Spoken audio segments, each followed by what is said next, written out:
Fala galera, Rylus na área aqui. Sim, você não está louco e eu também não estou louco, mas realmente esse vídeo aqui ficou gigante. Mas é porque se trata como se fosse um filme com a história do Mass Effect 1, aproveitando que finalmente saiu a legenda e a tradução em português aí para podermos jogar e aproveitar. Depois de muito tempo acompanhando lá no Discord, de lá na Normandy SR3, vendo os progressos, tendo notícias sobre quando sairia essa tradução, essas legendas, e finalmente elas chegaram. Demorou muito, pois sacanagem da EA não ter lançado o game, pelo menos com a localização aqui para o nosso país, pois tem muitos jogos hoje em dia que vêm pelo menos com as legendas em português. Agora, oficialmente lançada ela, depois de ter baixado ali pela Tribo Gamer, agora então eu trago para vocês aqui a história de Mass Effect 1, podemos chamar de o filme de Mass Effect 1, e mais para frente pretendo trazer dos outros. Então, sem mais delongas, e bora lá pro vídeo.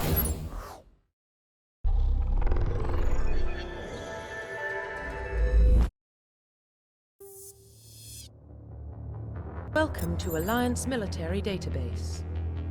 Classified information requested. Establishing secure connection. Secure connection confirmed.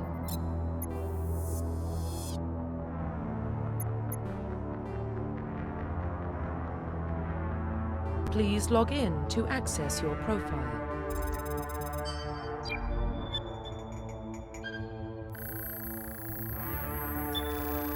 Warning, data corruption detected. Please reconstruct profile. Confirm pre-service history. Então, aqui nós começamos o nosso jogo. Aqui escolhemos a história, onde que o Shepard nasceu, se do espaço, ou colono, ou terrestre. Quem quiser ler aí depois é só dar uma pausa no vídeo. Confirm psychological profile. Daí aqui são atos que definem quem o Shepard é. Isso vai seguir ele por muito tempo entre os jogos. Quem quiser ler novamente dá uma pausa. Vou aqui, herói da guerra. Confirm E aqui então são as classes specialization. que temos. Aqui não vejo muita diferença. Eu prefiro soldado. Aqui estamos vendo então as outras classes. Mais uma vez, quem quiser ler aí, só dar uma pausa no vídeo. Aparência vamos deixar normal, tem como você criar sua aparência, mas como um certo tio diz por aí, se você consegue se criar neste jogo, infelizmente eu devo dizer que você é meio desprovido de beleza. Então bora lá começar.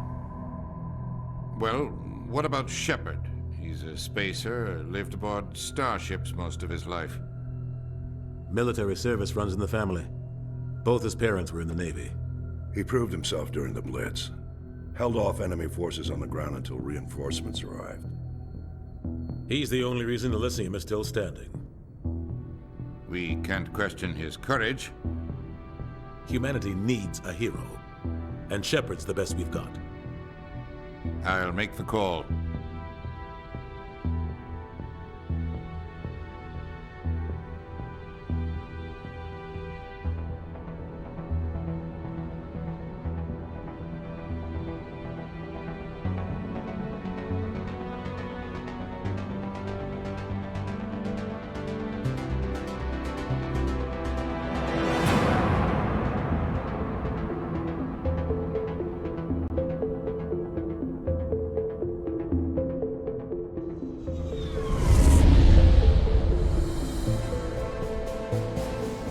Arcturus Prime relays in range.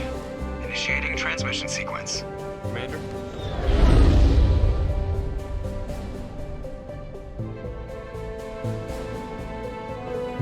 We are connected. Calculating transit mass and destination. The relay is hot, acquiring approach vector. All stations secure for transit.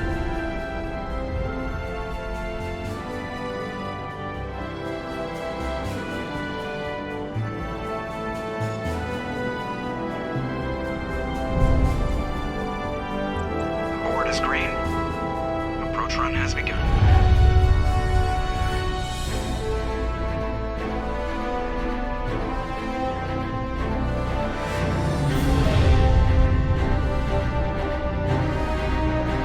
Hitting the relay in 3, 2,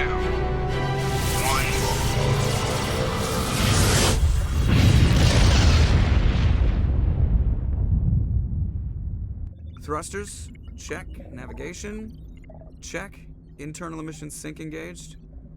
All systems online. Drift, just under 1500K. 1500 is good. Your captain will be pleased. I hate that guy. Nihilus gave you a compliment. So you hate him. You remember to zip up your jumpsuit on the way out of the bathroom? That's good. I just jumped us halfway across the galaxy and hit a target the size of a pinhead. So that's incredible. Besides, Spectres are trouble. I don't like having them on board. Call me paranoid. You're paranoid. The Council helped fund this project. They have a right to send someone to keep an eye on their investment. Yeah, that is the official story. But only an idiot believes the official story. They don't send Spectres on shakedown runs. So there's more going on here than the captain's letting on. Joker, status report. Just cleared the mass relay, Captain. Stealth systems engaged. Everything looks solid. Good. Find a comm buoy and link us into the network. I want mission reports relayed back to Alliance brass before we reach Eden Prime. Aye, aye, Captain. Better brace yourself, sir. I think Nihilus is headed your way. He's already here, Lieutenant. Tell Commander Shepard to meet me in the comm room for a debriefing. You get that, Commander? He sounds angry. Something must have gone wrong with the mission. Captain always sounds like that when he's talking to me. Can't possibly imagine why. Congratulations, Commander. Looks like we had a smooth run. You heading down to see the captain? I'm on my way to give him a status update right now. With all due respect, sir, maybe he'll finally tell you what we're really doing out here. You think the Alliance brass is holding out on us?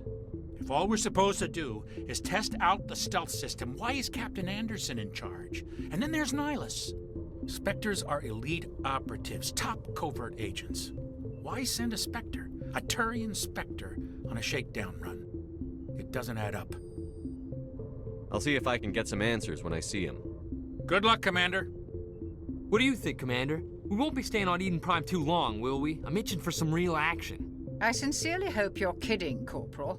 Your real action usually ends with me patching up crew members in the infirmary. You need to calm down, Corporal. A good soldier stays cool, even under fire.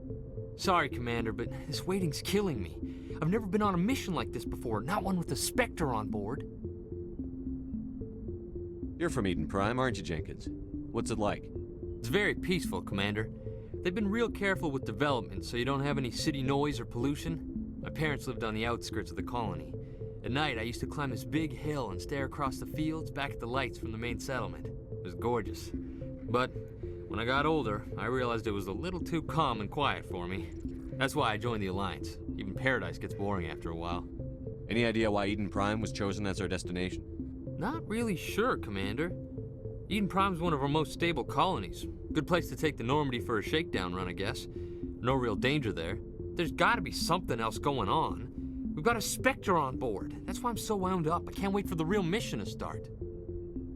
Just treat this like every other assignment you've had and everything will work out. Easy for you to say. You proved yourself in the Blitz. Everybody knows what you can do. This is my big chance. I need to show the brass what I can do. You're young, Corporal. You have a long career ahead of you. Don't do something stupid to mess it up. Don't worry, sir. I'm not gonna screw this up. The captain's waiting for me. Commander Shepard, I was hoping you'd get here first. It will give us a chance to talk. What about? I'm interested in this world we're going to. Eden Prime. I've heard it's quite beautiful. They say it's a paradise. Yes, a paradise. Serene, tranquil, safe. Eden Prime has become something of a symbol for your people, hasn't it? Proof that humanity can not only establish colonies across the galaxy, but also protect them. But how safe is it, really? Do you know something? Your people are still newcomers, Shepard. The galaxy can be a very dangerous place. Is the Alliance truly ready for this? I think it's about time we told the Commander what's really going on. This mission is far more than a simple shakedown run. I figured there was something you weren't telling us. We're making a covert pickup on Eden Prime. That's why we needed the stealth systems operational. There must be a reason you didn't tell me about this, sir. This comes down from the top, Commander. Information strictly on a need-to-know basis. A research team on Eden Prime unearthed some kind of beacon during an excavation. It was Prothean. I thought the Protheans vanished 50,000 years ago. Their legacy still remains. The mass relays, the Citadel, our ship drives. It's all based on Prothean technology. This is big, Shepard. The last time humanity made a discovery like this, it jumped our technology forward 200 years. But Eden Prime doesn't have the facilities to handle something like this. We need to bring the beacon back to the Citadel for proper study. Obviously, this goes beyond mere human interests, Commander. This discovery could affect every species in Council space.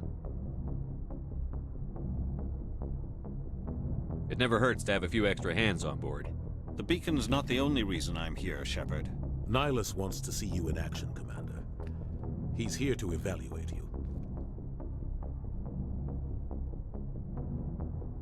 Guess that explains why I bump into him every time I turn around. The Alliance has been pushing for this for a long time. Humanity wants a larger role in shaping interstellar policy. We want more say with the Citadel Council. The Spectres represent the Council's power and authority. If they accept a human into their ranks, it shows how far the Alliance has come. You held off an enemy assault during the Blitz single-handed. You showed not only courage, but also incredible skill. That's why I put your name forward as a candidate for the Spectres. Why would a Turian want a human in the Spectres? Not all Turians resent humanity. Some of us see the potential of your species. We see what you have to offer to the rest of the galaxy, and to the Spectres. We are an elite group. It's rare to find an individual with the skills we seek. I don't care that you're human, Shepard. I only care that you can do the job. I assume this is good for the Alliance. Earth needs this, Shepard. We're counting on you. I need to see your skills for myself, Commander. Eden Prime will be the first of several missions together. You'll be in charge of the ground team. Secure the beacon and get it onto the ship ASAP. Rylus will accompany you to observe the mission. Just give the word, Captain. We should be getting close to Eden. Captain, we got a problem. What's wrong, Joker? Transmission from Eden Prime, sir. You better see this. Bring it up on screen.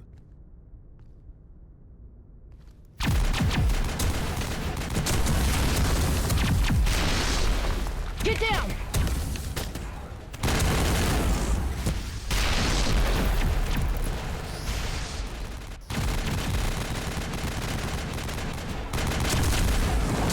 We are under attack, taking heavy casualties. I repeat, heavy casualties.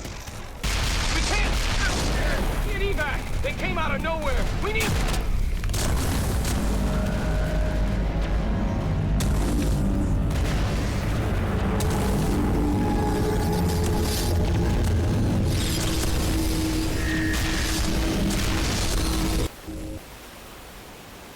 Everything cuts out after that. No comm traffic at all. Just goes dead. There's nothing. Reverse and hold at 38.5.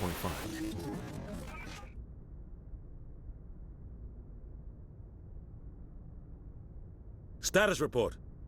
17 minutes out, Captain. No other Alliance ships in the area. Take us in, Joker. Fast and quiet. This mission just got a lot more complicated. A small strike team can move quickly, without drawing attention. It's our best chance to secure the beacon. Grab your gear and meet us in the cargo hold. Tell Alenko and Jenkins to suit up, Commander. You're going in.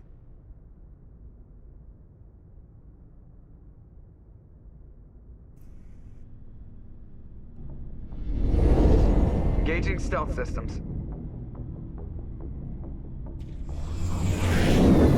Somebody was doing some serious digging here, Captain. Your team's the muscle in this operation, Commander. Go in heavy and head straight for the dig site. What about survivors, Captain? Helping survivors is a secondary objective. The beacon's your top priority. Approaching drop point 1. Nihilus, you're coming with us? I move faster on my own. Nihilus will scout out ahead. He'll feed you status reports throughout the mission. Otherwise, I want radio silence. We've got his back, Captain. The mission's yours now, Shepard. Good luck! We are approaching drop point 2.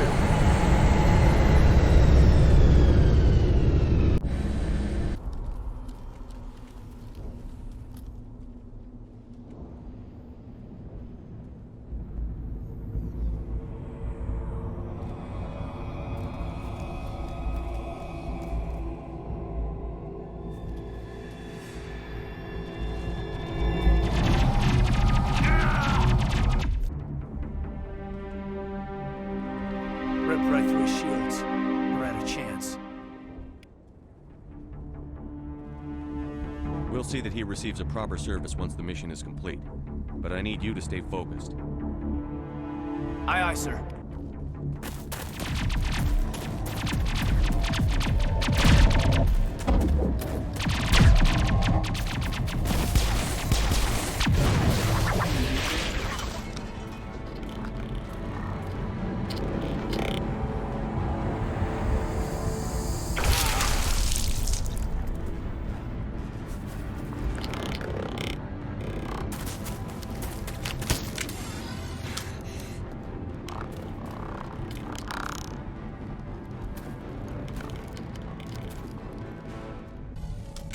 Gunnery Chief Ashley Williams of the 212. You the one in charge here, sir? Are you wounded, Williams? A few scrapes and burns, nothing serious. The others weren't so lucky. Oh man. We were patrolling the perimeter when the attack hit. We tried to get off a distress call, but they cut off our communications. I've been fighting for my life ever since.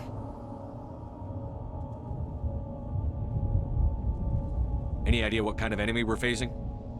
I think they're Geth. The Geth haven't been seen outside the Veil in nearly 200 years. Why are they here now? They must have come for the beacon. The dig site is close, just over that rise. It might still be there. We could use your help, Williams. Aye, aye, sir. It's time for payback. Have you seen a Turian Spectre around here? There aren't any Turians on Eden Prime. None that I've ever met. Not sure I'd be able to tell if one was a Spectre anyway. If you saw this guy, you'd know. Carries enough firepower to wipe out a whole platoon.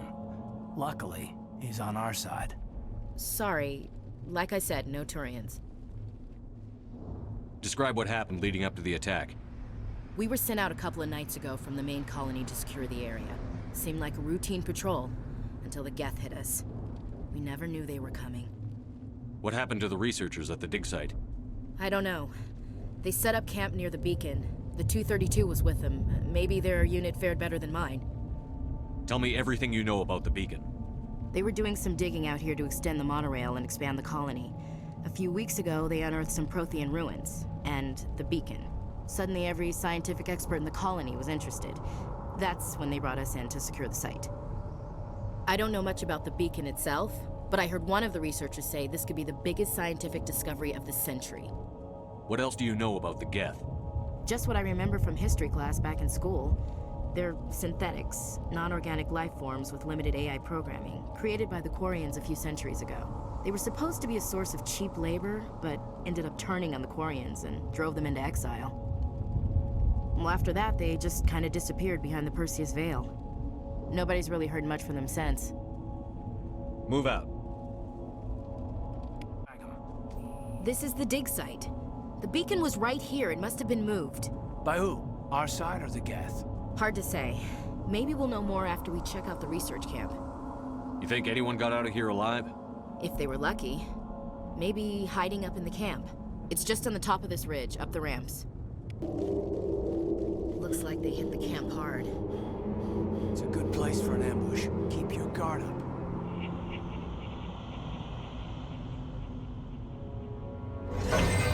Oh God, we're still alive. What did the Geth do to them? Humans. Thank the Maker. Hurry, close the door before they come back. Don't worry, we'll protect you. Thank you. I think we'll be okay now. It looks like everyone's gone. You're Dr. Warren, the one in charge of the excavation. Do you know what happened to the beacon? It was moved to the spaceport this morning. Manuel and I stayed behind to help pack up the camp. When the attack came, the Marines held them off long enough for us to hide. They gave their lives to save us. No one is saved. The age of humanity is ended. Soon, only ruin and corpses will remain. What else can you tell me about the attack? It all happened so fast. 1 second we were gathering up our equipment.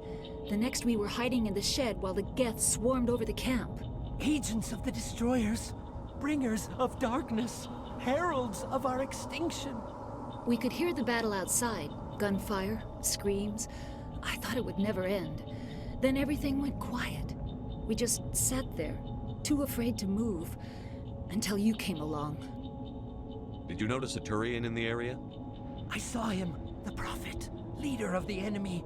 He was here before the attack. That's impossible. Nihilus was with us in the Normandy before the attack. He couldn't have been here. I'm sorry, Manuel's still a bit unsettled. We haven't seen your Turian. We've been hiding in here since the attack. Can you tell me anything about the beacon? It's some type of data module from a galaxy-wide communications network. Remarkably well preserved. It could be the greatest scientific discovery of our lifetime. Miraculous new technologies, groundbreaking medical advances. Who knows what secrets are locked inside? We have unearthed the heart of evil, awakened the beast, unleashed the darkness. Manuel, please. This isn't the time. What's wrong with your assistant? Manuel has a brilliant mind, but he's always been a bit unstable.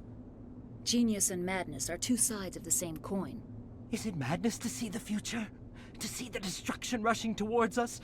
To understand there is no escape? No hope? No. I am not mad. I'm the only sane one left. I gave him an extra dose of his meds after the attack. Williams, take us to the spaceport. You can't stop it. Nobody can stop it. Night is falling. The darkness of eternity. Hush, Manuel. Go lie down. You'll feel better once the medication kicks in.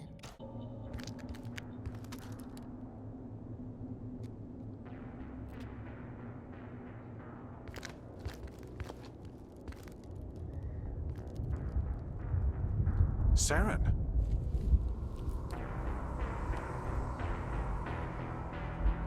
Nihilus. This isn't your mission, Saren. What are you doing here? The Council thought you could use some help on this one. I wasn't expecting to find the Geth here. The situation's bad. Don't worry. I've got it under control.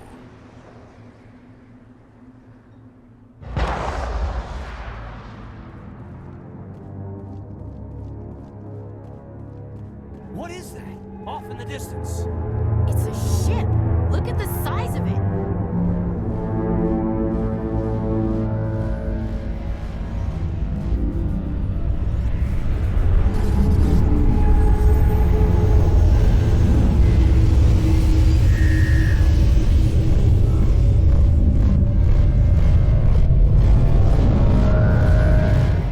Everybody stay calm out there. We're coming out. We're not armed. Is it safe? Are they gone? You're okay now. Nobody's gonna hurt you. Those things were crawling all around the shed. They would have found us for sure. We owe you our lives. I still can't believe it. When we saw that ship, I thought it was all over. It showed up right before the attack. Knew it was trouble the second I saw it, so we made a break for the sheds. Tell me everything you remember about the attack. The three of us were working the crops when that ship showed up. We just saw it and ran. I don't know what happened to the rest of the crew. They were by the garage, over near the spaceport, right where that ship came down. No way they survived. You don't know that. We survived. If they made it to the garage, they could have had a fighting chance. What else can you tell me about the ship you saw? I was too busy running to get a clear look at it. I think it landed over near the spaceport. Tell them about the noise, Cole. That awful noise. It was emitting some kind of signal as it descended. It sounded like the shriek of the damned. Only it was coming from inside your own head. It was probably trying to block communications. Whatever it was, felt like it was tearing right through my skull. Almost made it impossible to think. Do you know anything about the Prothean beacon they dug up? We're just farmers. We heard they found something out there, but it never really mattered to us. Not until now. I have to go. Hey, Cole, we're just a bunch of farmers. These guys are soldiers. Maybe we should give them the stuff. Jeez, Blake, you gotta learn when to shut up. You have something to tell me, Cole? Some guys at the spaceport were running a small smuggling ring. Nothing major. In exchange for a cut of the profits, we let them store packages in our sheds. You're breaking the law, Cole. We're not hurting anybody. Hell, most of the time I don't even know what's in the packages. Just thought there might be something we could use. I found a pistol. Figured it would come in handy if those things came back. But you'll probably get more use out of it than we will. We're risking our lives to save this colony. You sure there's nothing else in here that could help us out? Yeah, there's one more thing. I was gonna sell it after this was over, but you probably deserve it more than I do. Who's your contact at the spaceport, Cole? What's his name? He's not a bad guy. I don't want to get him in trouble. Besides, I'm not a snitch. He might have something to do with this whole attack, Cole. We need his name. It's important. Yeah, okay, you're right. His name's Powell. Works the docks at the spaceport, if he's still alive. I have to go. Something's moving, over behind those crates. Wait, don't shoot! I'm one of you! I'm human! Sneaking up on us like that nearly got you killed.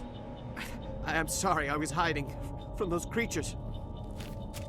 My name's Powell. I saw what happened to that Turian. The other one shot him. I need to know how Nihilus died. The other one got here first. He was waiting when your friend showed up. He called him Saren. I think they knew each other.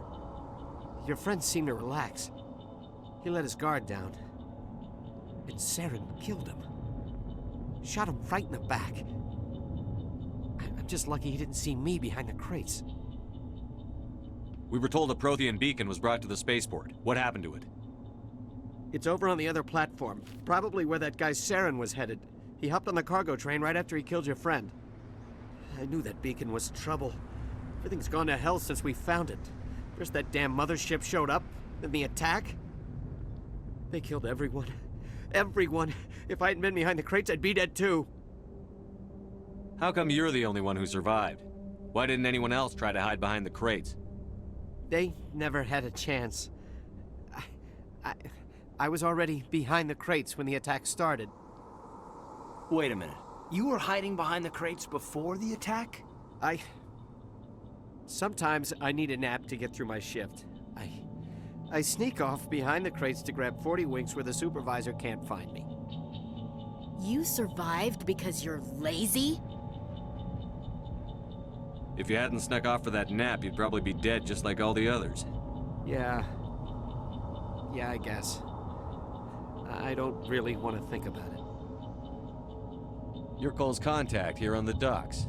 For the smuggling ring. What? No! I mean, what does it matter now?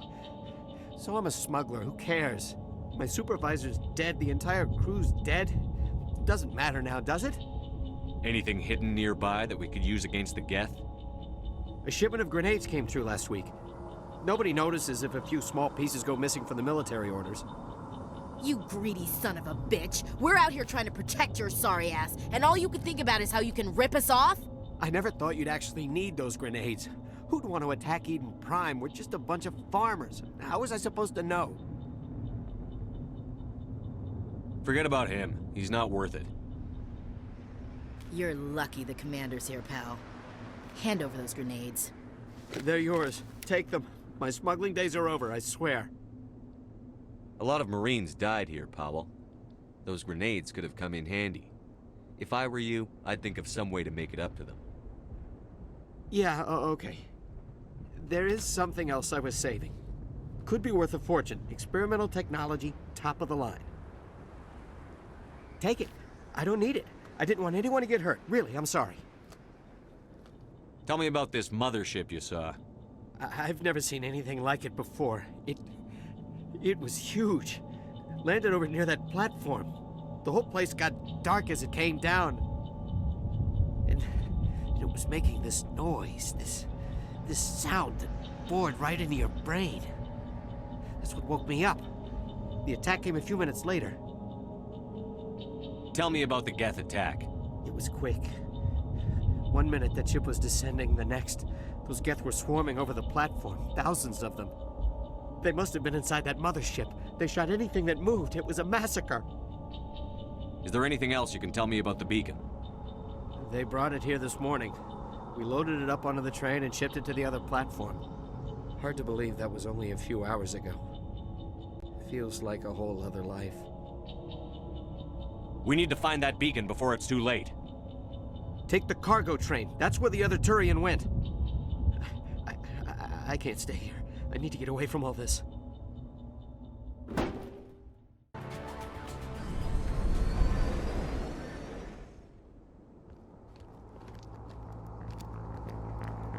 Set the charges. Destroy the entire colony. Leave no evidence that we were here.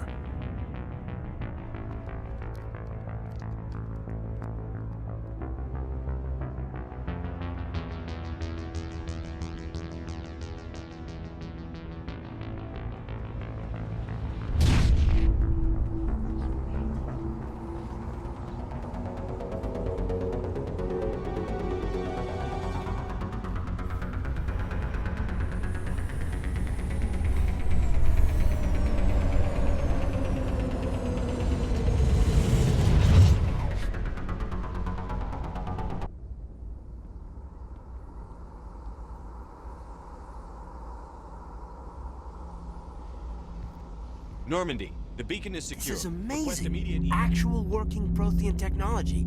Unbelievable. It wasn't doing anything like that when they dug it up. Something must have activated it. Roger, Normandy. Standing by.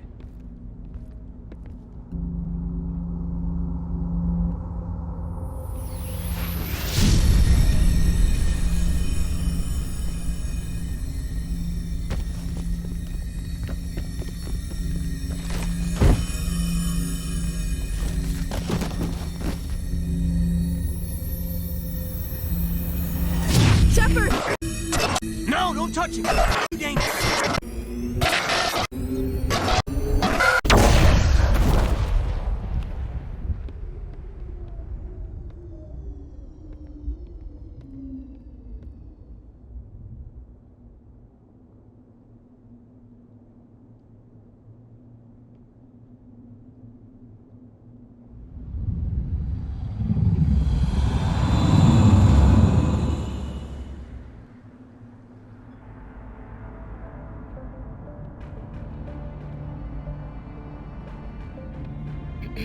We identified the ship that touched down on Eden Prime.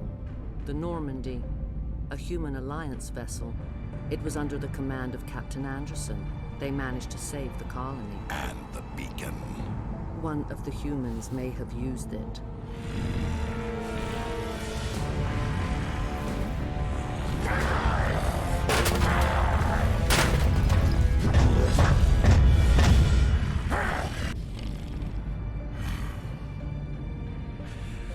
This human must be eliminated.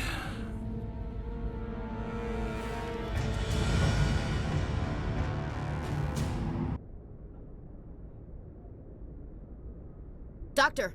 Chakwas, I think he's waking up.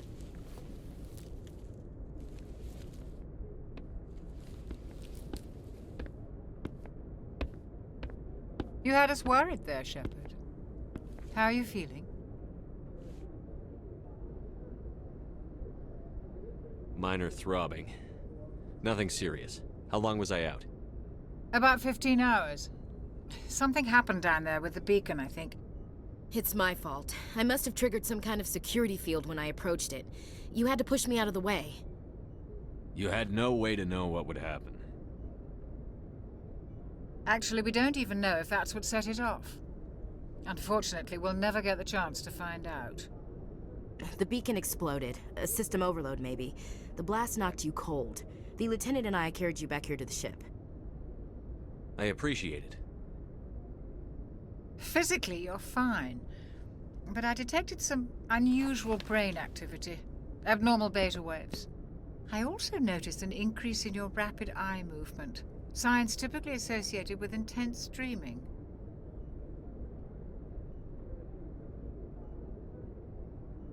I saw... I'm not sure what I saw. Death? Destruction? Nothing's really clear. I better add this to my report. It may... Oh, Captain Anderson. How's our XO holding up, Doctor? Well, all the readings look normal. I'd say the commander's going to be fine. Glad to hear it. Shepard, I need to speak with you. In private. Aye, aye, Captain. I'll be in the mess if you need me. Sounds like that beacon hit you pretty hard, Commander. Are you sure you're okay? I don't like soldiers dying under my command. Jenkins wasn't your fault. You did a good job, Shepard. Chief Williams isn't part of the Normandy crew. I figured we could use a soldier like her. She's been reassigned to the Normandy. Williams is a good soldier. She deserves it. Lieutenant Alenko agrees with you. That's why I added her to our crew. Intel dropped the ball, sir. We had no idea what we were walking into down there. That's why things went to hell. The Geth haven't been outside the Veil in 2 centuries, Commander. Nobody could have predicted this.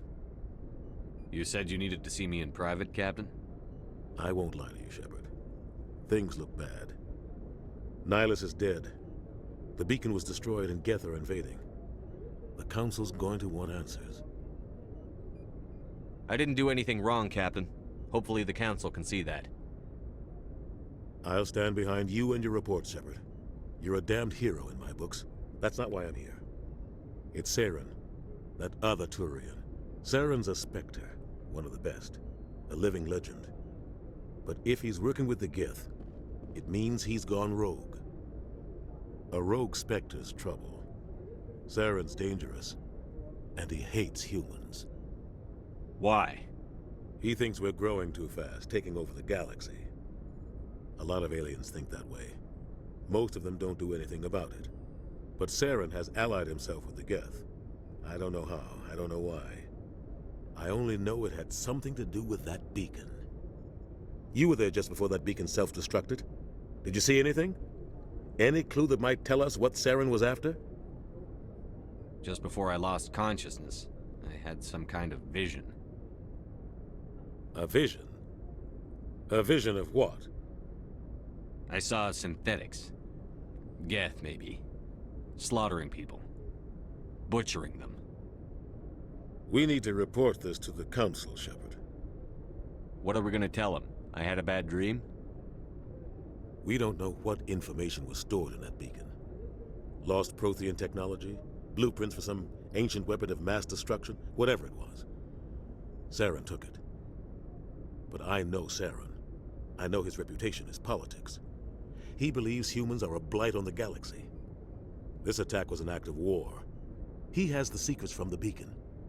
He has an army of Geth at his command, and he won't stop until he's wiped humanity from the face of the galaxy. I'll find some way to take him down. It's not that easy. He's a Spectre. He can go anywhere, do almost anything. That's why we need the Council on our side. We prove Saren's gone rogue, and the Council will revoke his Spectre status. I'll contact the Ambassador and see if he can get us an audience with the Council.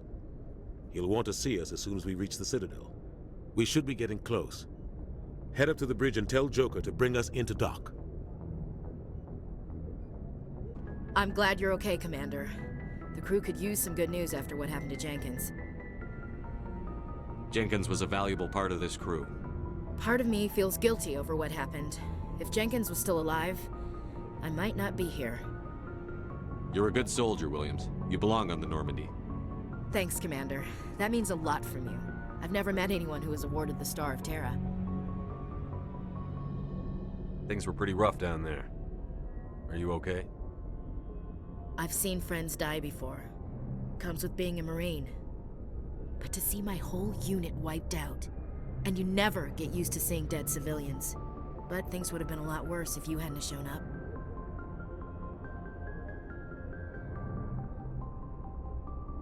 We couldn't have done it without you, Williams. Thanks, Commander. I have to admit, I was a little worried about being assigned to the Normandy. It's nice when someone makes you feel welcome. I think you're gonna fit in here just fine, Williams. Thanks, Commander. Good timing, Commander. I was just about to bring us into the Citadel. See that taxpayer money at work.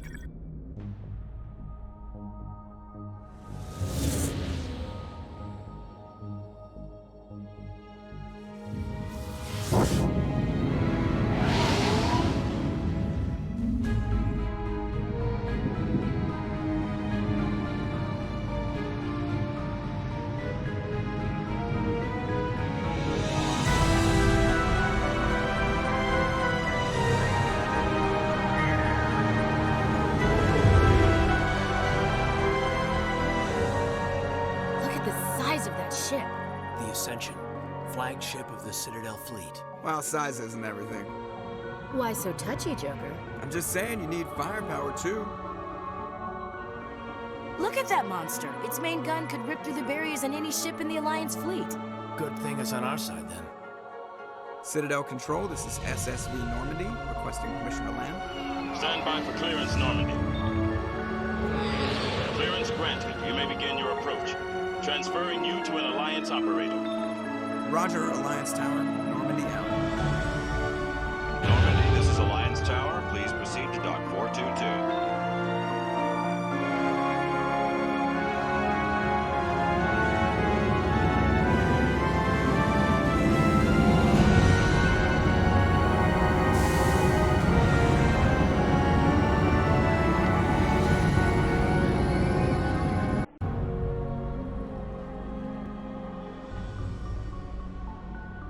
This is an outrage! The Council would step in if the Geth attacked a Turian colony?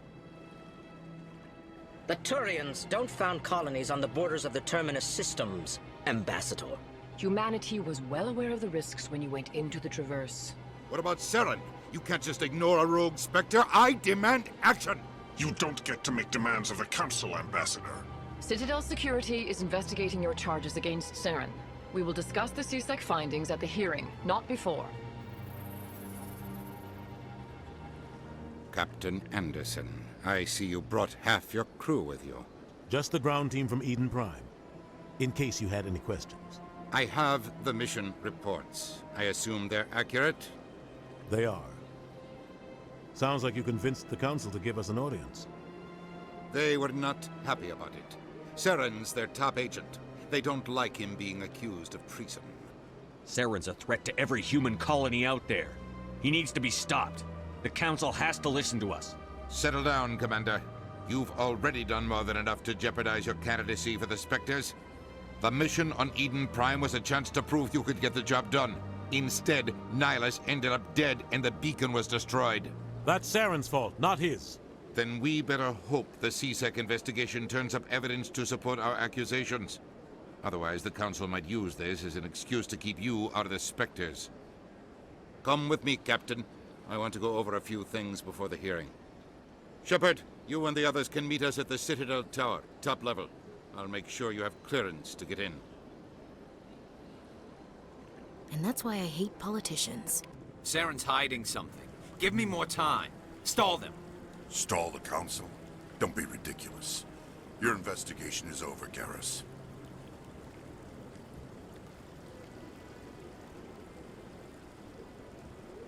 Commander Shepard, Garrus Vicarian. I was the officer in charge of the CSEC investigation into Saren. Who were you just talking to? That was Executor Palin, head of Citadel Security, my boss. He'll be presenting my findings on Saren to the Council. Sounds like you really want to bring him down. I don't trust him. Something about him rubs me the wrong way. But he's a Spectre. Everything he touches is classified. I can't find any hard evidence. I think the Council's ready for us, Commander. Good luck, Shepard. Maybe they'll listen to you. The hearing's already started. Come on.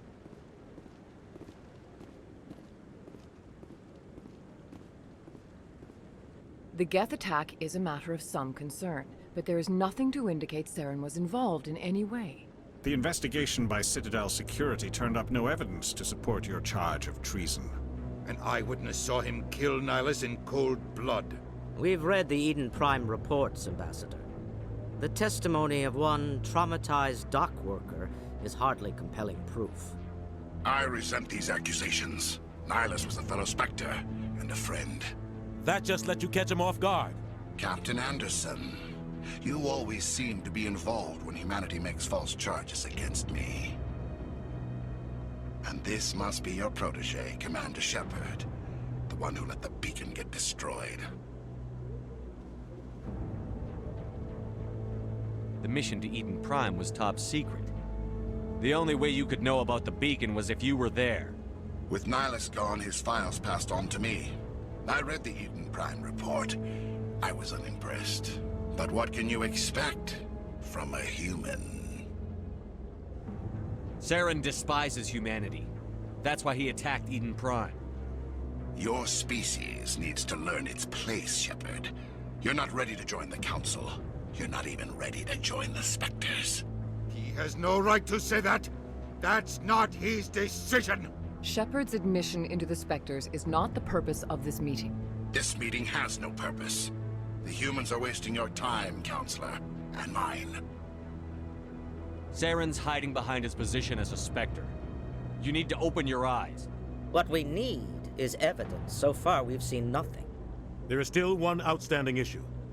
Commander Shepard's vision. It may have been triggered by the beacon.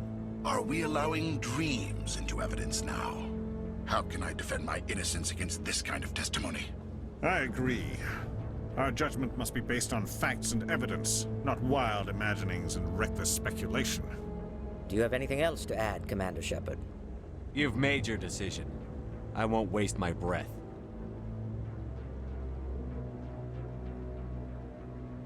The Council has found no evidence of any connection between Saren and the Geth.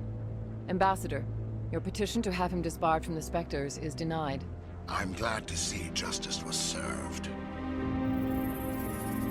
This meeting is adjourned.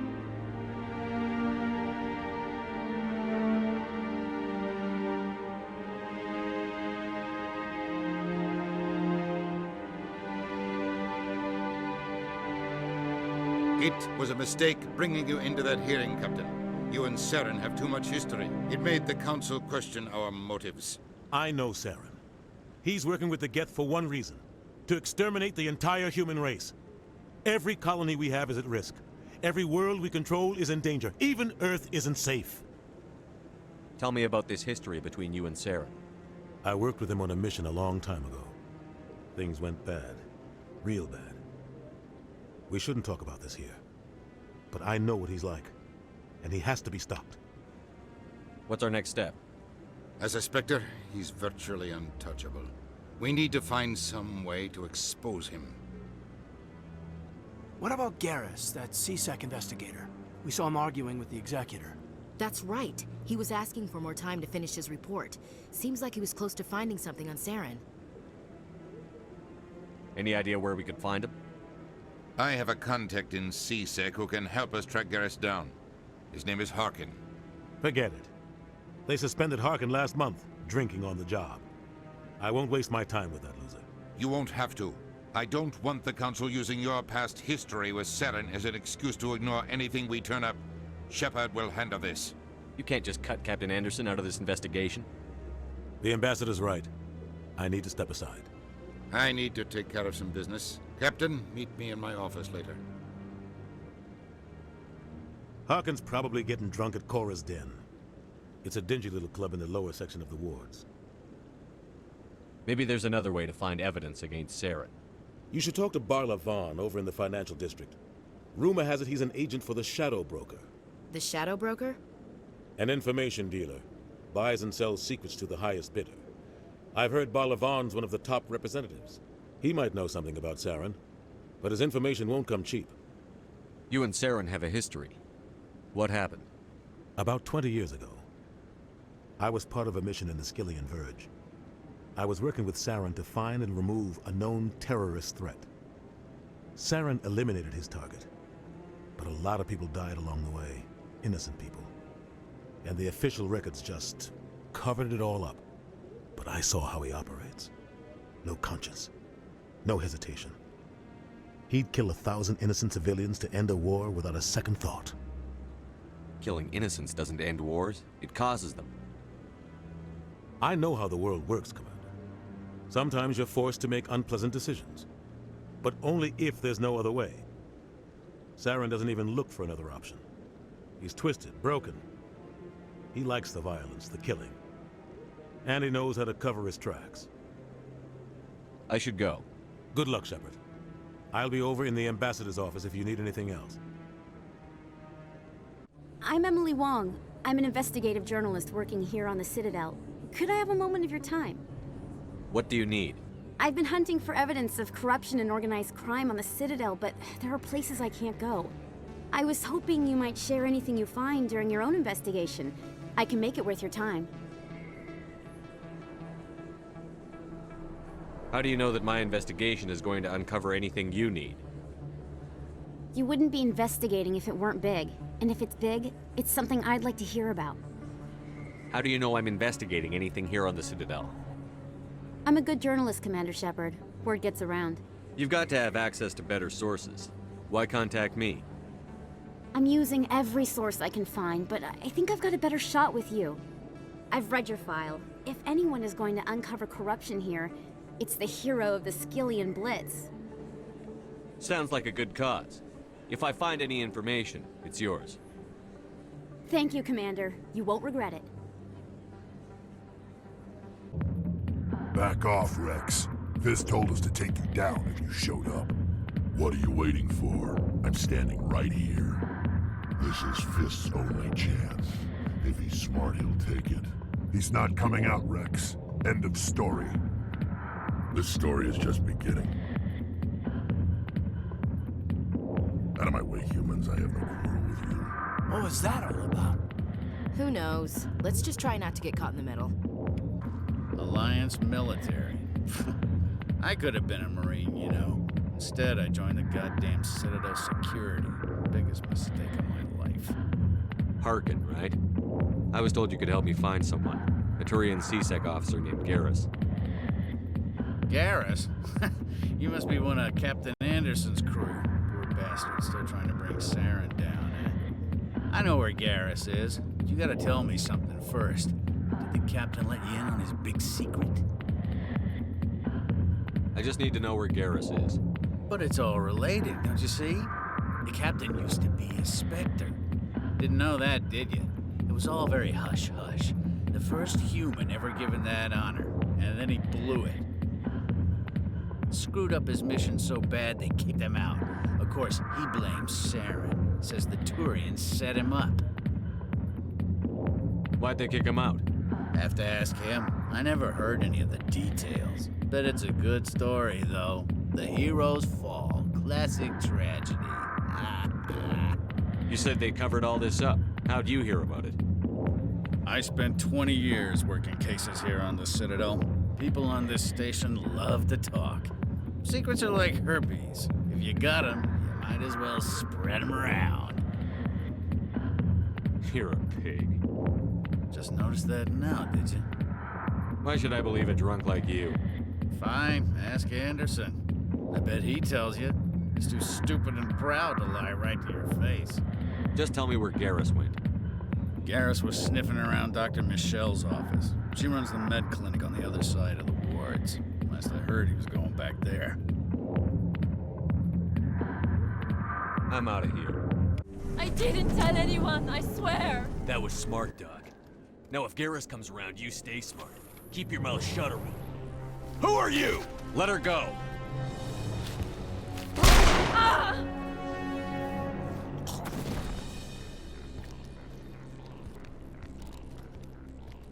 Perfect timing, Shepard. Gave me a clear shot at that bastard.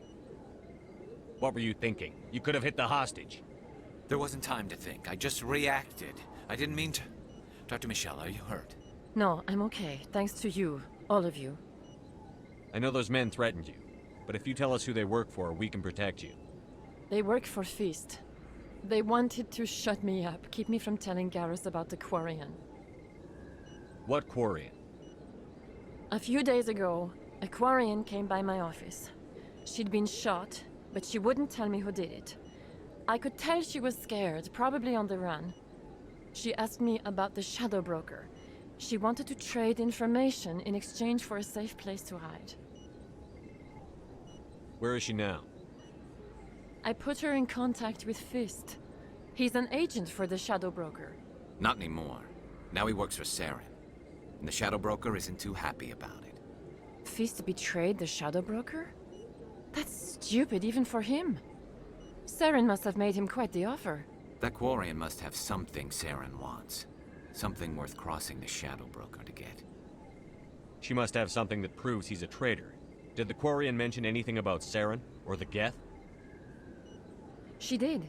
The information she was going to trade. She said it had something to do with the Geth. She must be able to link Saren to the Geth. There's no way the Council can ignore this. Time we paid Fist a visit. This is your show, Shepard. But I want to bring Saren down as much as you do. I'm coming with you. You're a Turian. Why do you want to bring him down? I couldn't find the proof I needed in my investigation, but I knew what was really going on. Saren is a traitor to the Council and a disgrace to my people. Welcome aboard, Garrus. You know, we aren't the only ones going after Fist. The Shadow Broker hired a Krogan bounty hunter named Rex to take him out. Yeah, we saw him in the bar. A Krogan might come in handy. Last I heard, he was at the CSEC Academy.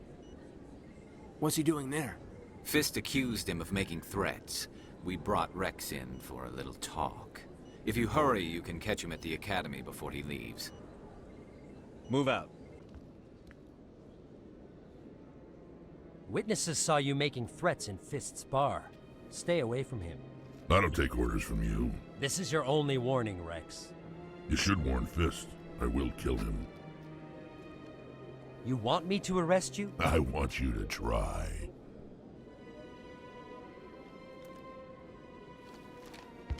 Go on.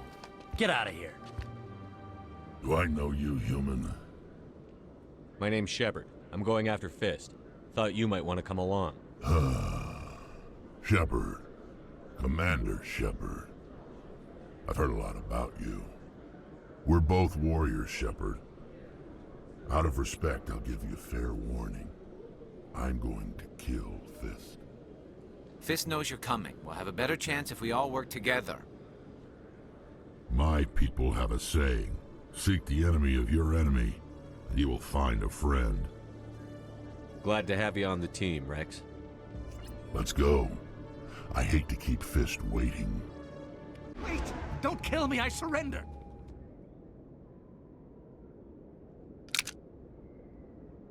Where's the Quarian? She's not here. I don't know where she is. That's the truth. He's no use to you now. Let me kill him. Wait. I don't know where the Quarian is, but I know where you can find her. The Quarian isn't here. Said you'd only deal with the Shadow Broker himself. Face to face? Impossible. Even I was hired through an agent.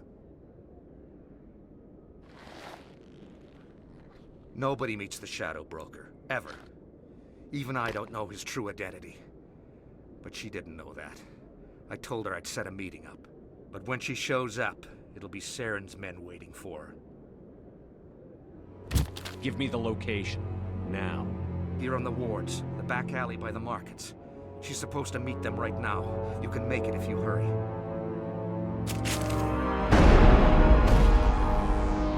What are you doing? The Shadow Broker paid me to kill him. I don't leave jobs half done. We don't shoot unarmed prisoners. How many people died because of him? He brought this on himself. Besides, we have more pressing concerns. That Quarian's dead if we don't go now. Did you bring it? Where's the Shadow Broker? Where's Fist? They'll be here. Where's the evidence? No way. The deal's off.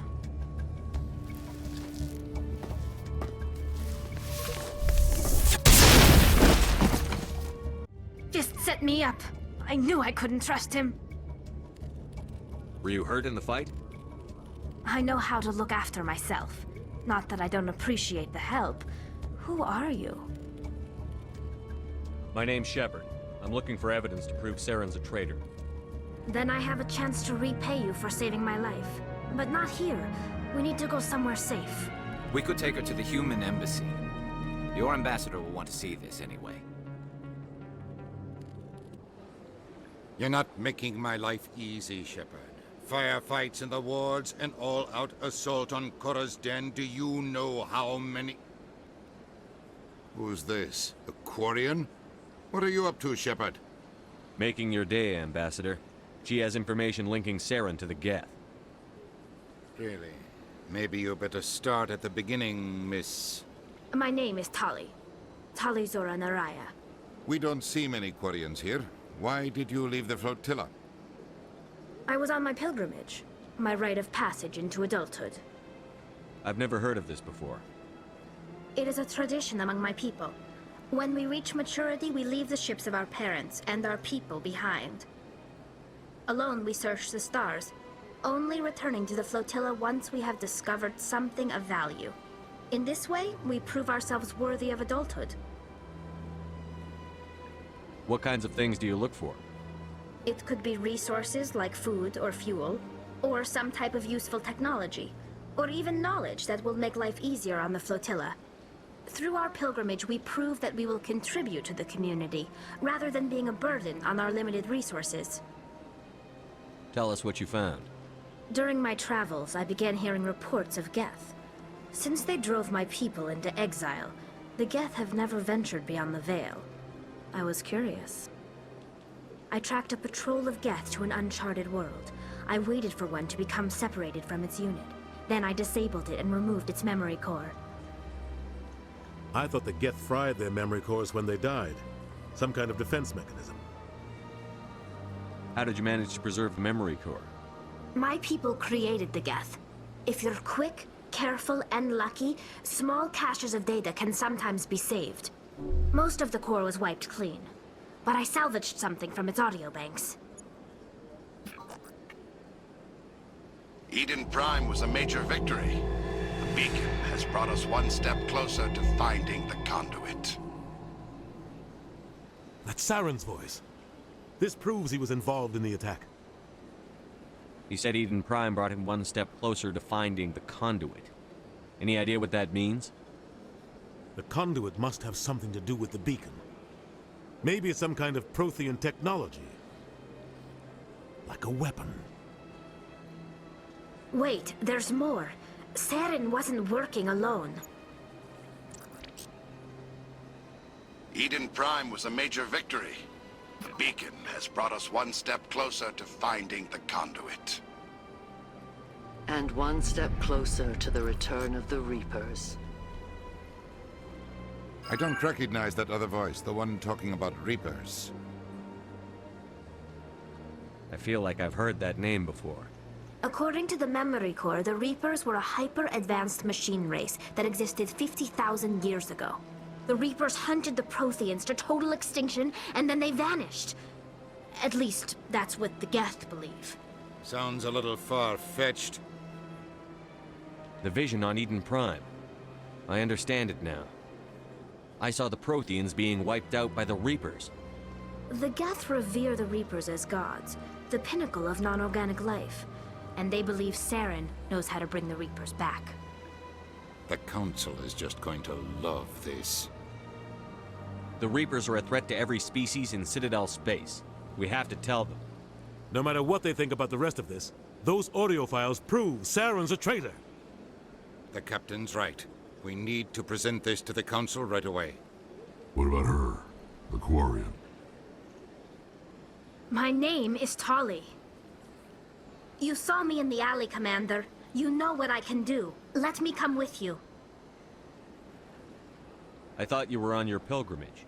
The pilgrimage proves we are willing to give of ourselves for the greater good. What does it say about me if I turn my back on this? Saren is a danger to the entire galaxy. My pilgrimage can wait. I'll take all the help I can get. Thanks. You won't regret this. Anderson and I will go ahead to get things ready with the Council. Take a few minutes to collect yourself, then meet us in the tower. Word on the street is that you've been busy. Congratulations on taking down Fist. I was sure he was a big player in anything going on here. Did you find anything in his office that could help me? These OSDs might have the information you're looking for. You've got Fist files? This could be even bigger than I'd hoped. Here, Commander, for your trouble. What would my future cooperation be worth? Say, an interview when my investigation is over? Exclusive? You talk to me before you talk to anyone else? That would be worth quite a bit, and I'd be very happy to compensate you accordingly. Here you are. Now, if you'll excuse me, I should go see what's on these discs. Come on. Udina's presenting the Quarians' evidence to the Council. Eden Prime was a major victory. The beacon has brought us one step closer to finding the conduit. And one step closer to the return of the Reapers. You wanted proof? There it is. This evidence is irrefutable, Ambassador. Saren will be stripped of his Spectre status, and all efforts will be made to bring him in to answer for his crimes. I recognize the other voice, the one speaking with Saren. Matriarch Benezia. Who's she? Matriarchs are powerful Asari who have entered the final stage of their lives. Revered for their wisdom and experience, they serve as guides and mentors to my people. Matriarch Benezia is a powerful biotic, and she had many followers. She will make a formidable ally for Saren. I'm more interested in the Reapers. What do you know about them? Only what was extracted from the Geth's memory core. The Reapers were an ancient race of machines that wiped out the Protheans. Then they vanished. The Geth believe the Reapers are gods, and Saren is the prophet for their return. We think the conduit is the key to bringing them back. Saren's searching for it. That's why he attacked Eden Prime. Do we even know what this conduit is? Saren thinks it can bring back the Reapers. That's bad enough. Listen to what you're saying. Saren wants to bring back the machines that wiped out all life in the galaxy? Impossible. It has to be. Where did the Reapers go? Why did they vanish? How come we found no trace of their existence? If they were real, we'd have found something. I tried to warn you about Saren, and you refused to face the truth. Don't make the same mistake again. This is different. You proved Saren betrayed the Council. We all agree he's using the Geth to search for the conduit, but we don't really know why. The Reapers are obviously just a myth, Commander. A convenient lie to cover Saren's true purpose. A legend he is using to bend the Geth to his will. 50,000 years ago, the Reapers wiped out all galactic civilization. If Saren finds the conduit, it will happen again. Saren is a rogue agent on the run for his life. He no longer has the rights or resources of a Spectre. The Council has stripped him of his position. That is not good enough. You know he's hiding somewhere in the Traverse. Send your fleet in! A fleet cannot track down one man. A Citadel fleet could secure the entire region, keep the Geth from attacking any more of our colonies. Or it could trigger a war with the Terminus systems. We won't be dragged into a galactic confrontation over a few dozen human colonies. Every time humanity asks for help, you ignore us. Shepard's right. I'm sick of this council and its anti-human bull... Ambassador, there is another solution. A way to stop Saren that does not require fleets or armies. No, it's too soon. Humanity is not ready for the responsibilities that come with joining the Spectres. You don't have to send a fleet into the Traverse, and the Ambassador gets his human Spectre. Everybody's happy.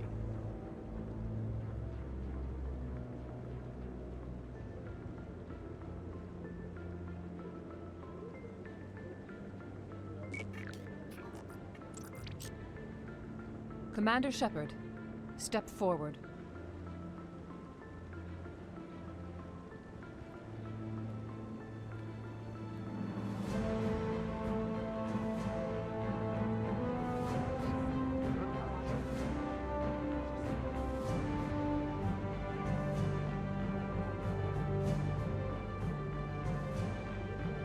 It is the decision of the Council that you be granted all the powers and privileges of the Special Tactics and Reconnaissance Branch of the Citadel. Spectres are not trained, but chosen. Individuals forged in the fire of service and battle. Those whose actions elevate them above the rank and file. Spectres are an ideal, a symbol, the embodiment of courage, determination, and self-reliance. They are the right hand of the Council, instruments of our will. Spectres bear a great burden. They are protectors of galactic peace. both our first and last line of defense. The safety of the galaxy is theirs to uphold. You are the first human Spectre, Commander. This is a great accomplishment for you and your entire species. I'm honored, Counselor. We're sending you into the Traverse after Saren. He's a fugitive from justice, so you are authorized to use any means necessary to apprehend or eliminate him. I'll find him. This meeting of the Council is adjourned.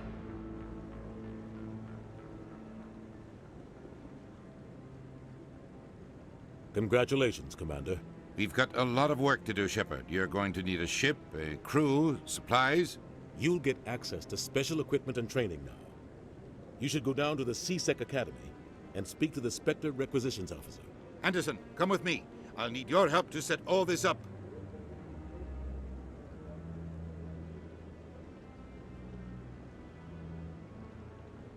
I thought the ambassador would be a little more grateful. He didn't even thank you.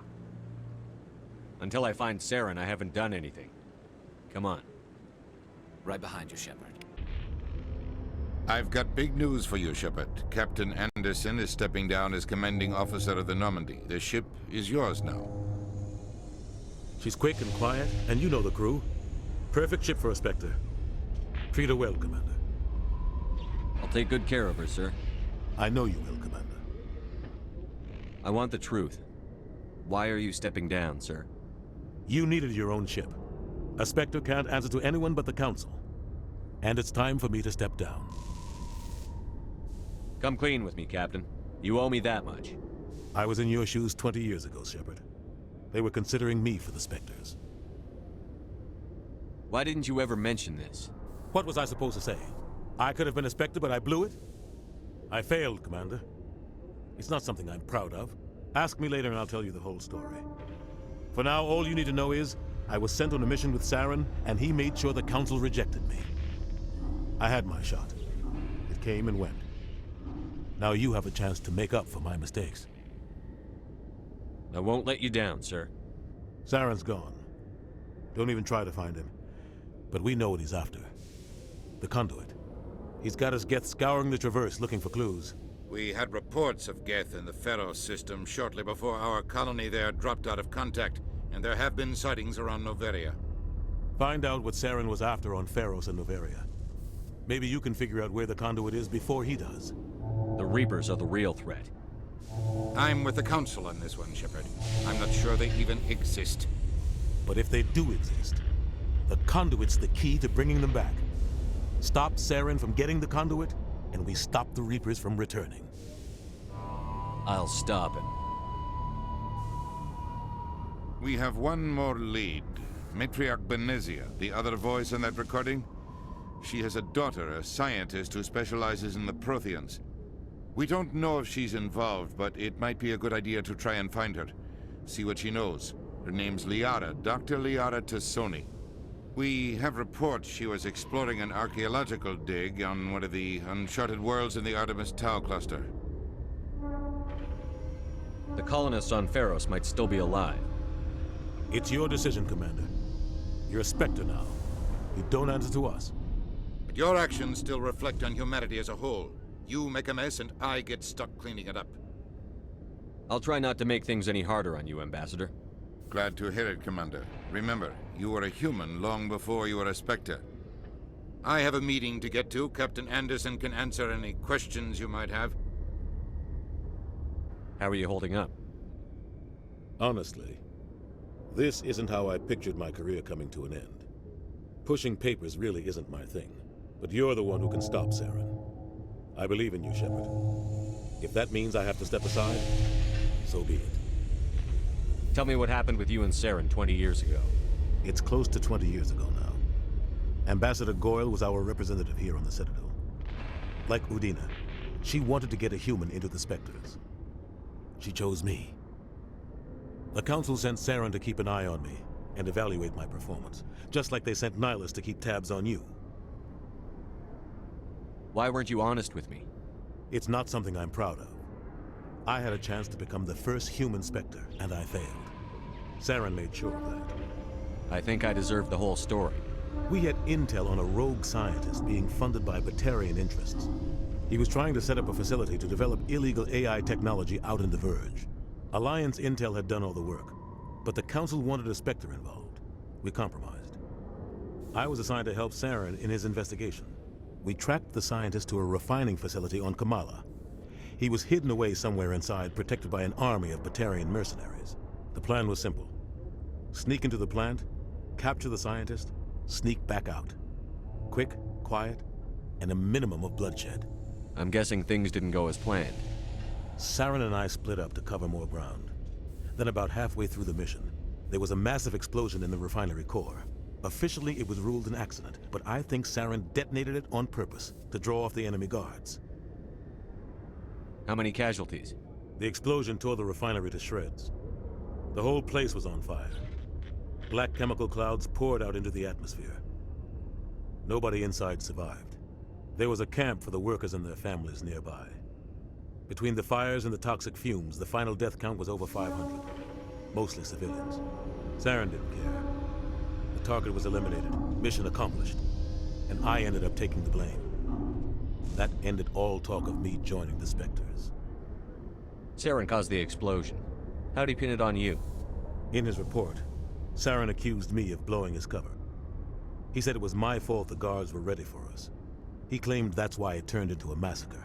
Saren's report was all the proof the Council needed to kill my chances of becoming a Spectre. Don't blame yourself, Captain. I don't. I blame Saren. I think he wanted things to go bad. He was looking for an excuse to blow that refinery. Maybe he just likes the violence. Maybe he was just trying to make me look bad to keep humans out of the Spectres. If so, he pulled it off. Why'd you let him get away with it? Who do you think the Council was going to listen to? Me? Or their best agent? I had a bad feeling about him right from the start. I should have been more careful. Maybe I could have stopped things before they got out of hand. The only thing I care about is stopping Saren. You're right, Commander. It's no good living in the past. I should go. I'll be here if you need anything. I heard what happened to Captain Anderson.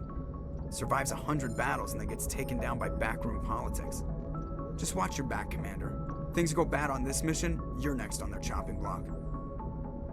Saren's out there somewhere, and we're gonna find him. Everyone on this ship's behind you, Commander. 100%. Intercom's open. If you got anything you want to say to the crew, now's the time. This is Commander Shepard speaking. We have our orders. Find Saren before he finds the conduit. I won't lie to you, crew. This mission isn't going to be easy. For too long, our species has stood apart from the others. Now it's time for us to step up and do our part for the rest of the galaxy. Time to show them what humans are made of. This began with an attack on a human settlement in the Traverse. But we know Saren won't stop there. His Geth armies aren't going to stay on the far fringes of Citadel space. Humanity needs to do this. Not just for our own sake, but for the sake of every other species in Citadel space. Saren must be stopped. And I promise you all, we will stop him. Well said, Commander. Captain will be proud. The Captain gave up everything so I could have this chance. We can't fail. Yes, sir. If anyone has to take over for Captain Anderson, I'm glad it's you. I'm not sure about having non-humans on our ship, though. We're all on the same team here, Presley. With all due respect, sir, that's what they said about Nihilus. Look how that turned out. I'm in charge here, Presley. I decide if we have non-humans on this vessel. Yes, sir. Understood, sir. Carry on, Presley. Nice ship you've got, Shepard. What can I do for you? What's your story, Rex? There's no story. Go ask the Quarian if you want stories. You Krogan lived for centuries. Don't tell me you haven't had a few interesting adventures. Well, there was this one time the Turians almost wiped out our entire race. That was fun. I heard about that. You know, they almost did the same to us. It's not the same. It seems pretty much the same to me. So your people were infected with a genetic mutation? An infection that makes only a few in 1,000 children survive birth? And I suppose it's destroying your entire species? suppose it isn't all the same. I don't expect you to understand, but don't compare humanity's fate with the Krogan. I was just making conversation. I wasn't trying to upset you. Your ignorance doesn't upset me, Shepard. As for the Krogan, I gave up on them long ago. The genophage infected us, but it's not what's killing us. Are your people really dying? We're sure not getting any stronger. We're too spread out. None of us are interested in staying in our own system. Lots of species have left their homes and prospered. But they go to colonize new worlds. We're not settlers. We're warriors. We want to fight. So we leave. Hire ourselves out. And most of us never go back. What can you tell me about the genophage? Ask the Solarians if you want details. They made it. All I know, it makes breeding nearly impossible. Thousands die in stillbirth, and most never get that far. Every Krogan is infected, every one. And no one's rushing to find a cure. Why don't the Krogan try to find a cure? When was the last time you saw a Krogan scientist? You ask a Krogan, would he rather find a cure for the genophage or fight for credits? He'll choose fighting every time. It's just who we are, Shepard. I can't change that. Nobody can. So long, Rex. Thanks for bringing me on board, Commander. I knew working with the Spectre would be better than life at CSEC. Have you worked with a Spectre before? Well, no, but I know what they're like. Spectres make their own rules. You're free to handle things your way. At CSEC, you're buried by rules. The damn bureaucrats are always on your back. For the most part, the rules are there for a reason. Maybe. But sometimes it feels like the rules are only there to stop me from doing my work. If I'm trying to take down a suspect, it shouldn't matter how I do it, as long as I do it. But CSEC wants it done their way. Protocol and procedure come first. That's why I left. So you just quit because you didn't like the way they do things? There's more to it than that. It didn't start out bad, but as I rose in ranks, I got saddled with more and more red tape. CSEC's handling of Saren was typical. I just couldn't take it anymore. I hate leaving. I hope you made the right choice. I'd hate for you to regret it later. Well, that's sort of why I teamed up with you. It's a chance for me to get off the Citadel, see how things are done outside CSEC.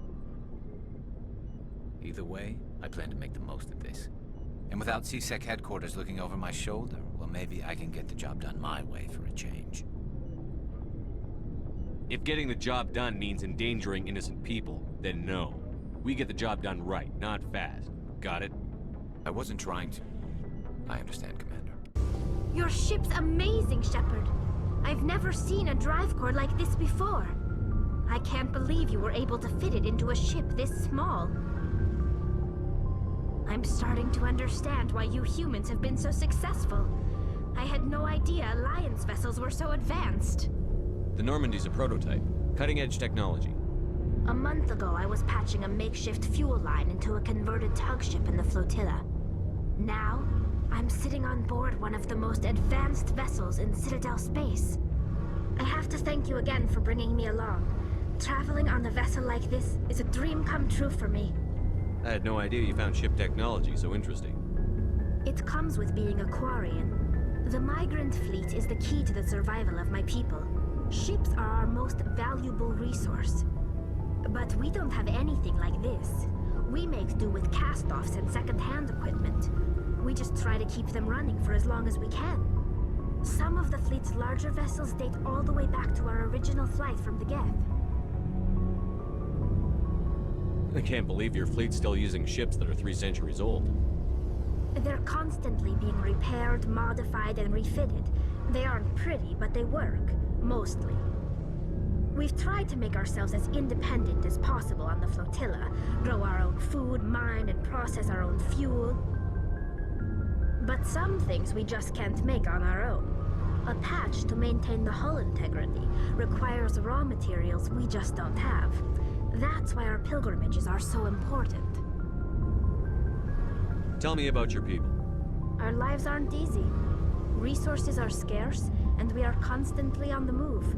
Everything we do must in some way contribute to the continuation of the migrant fleet. There are 17 million Quarians in the flotilla, and each of us relies on the others for survival. The bonds among my people are strong. Unfortunately, we have had to surrender many of the freedoms and civil liberties other species take for granted. What kind of freedoms? Well, it's illegal for parents to have more than one child. If our population grows too much, it would strain our resources to their breaking point. Of course, we also can't allow our numbers to become too few. If our population is in decline, the rule against single births is temporarily repealed. In extreme cases of population decline, incentives are even offered to encourage multiple births, though the Conclave hasn't had to take such measures in nearly a century. That's your government. The Conclave is our civilian branch of government. Each ship can elect a representative to serve on the Conclave and make decisions that affect the fleet as a whole. On matters that affect an individual ship, however, the captain has the final say. It's a tradition that dates back to the early days, when the fleet was governed by martial law. Fortunately, most captains nowadays are smart enough to have an elected council from their crew to give them advice and guidance. So the ultimate power rests with elected officials. In practice, the Conclave and the respective council for each ship tend to set the rules that govern our daily lives. But in theory, we are still under military jurisdiction. The 5 top-ranking military officials in the fleet serve on the Admiralty Board. These 5 have the power to overrule any decision by the Conclave in case of emergency. To do so requires unanimous agreement among the Admiralty, and they can only do this once. After that, the entire board must resign their posts. It's a safeguard that served us well. In nearly 3 centuries, the Admiralty Board has only overruled the Conclave 4 times. I want to know more about the Geth. I doubt I can tell you anything you don't already know. It's been almost 3 centuries since they drove my people into exile. All I know is the story of their origins, what they were when we created them, and how they turned on us. Interesting. The Geth were originally created to serve as an automated manual labor force. Initially, their intelligence was as limited as any VI. Over time, we made small modifications to their programming to allow them to perform more varied and complex tasks, bringing them closer and closer to true AI status. How come the Council didn't step in and stop you? This wasn't true AI research. We may have been skirting the bounds of the law, but we never did anything that was actually illegal. The changes were so insignificant, so gradual, that we were able to control them. Or so we thought. But one thing we underestimated was the power of the neural network. A million Geth thinking simultaneously created an inherently unstable matrix. So, the Geth share brain power? Many of the Geth's logic systems were designed to work in concert with other nearby Geth. Basically, the more of them you have in a group, the smarter they are. So there's some sort of group consciousness? No, nothing like that. They cannot share sensory data or information. Their programming cannot handle that much simultaneous input. Each Geth maintains an individual awareness and identity. The neural network only operates on a process-based level. It's basically the synthetic equivalent of a subconscious. But when they're in close proximity, they can coordinate low-level functional processes, freeing up more capacity for original or independent thought. What made them rebel? As we built more and more Geth, their effective intelligence became more sophisticated, more abstract. One day, a Geth began to ask its Quarian overseer questions about the nature of its existence. Am I alive? Why am I here? what is my purpose? As you can imagine, this caused a near panic among my people. I don't see what's so bad about those questions. The Geth were created to engage in mundane, repetitive, or dangerous manual labor. That's fine for machines, but it won't satisfy a sentient being for long. The Geth were showing signs of rudimentary self-awareness and independent thought. If the Geth were intelligent, then we were essentially using them as slaves. It was inevitable the newly sentient Geth would rebel against their situation. We knew they would rise up against us, so we acted first. A general order went out across all Quarian-controlled systems to permanently deactivate all Geth. The Geth responded to this order violently. You can't blame them for fighting for their survival. We had no other choice. The Geth were already on the verge of revolution. By acting quickly, we had a chance to end the war before it began. The hope was that most of the Geth would still be little more than machines, incapable of organized resistance. But they had progressed much further than anyone anticipated. The war was long and bloody. Millions upon millions of Quarians died at their hands. In the end, we were forced to flee our own homeworld. We feared the Geth would pursue us, but they never came beyond the Veil. Now we drift through space, exile searching for a way to reclaim what was once ours. It's hard to feel sorry for you. Your ancestors tried to wipe out another species. We made a mistake when we created the Geth in the first place, but we did not make a mistake when we went to war against them. If we had not acted, they would have wiped us out. They're a synthetic life form. They have no use for organics. None. Why do you think they cut themselves off from the rest of the galaxy? Why do you think they've killed every organic being who's ever tried to contact them? I didn't mean to offend you. I'm sorry. I didn't mean to get so worked up. Most Quarians tend to have pretty strong opinions about the Geth. I want to know more about the pilgrimage. When my people reach maturity, we leave our birth ships and seek acceptance with a new crew. It's necessary to maintain genetic diversity among the fleet. But no ship wants to accept someone who will be a burden on them. So, to prove our worth, we embark on a pilgrimage. We set out alone, leaving the flotilla and our families behind us.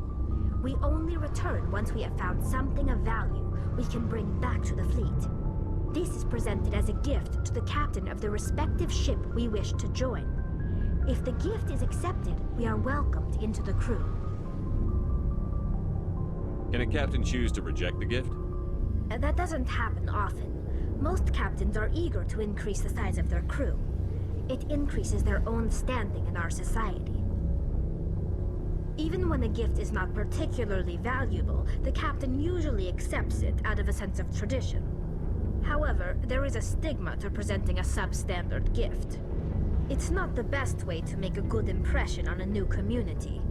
Most pilgrims don't return until they find something worthwhile. How's the Normandy performing? Is she everything they said she'd be? She's the best ship in the fleet, if you've got a pilot who knows how to handle her. Balance isn't what you'd expect. Takes a while to get used to that oversized drive core we got stuffed in the back, and her power can sneak up on you if you're not careful. The Normandy's probably too much ship for your average Alliance pilot, Commander. Lucky for you, I'm anything but average. I like to know my crew. Mind if I ask you a few questions? I can see where this is going. You did a background check on me, didn't you? Well, I'll tell you the same thing I told the captain. You want me as your pilot. I'm not good. I'm not even great. I am the best damn helmsman in the Alliance fleet. Top of my class in flight school, I earned that. All those commendations in my file, I earned every single one. Those weren't given to me as charity for my disease. I'm sorry, Joker. I didn't even know you were sick. You mean you didn't know? Oh, crap.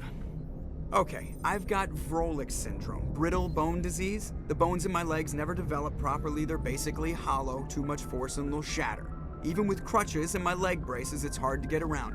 One wrong step and crack! It's very dramatic, but I've learned to manage my condition, Commander. Put the Normandy in my hands and I'll make her dance for you. Just don't ask me to get up and dance unless, you like the sound of snapping shin bones. Why does everyone call you Joker? It's a lot shorter than saying Alliance Flight Lieutenant Jeff Moreau. Plus, I love to make little children laugh. I was just thinking how much you remind me of Santa Claus. Look, I didn't pick the name. One of the instructors in flight school used to bug me about never smiling. She started calling me Joker, and it stuck. Why didn't you ever smile? Hey, I worked my ass off in flight school, Commander. The world's not gonna hand you anything if you go around grinning like an idiot. By the end of the year, I was the best pilot in the academy, even better than the instructors, and everybody knew it. They'd all got their asses kicked by the sickly kid with the creaky little legs. One guess who was smiling at graduation? I need to know more about this Vrolik syndrome if I'm putting my ship in your hands. Yeah, of course you do. It's an extremely rare condition. Nobody knows exactly what causes it. Genetic, maybe. It's treatable, but there's no cure. They classify my case as moderate to severe. I was born with over a dozen fractures, hip, thighs, ankles. My bones were already breaking in the womb. 100 years ago, I wouldn't have survived past my first year. Lucky for me, modern medical science has turned me into a productive member of society. You're not gonna break a bone trying to fly the ship, are you? I don't fly with my feet, Commander, so I'm fine as long as I'm in this chair. I gotta be real careful when I get up to take a piss, though. I can do my job as well as anyone on the ship. Better, actually. So don't worry about it. I have to go.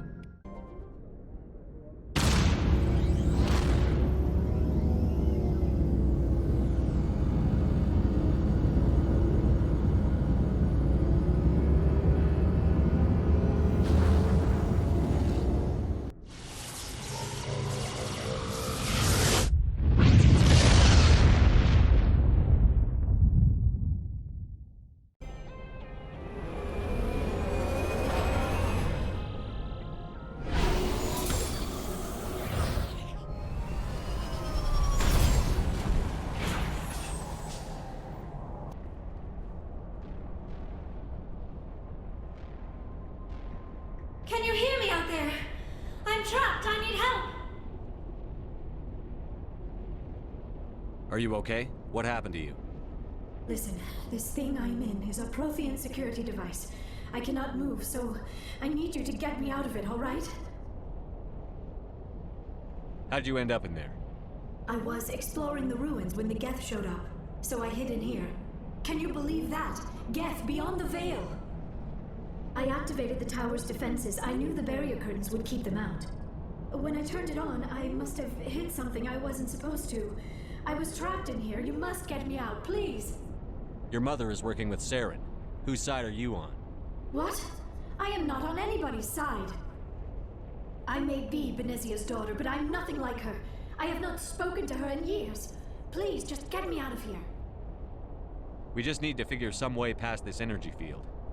It's a Prothean barrier curtain. I knew it would keep me safe from the Geth. When I turned it on, I must have hit something I wasn't supposed to. I was trapped in here. You must get me out, please. We'll find some way to help you.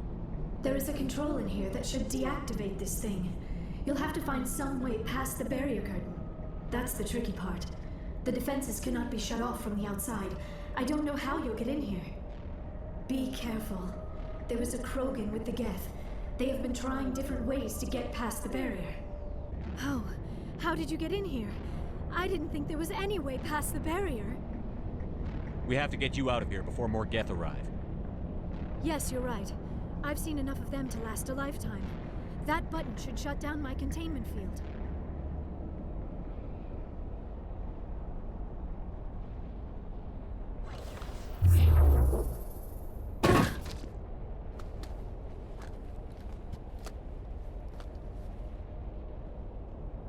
Any idea how we get out of this place?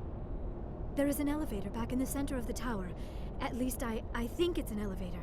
It should take us out of here. Come on! I still cannot believe all this. Why would the Geth come after me? Do you think Benezia's involved? Saren's looking for the conduit. You're a Prothean expert. He probably wants you to help him find it. The conduit? But I don't know. What the hell was that? These ruins are not stable. That mining laser must have triggered a seismic event. We have to hurry. The whole place is caving in. Joker, get the Normandy airborne and lock in on my signal. On the double, mister. Aye, aye, Commander. Secure and away. ETA 8 minutes. He needs to move faster.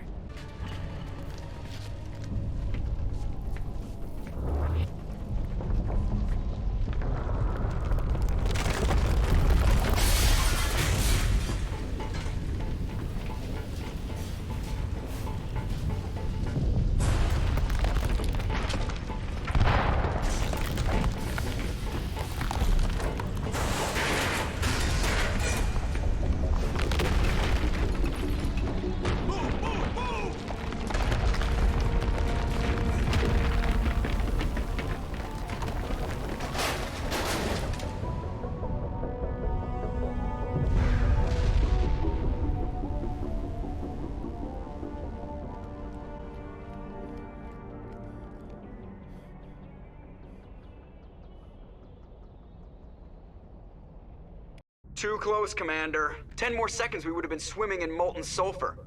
The Normandy isn't equipped to land in exploding volcanoes. They tend to fry our sensors and melt our hull. Just for future reference. We almost died out there, and your pilot is making jokes? Joker pulled our asses out of there. I think he's earned the right to a few bad jokes. I see. It must be a human thing. I don't have a lot of experience dealing with your species, Commander. But I am grateful to you. You saved my life back there, and not just from the volcano. Those Geth would have killed me or dragged me off to Saren. What did Saren want with you? Do you know something about the conduit? Only that it was somehow connected to the Prothean extinction. That is my real area of expertise. I have spent the past 50 years trying to figure out what happened to them. How old are you exactly? I hate to admit it, but I am only 106. Damn! I hope I look that good when I'm your age.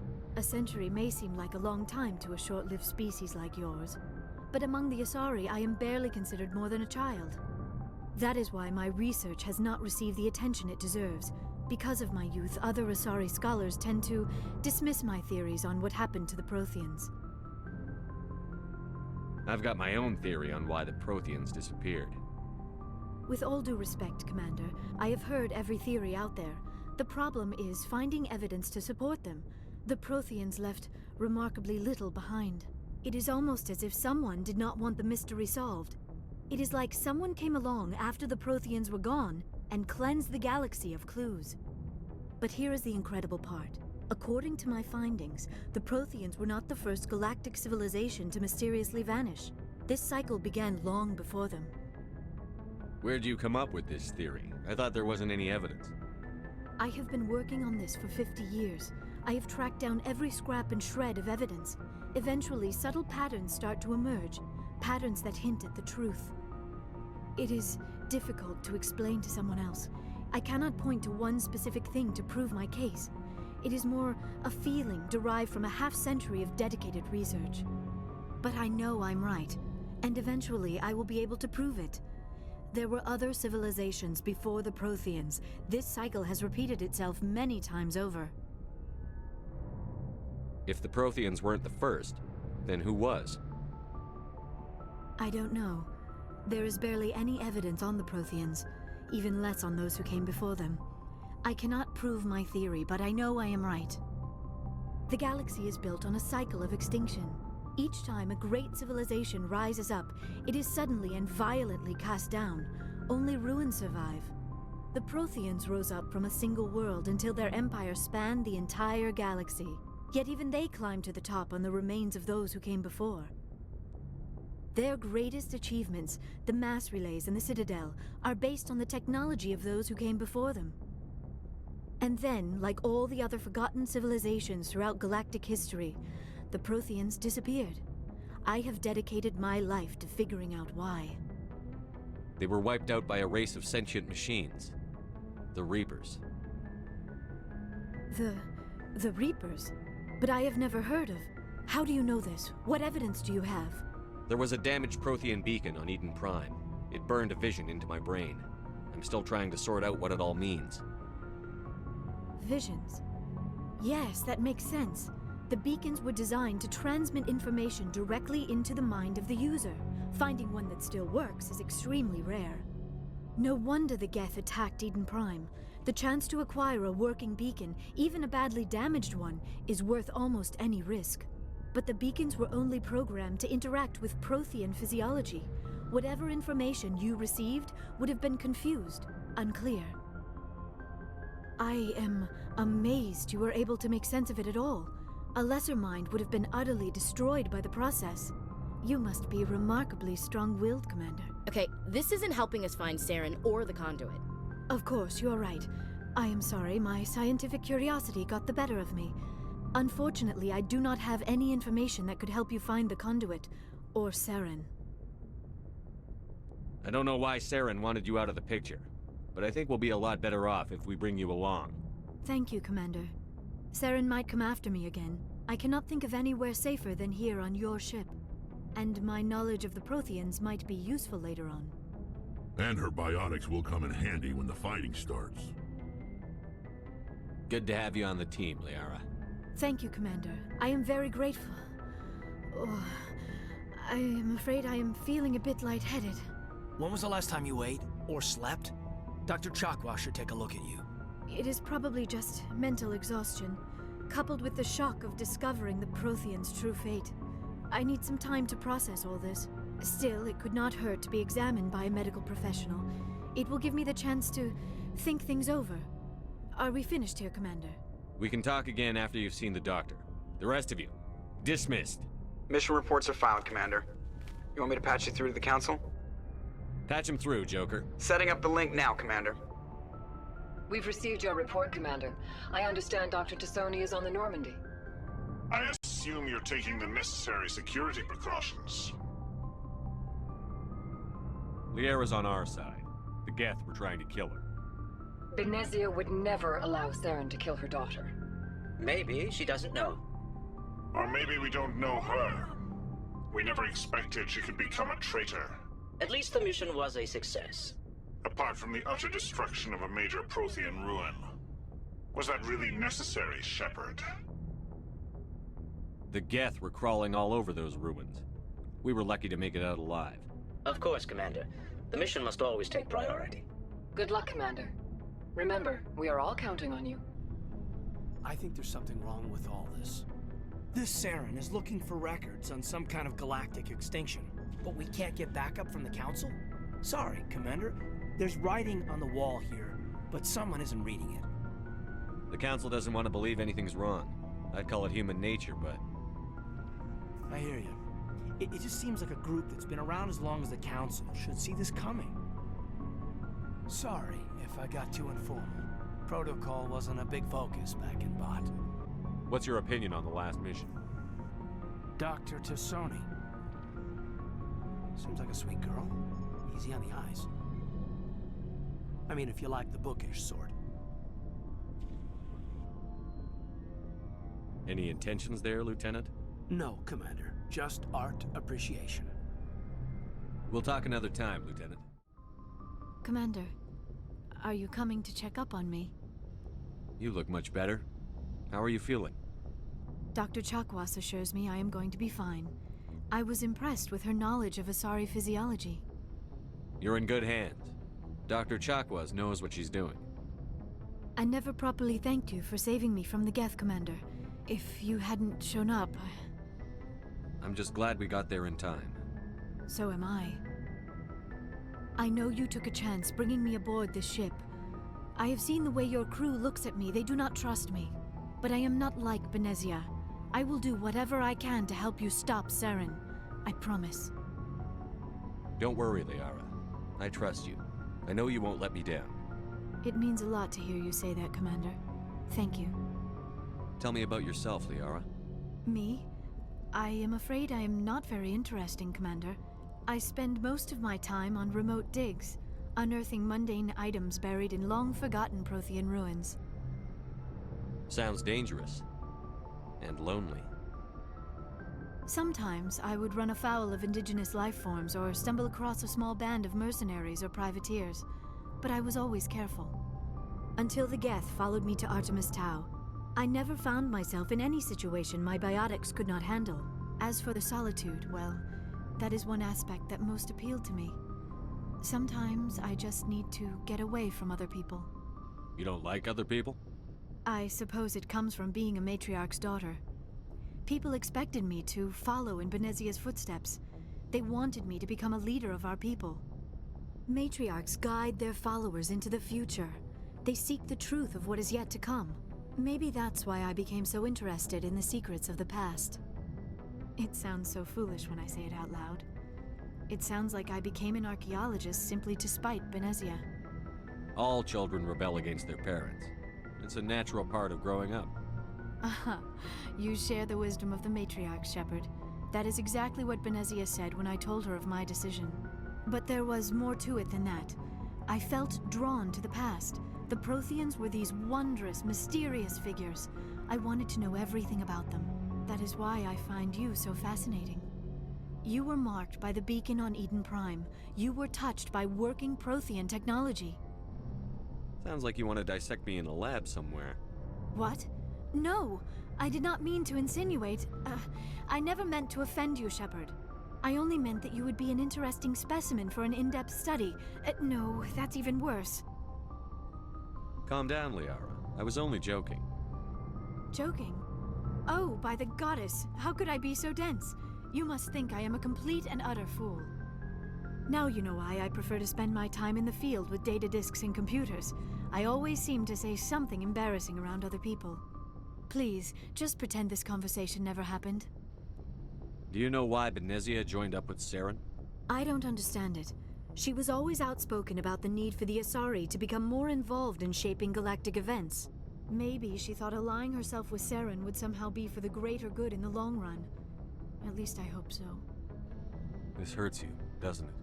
None of this makes any sense to me. I have not spoken to Benezia in many years, but I know her, and this was not like her.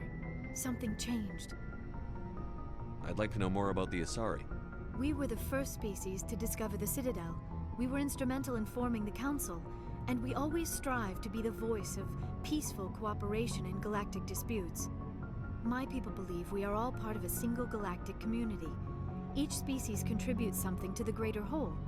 Although we seek to understand other species, it seems few of them seek to understand us. The galaxy is filled with rumors and misinformation about my people. Like what? Most of the inaccuracies are centered around our mating rituals. My species is monogendered. Male and female have no real meaning for us. We still require a partner to reproduce. This second parent, however, may be of any species and any gender. I don't understand. Your species can mate with anyone? Mating is not quite the proper term, not as you understand it. Physical contact may or may not be involved, but it is not an essential element of the union. The true connection is mental. Our physiology allows us to meld with other beings. We can touch the very depths of their minds. We explore the genetic memory of their species. We share the most basic elements of their individual and racial identities. We then pass these traits onto our daughters. It is how we learn to grow as a species and how we develop a greater understanding of other races. What happens to your partner after the union? Every relationship is different. Some unions are a single encounter with both parents parting ways afterwards. Others can be more long-term. Sometimes an Asari and her partner will stay together for many decades. Do you know who Matriarch Benezia chose as her partner? She rarely spoke of her partner. Though I know my father, if you want to use that term, was another Asari. I thought you always needed another species to serve as one of the parents. Think about it, Shepard. If we were not able to mate with our own species, we would have died out long before we ever mastered spaceflight and left our homeworld. Union with our own kind is no longer common, not for the purposes of reproduction. Most Asari believe it weakens our species. Asari daughters inherit racial traits from the father species. If both parents are Asari, then nothing has been gained, or so conventional wisdom would hold. I am what is sometimes called a pureblood. Though no Asari would ever be cruel enough to say the word to my face, it is a great insult among my people. It is possible Benezia's partner was embarrassed by their union. She may have been too ashamed to publicly acknowledge me as her offspring. Maybe she wanted to meet you but couldn't. Something could have happened to her. Maybe she passed away. You might be right. I hope you are. But I have no way to know for sure. Benezia never spoke of her partner. Whatever happened, it caused her too much pain to dwell on it. She raised me by herself, though that is not uncommon. Many Asari raise their children alone, particularly if the father species is short-lived. Often the partner will pass on long before the child reaches maturity.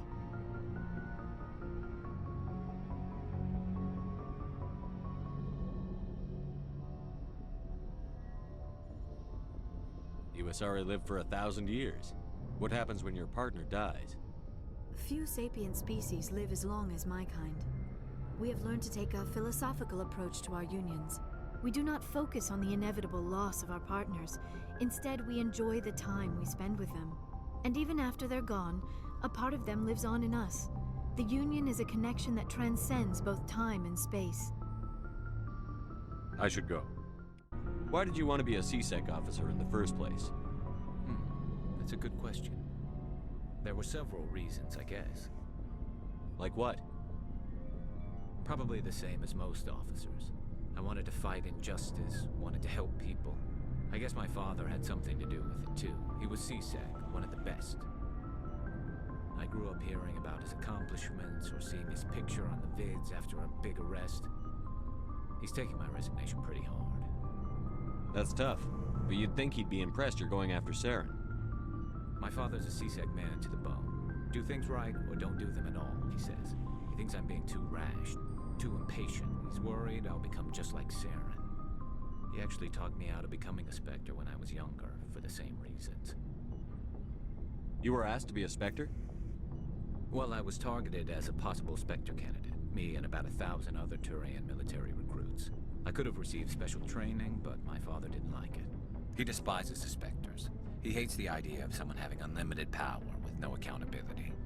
He wouldn't like you, Commander. No offense. I suppose I can understand his concern. You can, but Saren's not going to play by our rules, CSEC's rules. If you want to nail Saren, you need to send someone who isn't restricted by policies and procedures.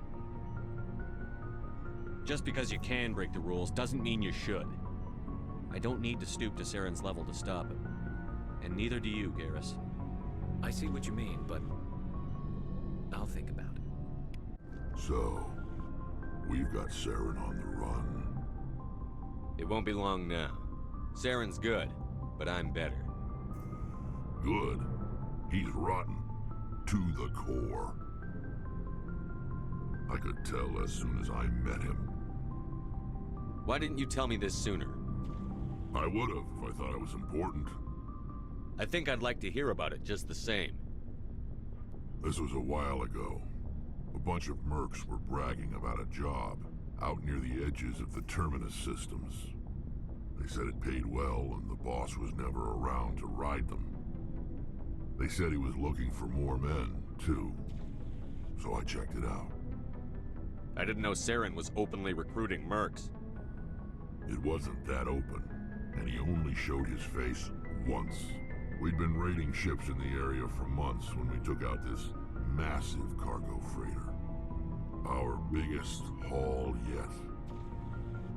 I was on board checking bodies for valuables, looking for some extra credits. That's when I saw him. What did Saren want with the ship?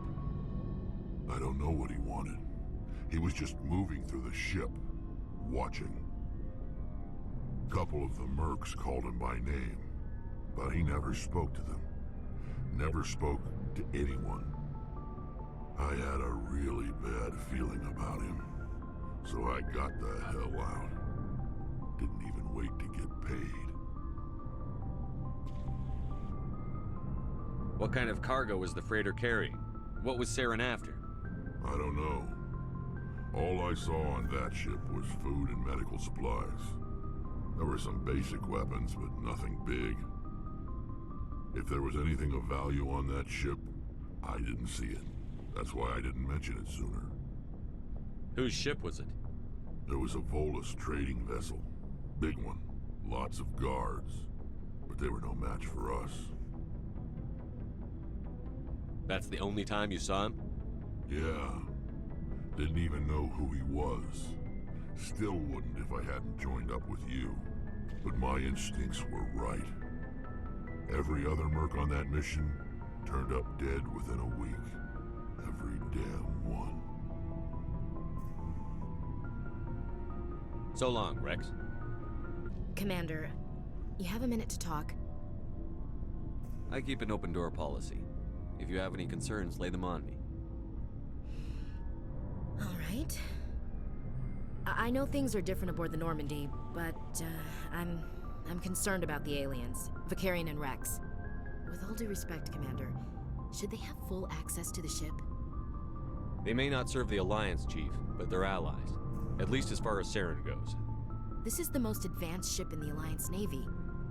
I don't think we should give them free rein to poke around the vital systems. Engines, sensors, weapons. You don't trust the Alliance's allies? I'm not sure I'd call the Council races allies. We, humanity, have to learn to rely on ourselves. Standing up for ourselves doesn't mean standing alone. I don't think we should turn down allies. I just think we shouldn't bet everything on them staying allies. As noble as the Council members seem now, if their backs are against the wall, they'll abandon us. You've got a pessimistic view of the universe, Williams. A pessimist is what an optimist calls a realist. Look, if you're fighting a bear and the only way for you to survive is to sick your dog on it and run, you'll do it. As much as you love your dog, it isn't human. It's not racism, not really. Members of their species will always be more important to them than humans are. These seem like deeply held beliefs, Williams. What made you think this way? My family's defended the Alliance since it was founded. My father, grandfather, great-grandmother, they all picked up a rifle and swore the oath of service. I guess we just tend to think of Earth's interests as our own. I come from a military family too. My parents were both Navy. Anybody in your family we might know? Couldn't say, Commander. We probably have a lot in common. You join up to carry on the tradition? Mainly I wanted to serve. Protect the Alliance, save lives, you know. Glad to hear it. I'd hate to think you were out here for a free college education. It doesn't sound like you've worked with aliens before. No, sir. Mainly I've been groundside, part of the surface garrison forces. I did get a rotation on a space station for training. Every Marine a rifleman, every rifleman ZG certified. That's odd. Your record is spotless and your technical scores are exemplary. You should be serving with the fleet. Anyway, that's why I haven't served with many aliens, Commander. All right. I can see where your concerns are coming from, Williams. But this is a multilateral mission. You're going to have to work with aliens, like it or not. It won't be a problem, Commander. You say jump, I say how high. You tell me to kiss a Turian, I'll ask which cheek. Would you kiss anyone I ordered you to? That depends, sir. If you ordered me to kiss a superior officer, that would be a violation of the regs concerning fraternization. That would make it an illegal order. I'd be required to decline and relieve you of command. Sir. What's your opinion on the last mission? Not sure I buy Dr. Tassoni's story about her and her mom not talking. They're family, right? I think she's being straight with us. Or at least, I don't think she lies very often. Yeah, she's probably really bad at it. Hey, want me to ask her about her sex life? Might be illuminating. I don't think she's used to teasing. Good-natured or otherwise. No fun, Commander. Too bad those ruins got destroyed. I mean, they lasted thousands of years. That's impressive. We'll talk later, Williams. Oh, hello, Shepard. Are you okay? I don't know. Your ship is amazing, and your crew's been really great to me. Especially your chief engineer. But I just sort of feel out of place. The Normandy runs so smooth, it feels like we're not even moving. And the engines are so quiet. How do you sleep at night? The silence wakes you up? Back on the flotilla, the last thing you want to hear is silence. It means an engine's died or an air filter shut down. I guess you don't have to worry about that here. But old habits die hard. But it's more than just the silence. This ship feels so empty. It's like half the crew is missing. Back home, I couldn't wait to go on my pilgrimage. I couldn't wait to get away from the crowds. Now that I'm out here, I kind of miss them. Sometimes we don't appreciate what we have until it's gone. That's true. I'm starting to wonder if that's what the pilgrimage is really about. It's given me a whole new perspective on my people and our culture. You know, there's always a few who go on their pilgrimages and never return. I always assumed something bad happened to them, but maybe they just wanted a different life. You do plan to return to the migrant fleet, right? I could never abandon my people, Shepard. I will go back eventually, but we have to stop Saren first. Otherwise, I might not have a home to go back to. I should go. Approach control, this is the SSV Normandy, requesting a vector and a berth. Normandy, your arrival was not scheduled. Our defense grid is armed and tracking you. State your business. Citadel business. We got a Council Spectre aboard. Landing access granted, Normandy. Be advised, we will be confirming identification on arrival. If confirmation cannot be established, your vessel will be impounded. What a fun bunch. I think I'll take my next leave here. That's far enough. We're not here to cause problems. This is an unscheduled arrival. I need your credentials. You first. We're the law here. Show some respect. I'm Captain Maiko Matsuo, Ilanis Risk Control Services. I'm a Spectre. My name is Shepard. Load of horse crap, man. We will need to confirm that. Also, I must advise you that firearms are not permitted on Novaria. Sergeant Sterling, secure their weapons. It would not be wise to search for the Geth unarmed. Stand down. Their house, their rules. I'll be behind you. That armor's in good condition? Captain Matsuo, stand down. We confirmed their identity. Spectres are authorized to carry weapons here, Captain. You may proceed, Spectre. I hope the rest of your visit will be less confrontational. Parasini-san will meet you upstairs. Behave yourself. I am Gianna Parasini, assistant to Administrator Ananias. We apologize for the incident in the docking bay. I appreciate your help. You're welcome. You understand our security chief was only doing her job. One of my duties is orientation of new arrivals. Do you have any questions? Pretty heavy security for such a small port. The executive board does everything in its power to protect the privacy of our client corporations. I can't have my investigation hampered. Tread lightly. The board can bury you in litigation. You'd need an Asari lawyer to see the case through. Has anyone unusual passed through here recently? Unusual? An Asari matriarch passed through a few days ago. Lady Benezia. Benezia?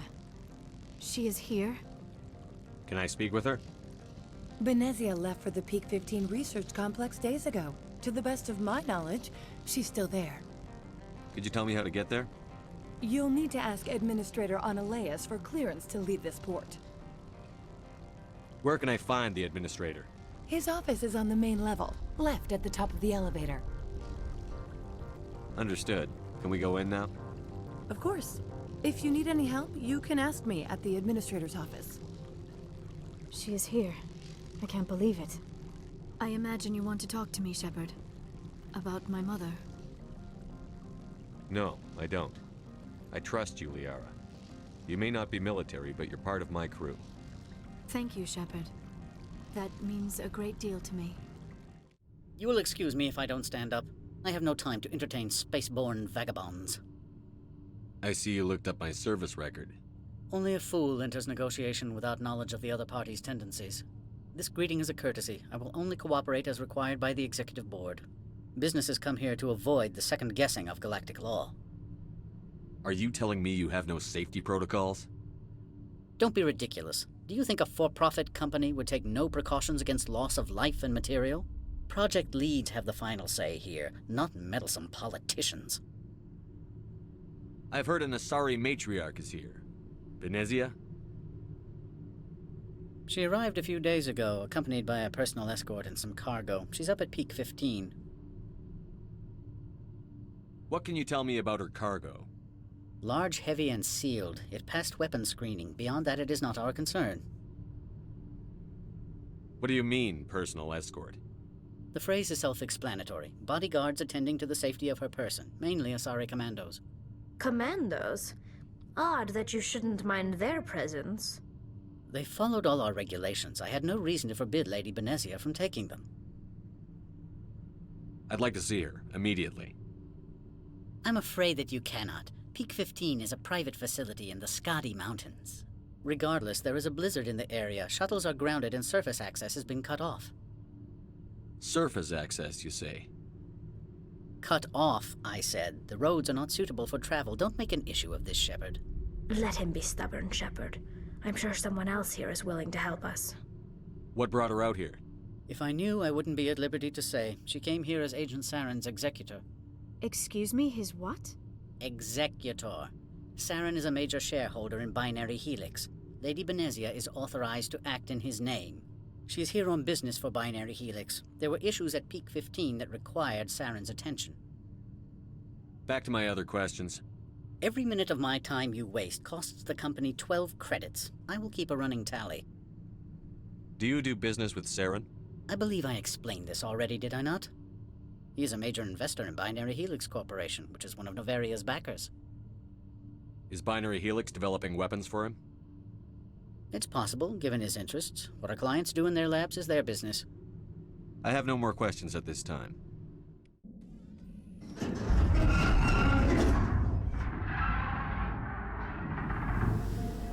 What was that? Animals? Wind? This place is in bad shape.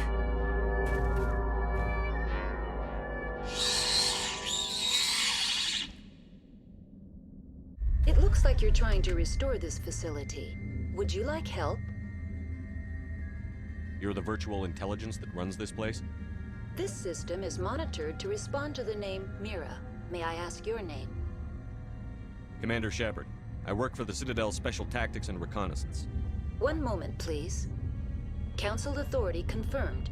You are entitled to secure access of all systems. Please note that queries relating to corporate secrets require privileged access. Privileged access is only available to Binary Helix executives. This system is ready to process queries. You may access me at any holographic interface within Peak 15. I need to find Matriarch Venezia. Lady Venezia departed on the passenger tramway to the Rift Station subsidiary labs. User alert. The tramway system is currently inoperable. What's the situation here? One moment, please. Diagnostics in progress. Critical failure. Main reactor shut down in accordance with emergency containment procedures. Manual restart required. Critical failure. Landline connections are disabled.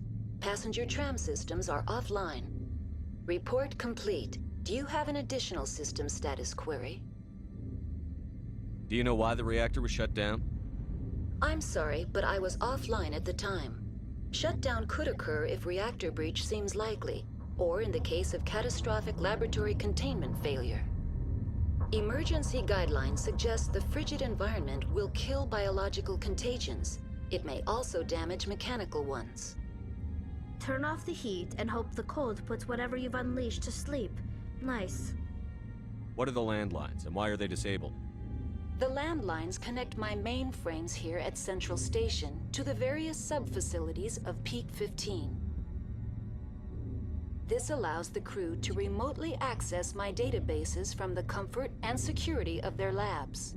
When emergency protocols were implemented within the hot labs, the cabling was automatically ejected. Tell me what happened here. I'm sorry, but I need a more specific query. The creatures we've encountered here, did they come from the labs? I'm sorry, Commander. Inquiries related to our research require privileged access. Only executives of Binary Helix have that level of clearance. That's all I need right now. Are you here to secure the situation? How are you holding up? You must listen to me. If we do not contain our mistake, they will drop bombs from the battle stations. You understand? Wait. Is there an Asari matriarch here? Asari? I have not seen one. She is safe then, at Rift Station. This is not important. You must be listening. Binary Helix found an egg. It was on a derelict ship, thousands of years drifting. This was Rachni's ship. Inside they find many eggs in cryogenic suspension. 1,000-year-old egg hatched? Yes. Very tough to be so long frozen. That it survived the centuries. This is miraculous. Binary Helix planned to clone Rachni, mass-produce them, create an army. But when they get here, they find this egg is not a common Rachni. It is a queen. After she lays eggs, they move her to Rift Station. They are thinking that without her, they can raise the babies to be obedient. Hold on. Don't you need a male to get eggs? Queens are born carrying the genetic code of their fathers. Eggs are carried away from the colony to hatch alone. Queens can lay eggs in hours and have a colony in days. This is how they spread so quickly. Separating them from their mother didn't work. This was exactly the wrong thing to do. I am thinking that without a queen, Rachni do not develop properly. Her mind is shaping theirs. These Rachni are uncontrollable. Then all we need to do is bring her here. No, I am sorry, but this will not work. These Rachni are beyond saving. It is a sad thing, but they must be euthanized. I am thinking that the neutron purge must be set off. I'm not familiar with the purge system. It creates bursts of neutron radiation, kills everything within the station. Things beyond get genetic damage of varying degree. Once the purge is armed, we'll have to fight our way out. Give us a minute to patch up and rearm. Sure. I wait here. I am not so much good for searching now, yes? How do we set off the purge? Arming controls are nearby. All you do is insert the key. Then I will give Kira the start.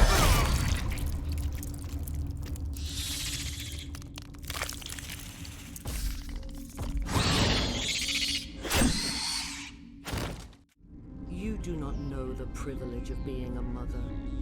There is power in creation. To shape a life, turn it toward happiness or despair.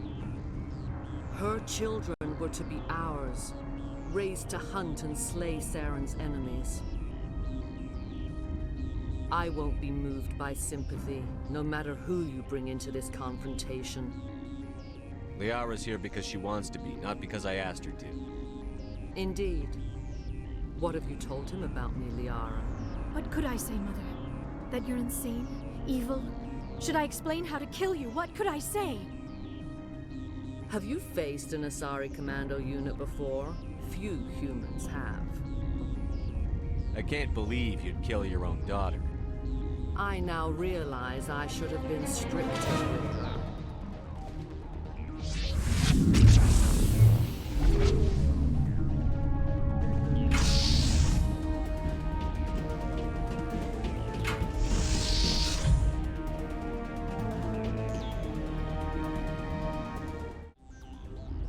This is not over. Saren is unstoppable. My mind is filled with his light. Everything is clear. The Rachni didn't cooperate with you. Why should I? I will not betray him. You will. You must listen. Saren still whispers in my mind. I can fight his compulsions. Briefly, but the indoctrination is strong. Why are you able to break free of his control now?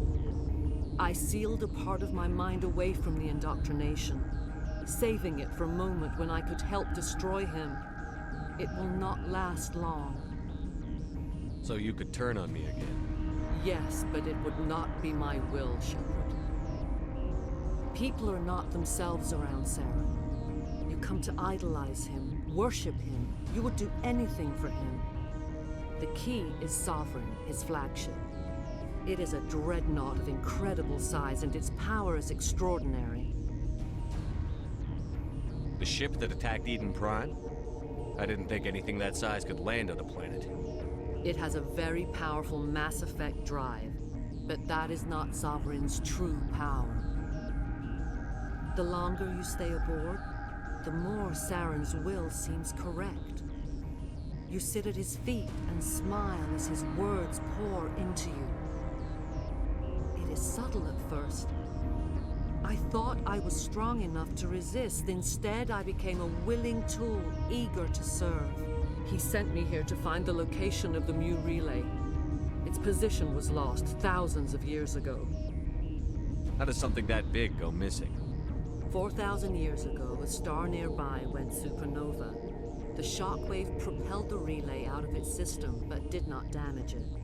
Its precise vector and speed are impossible to determine. As millennia passed, the nebula created by the nova enveloped the relay. It is difficult to find any cold object in interstellar space, particularly something swathed in hot dust and radiation. Someone on Noveria found it? 2,000 years ago, the Rachni inhabited that region of our galaxy. They discovered the relay. The Rachni can share memories across generations. Queens inherit the knowledge of their mothers.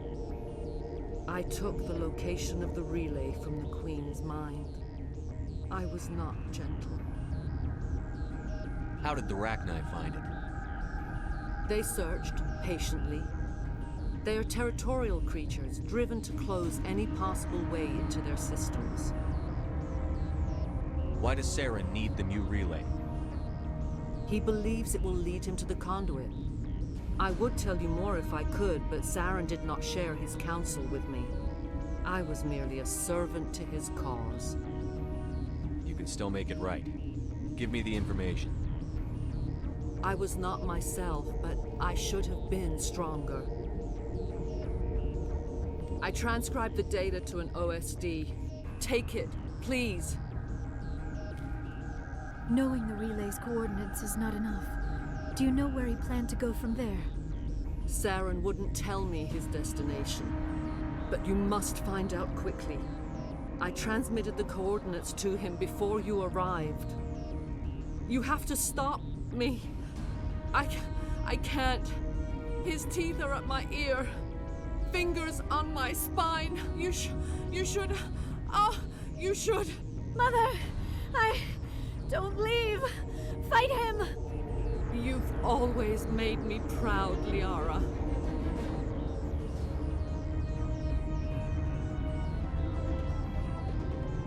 Die. I cannot go on. You will have to stop him, Shepard. Hold on. We've got Netagel. Maybe we can... No. He is still in my mind. I am not entirely myself. I never will be again. Mother. Good night, little wing. I will see you again with the dawn. No light. They always said there would be a...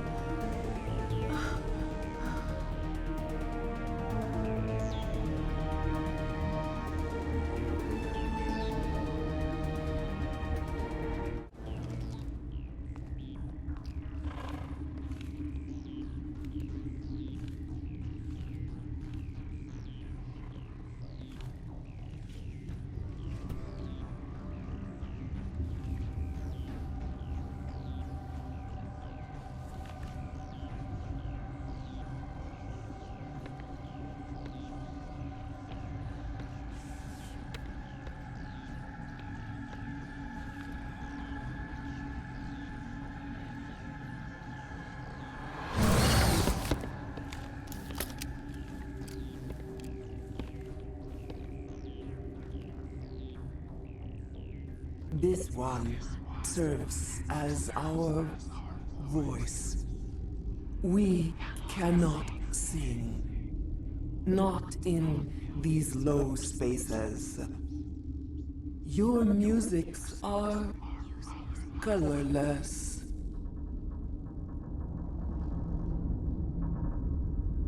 Musics? What? Your way of communicating is strange. Flat.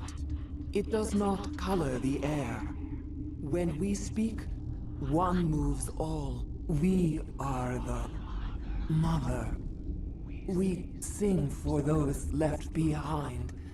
The children you thought silenced.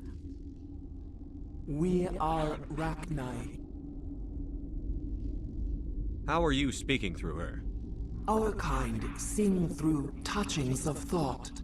We pluck the strings, and the other understands. She is weak to urging. She has colors we have no names for. But she is ending. Her music is bittersweet. It is beautiful.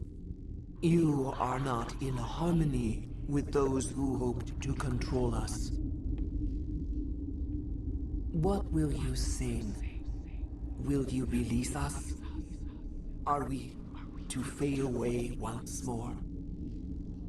Look, those tanks? Acid. Strong enough to kill anything, no matter its biology. They wouldn't have installed that if they weren't afraid of the consequences of her getting loose. They made a mistake. They let the Krogan go too far. This is a chance for us to atone. She has done nothing to us. Your companions hear the truth. You have the power to free us, or return our people to the silence of memory. If I let you live, would you attack other races again? No. I do not know what happened in the war.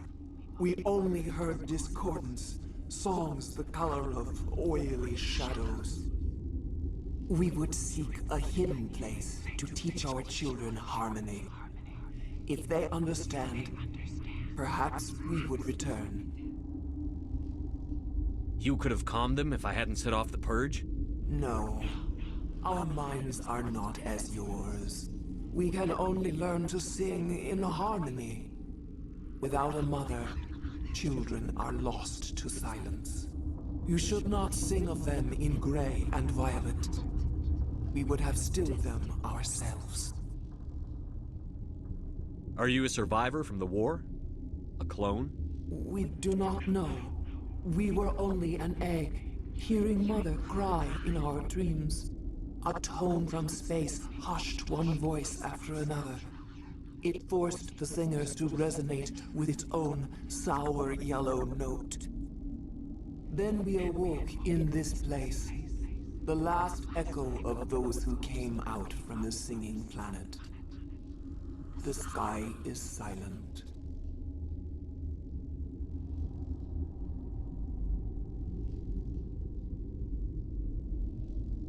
I won't destroy your entire race. You'll go free. You will give us the chance to compose anew? We will remember. We will sing of your forgiveness to our children.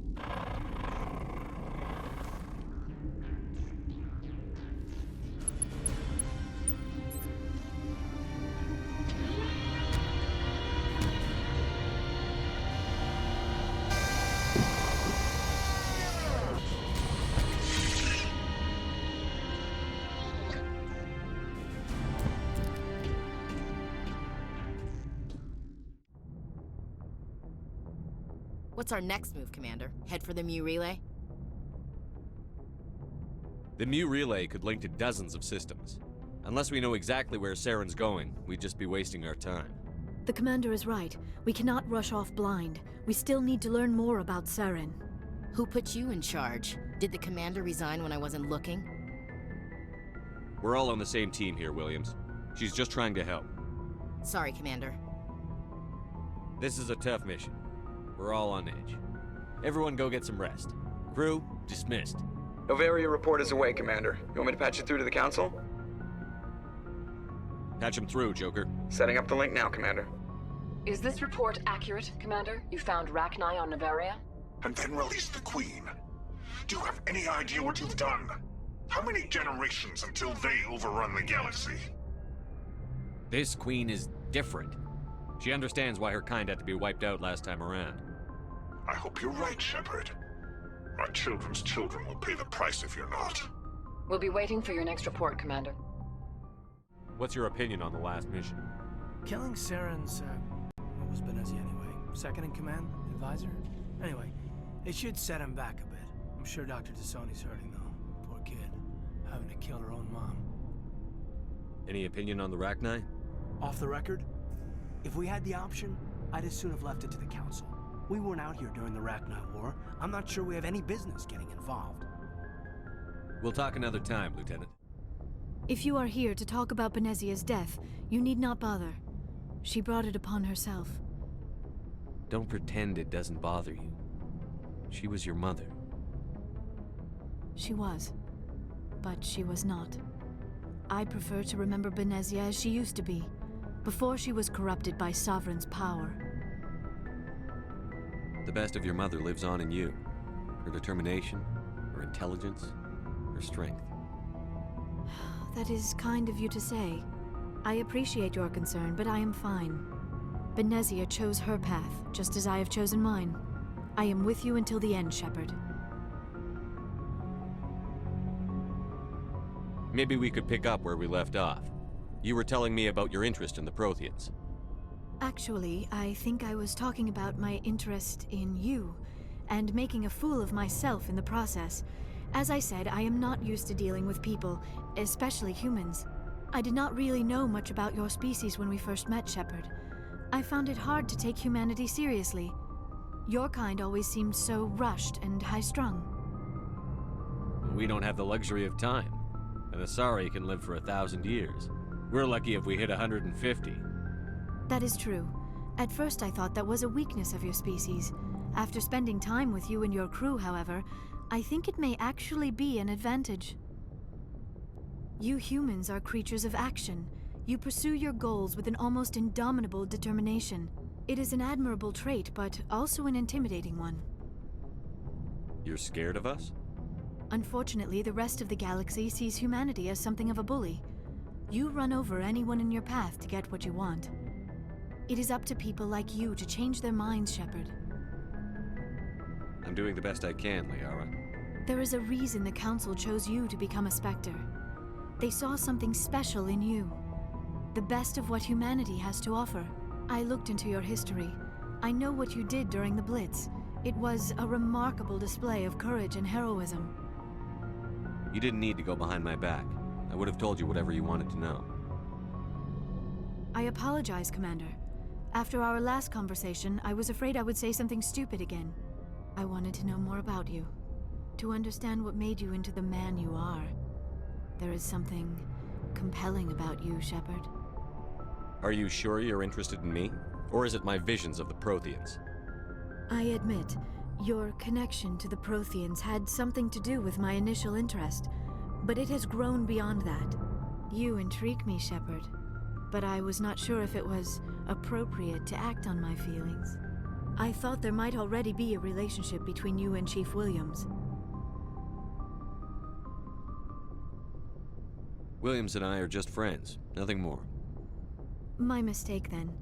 I am not as adept at understanding human relationships as I thought. But what about us, Shepard?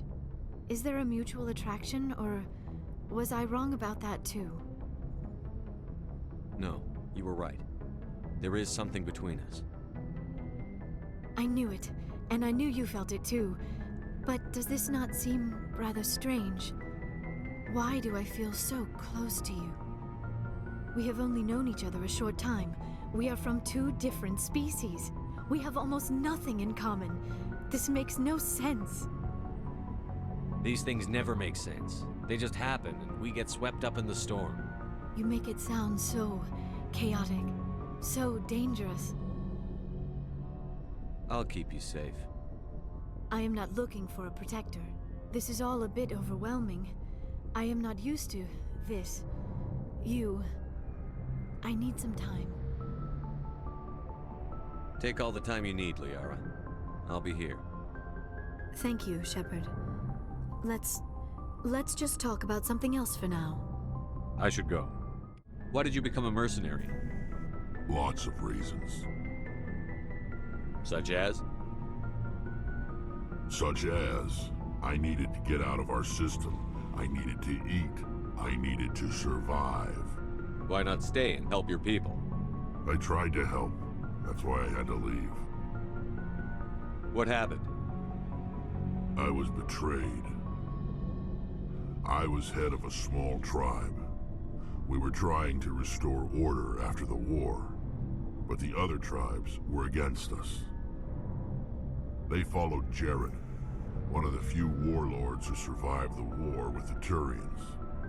But he was old, and so were his ideas. He wanted to continue the war. He wanted us to fight. Turians, Solarians, each other. It didn't matter who, as long as we were fighting. What did you want? I just wanted Jared to shut up, to stop his ranting. I wanted him to stop leading the tribes astray. But he couldn't understand how much things had changed. We didn't have the numbers to go to war. Even if we did, the genophage made sure we couldn't replenish our numbers fast enough. I told them all to forget about war. We needed to focus on breeding, at least for one generation. And for a while, we were getting through. Some of the tribes started coming around.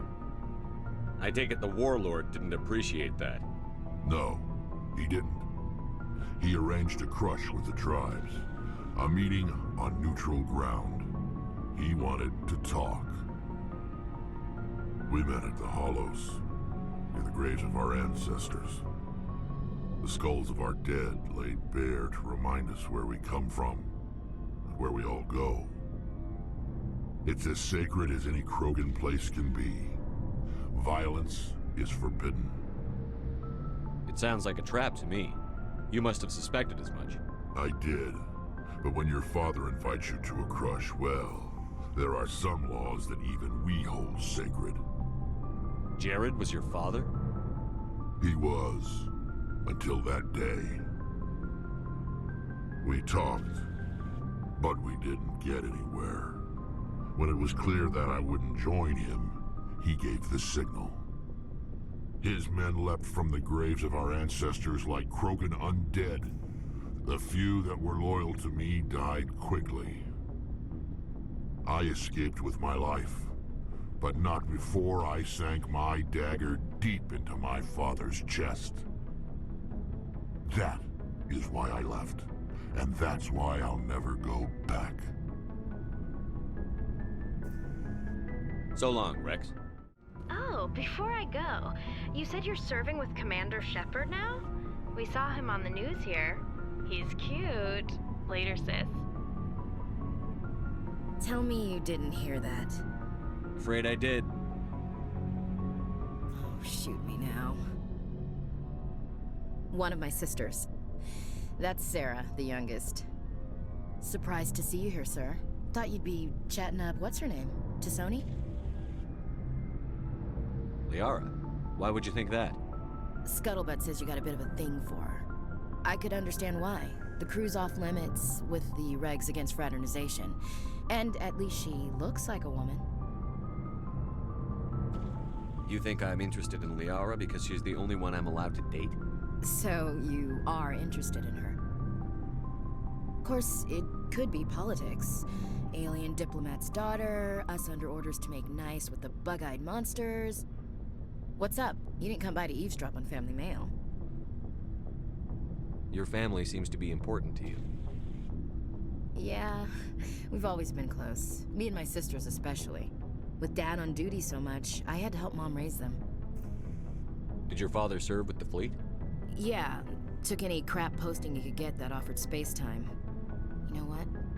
He worked his ass off trying to get recognized, but he never made it above serviceman 3rd class.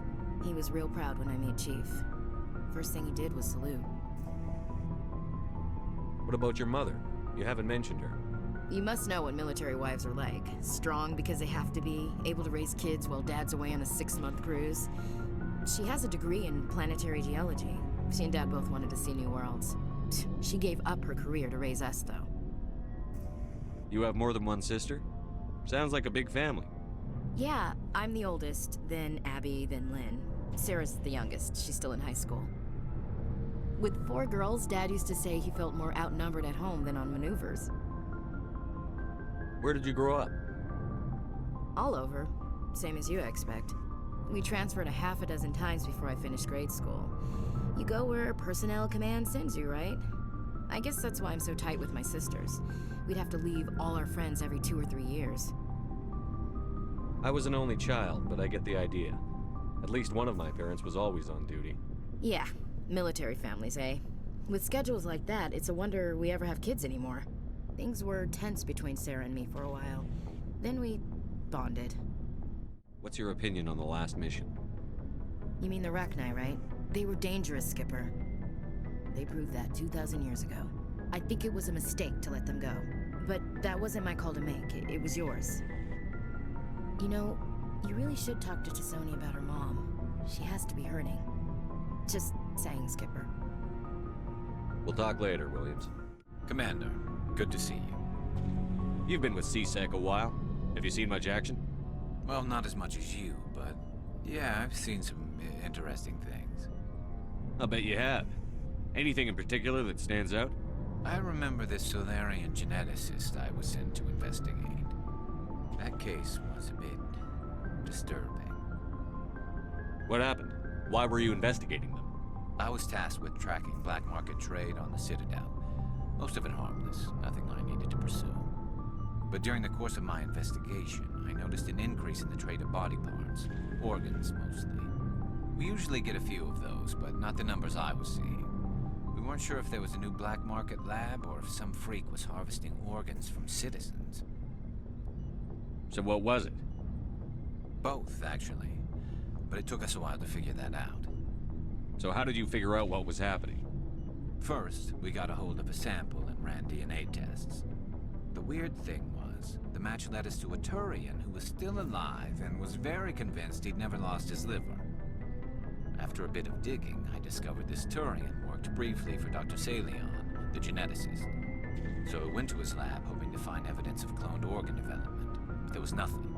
No Solarian hearts, no Turian livers, not one Krogan testicle. You're kidding, right? Why would anyone want Krogan testicles? Some Krogan believe that testicle transplants can increase their virility, counteract the effects of the genophage. It doesn't work, but that doesn't stop them from buying. They'll pay up to 10,000 credits each. That's 40,000 for a full set. Somebody's making a killing out there. What did you do about the geneticist? I brought in some of his employees for interrogation to see if I could get them to talk. While I was interviewing one of them, I came across something suspicious. You mean threatened? Was that really necessary? Maybe, maybe not. Either way, it paid off. One of my detainees started bleeding profusely during the interview. We offered to patch him up and he got frantic, freaked out. I ordered a full exam to find out what was going on. Our medics found incisions all over his body, some of them fresh. That was our big break. These people weren't just Dr. Salion's employees. They were test tubes, walking, living test tubes. He was growing parts inside these people? Exactly. He cloned their organs right inside their own bodies. Then he harvested them and sold them off. Most of the victims were poor. He'd pay them each a small percentage of the sales, but only if the organs were good. Sometimes an organ wouldn't grow properly, so he'd just leave it in them. Most of them were a mess, but only on the inside, hidden so nobody could see it. I hope he got what he deserved. That's the worst part. We never caught him. Why not? What the hell happened? He ran, blew his lab, grabbed some of his employees, and headed for the nearest space dock. By the time I found out, his ship was already leaving. He threatened to kill his hostages if we tried to stop him. But you went after him anyway, right? I ordered Citadel Defense to shoot him down, but CSEC headquarters countermanded my order. They were worried about the hostages, worried about civilian casualties if the ship was destroyed so close to the Citadel. I told them those hostages were dead anyway. You just used them to make more organs. But they wouldn't listen. Well, it's not worth the risk. You pursue the vessel and disable it. That's the best choice. They sent the military after him, but he got away just the same. Yes, they did. I went to Palin and told him what I thought of him and his policies. He said if I didn't like it, I could quit. Well, I almost did. All they had to do was disable that ship, stop him from running. Maybe the hostages die, maybe they don't, but at least we stopped the bastard responsible for it all. If you don't care about the fate of those hostages, then you're no better than he is. You're just a terrorist with a badge. Yeah, maybe you're right. It doesn't make it any easier, but I see your point. Just wish I could have stopped him. That's all. Do you have any idea what happened to Dr. Salion? I sent out feelers from time to time, hoping to find something. I thought I'd found him a while back. He changed ships and changed his name to Dr. Hart, his idea of a joke, I guess. I told the military, but they weren't convinced it was him. I got the transponder frequency for his new ship, but I just can't get anyone to check it out. I'll check out the coordinates when I get a chance. I was hoping you'd say that, but Commander, take me with you when you go. If it's Salion, I want to be there when you find him. Shepard, I'm glad you're here. Good to see you smiling again, so to speak. I'm sleeping much better now. I guess I'm getting used to how quiet your ship is. I still think a lot about my pilgrimage, though.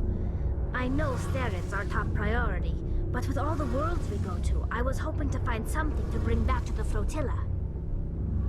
We've still got a long way to go. You'll find something to take back.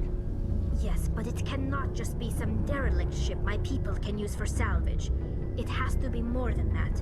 There's a lot expected of me. What's so special about you? It's my father. He's the senior member of the Admiralty Board.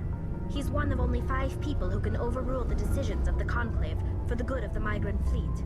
My father is responsible for the lives of 17 million people. Our entire race is in his hands, and I'm his only child. So are you some kind of heir to the Quarian throne or something?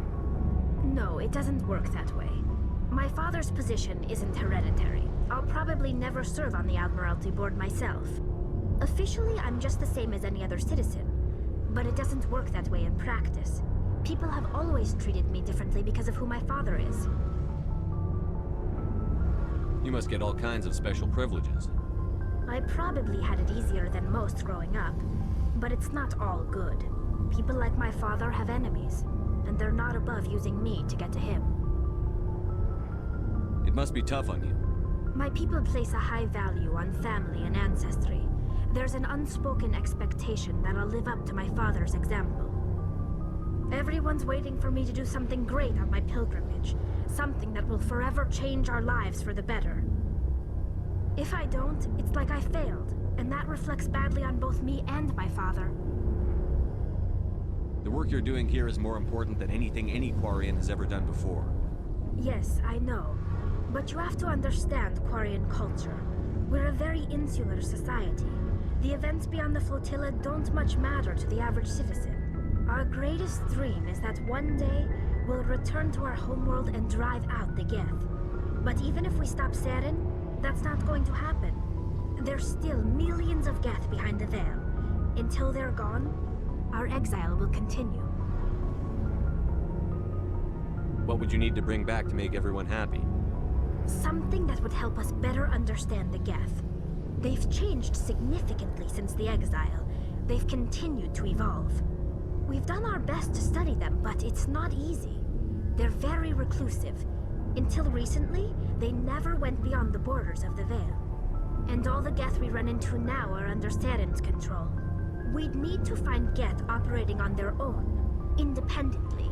But I don't want this to get in the way of our mission, Shepard. First, we stop Saren. Then I'll worry about my own problems.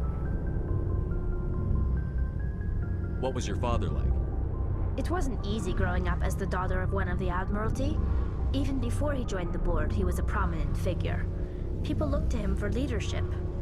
He had to set an example, and he expected the same of his daughter. Plus, he was pretty strict, a military man through and through. He never allowed me to settle for anything less than excellence. As a kid, I sometimes felt like he was pushing me too hard.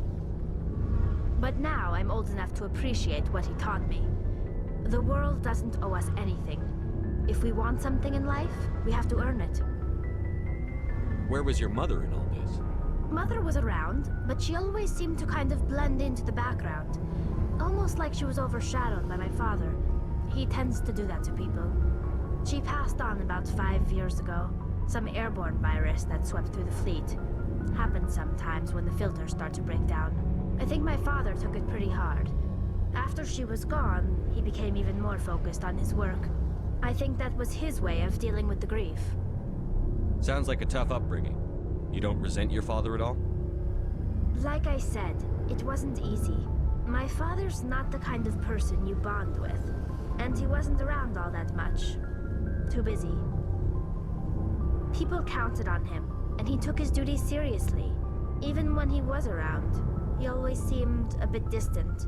Like his mind was always somewhere else. Come to think of it, I can't ever remember seeing him smile. Not once. It's like he was always weighed down by all that responsibility.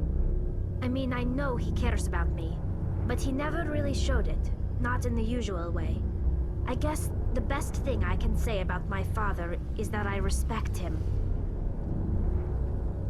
I want to talk about something else. Like what?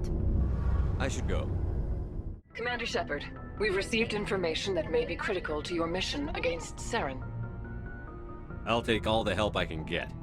We've received an urgent message from one of our infiltration regiments in the Traverse. You mean spies? Spectres tend to attract attention, Commander, but they are only one arm of the Council. Special task groups are often a better option for monitoring developing situations. We currently have several infiltration units scattered throughout the border regions of Citadel space. This particular unit was gathering intel on Saren. What did they find? Unfortunately, the message we received was little more than static. The infiltration team must be in a situation where they can't set up proper interstellar communications. But the message was sent on a channel reserved for mission-critical communications. Whatever they were trying to tell us, we know it was important. Considering your interest in Saren, we thought you might want to investigate this. Find out what happened to our team. The signal originated from the planet Vermeer. I'll look into it. The Council prefers not to become involved in the specifics of Spectre activities. We only want you to be aware of all your options, including Vermeer. Good luck, Commander Shepard. We will keep you advised if we learn anything else.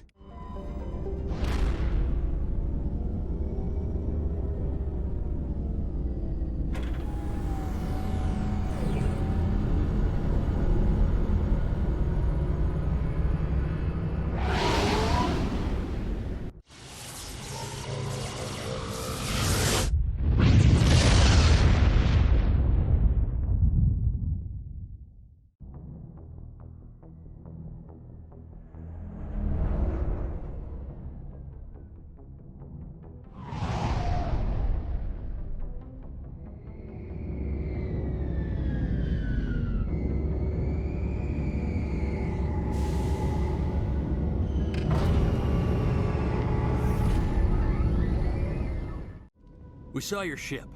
Fidan wants to speak with you immediately. Who's Fidan? He's our leader.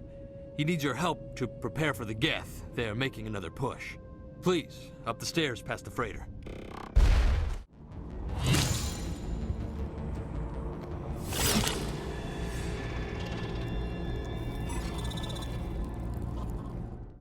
Oh, Commander.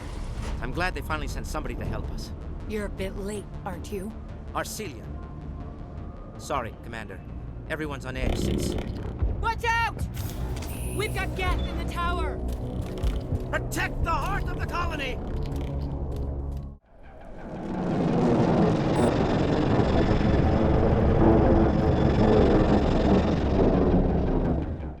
The tower's secure.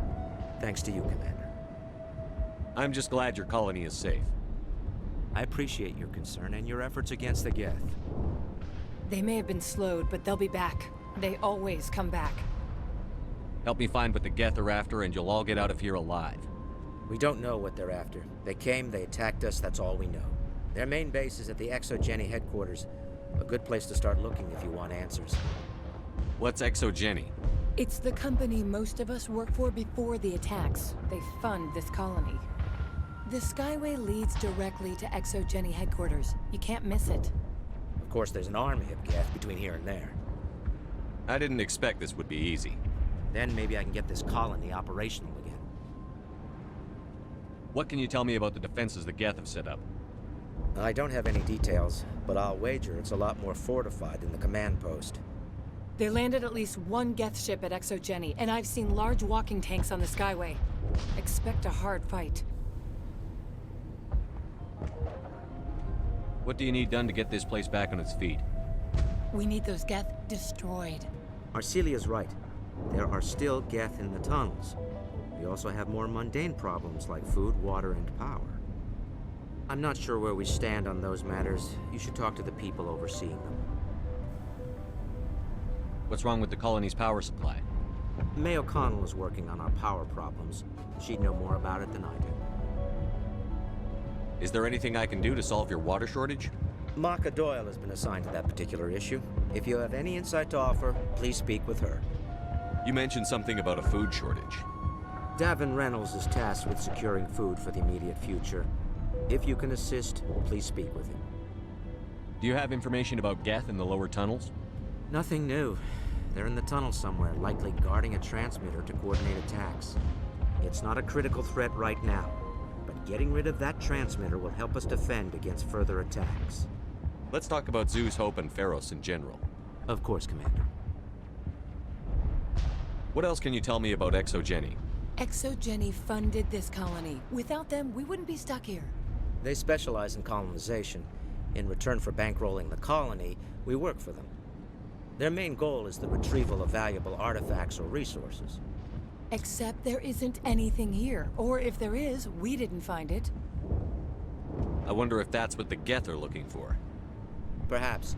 As she said, we never found anything of value. Of course, the Geth could know something we don't.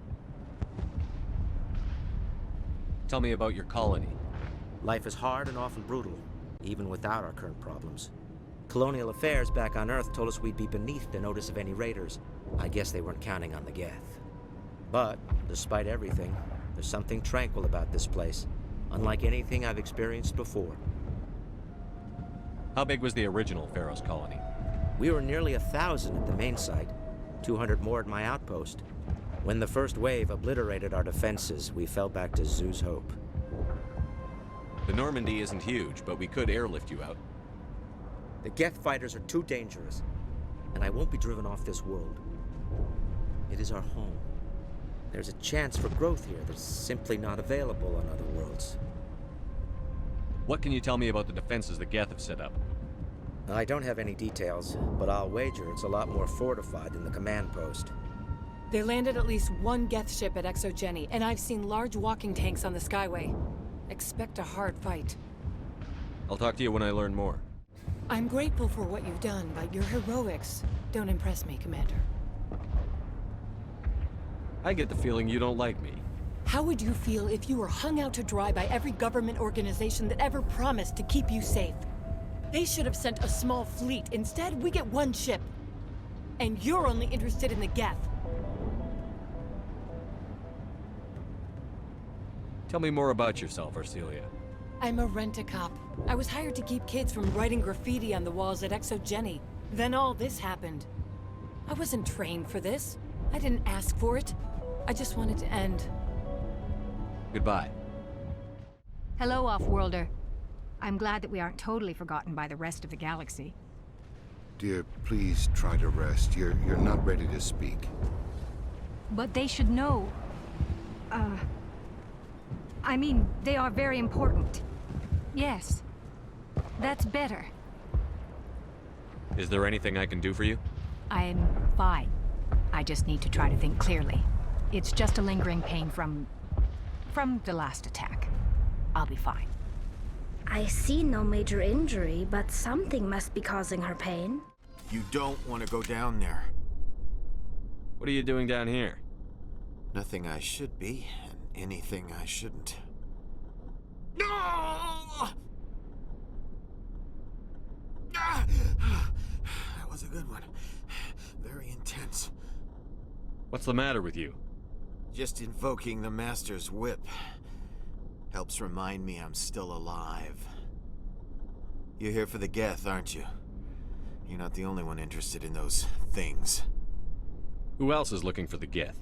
Not looking for. Looking to get rid of. They're a thorn in the side of the...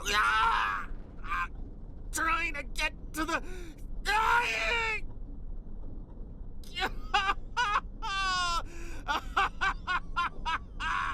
This one is no longer fit. We should leave him. Is there anything I can do to help you? Do you even want help? Help me? No. No one can help me now. I'd rather die fighting! Fighting what? Not that kind of fight. It's like running through a thorn bush. The more you struggle... Time's up. Company's coming. Ask Faidan. Ask him about the... Ah! I killed the big Varen. The rest are yours. Excellent. I'll organize a hunt when the immediate threat of the Geth is gone. I have to go. Here, for your trouble. It's not much, I know, but it's all we can spare. The water started running not long ago. Thanks to you, I assume. Now we just need to deal with the Geth and we can get back to growing this colony. Nice work with those Geth. Glad you showed up. I still need the power cells for this generator, though. I found these power cells in the tunnels. Are they what you're looking for? I knew they'd turn up eventually. Here, Faidan gave me some requisition money. It's all yours. I destroyed a Geth transmitter in the tunnels. They won't be a problem any longer. Thank you, Commander. We're in your debt. You've taken a great weight off my shoulders. I just wish I had such good news for every problem. Let's talk about Zoo's Hope and Pharos in general.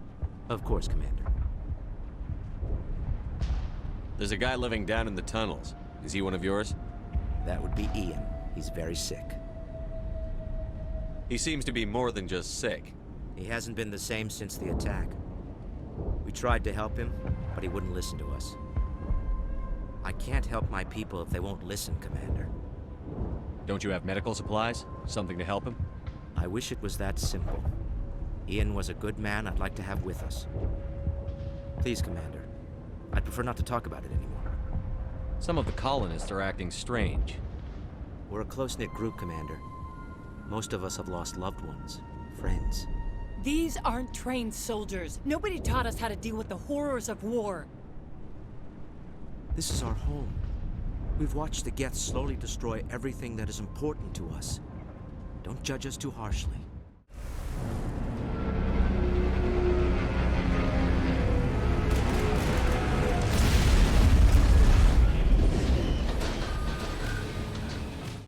That's close enough!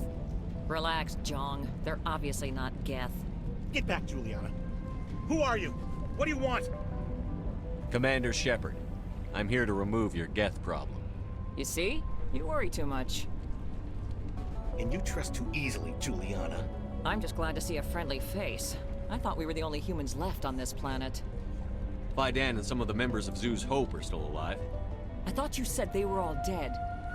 I said they were probably all dead. They're surviving despite everything the Geth have done to them. We know what that's like. Those damn synthetics are relentless. I'll do whatever I can to keep them away from you. But I need some information. What kind of information? Ignore him. The Geth are up in the Exogeny headquarters, just a bit further along the Skyway.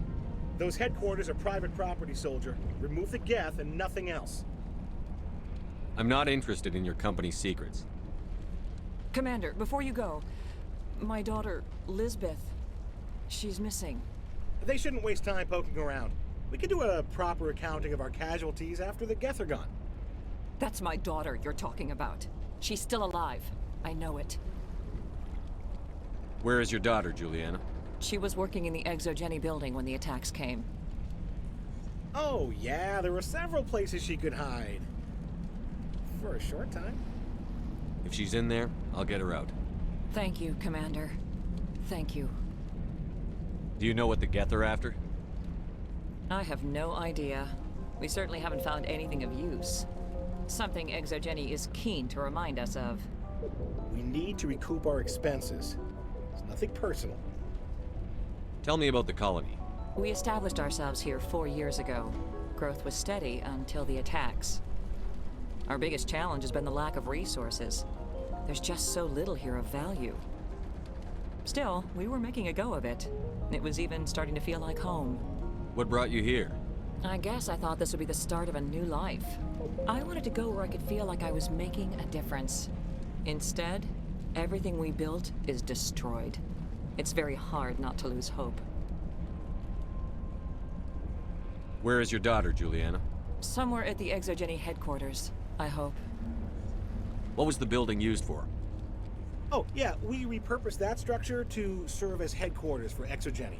That's mostly offices with a number of light-duty R&D labs.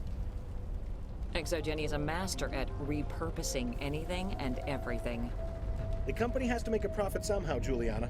Pharos is a long way from self-sufficient. How did you get split up from the Zeus Hope colony?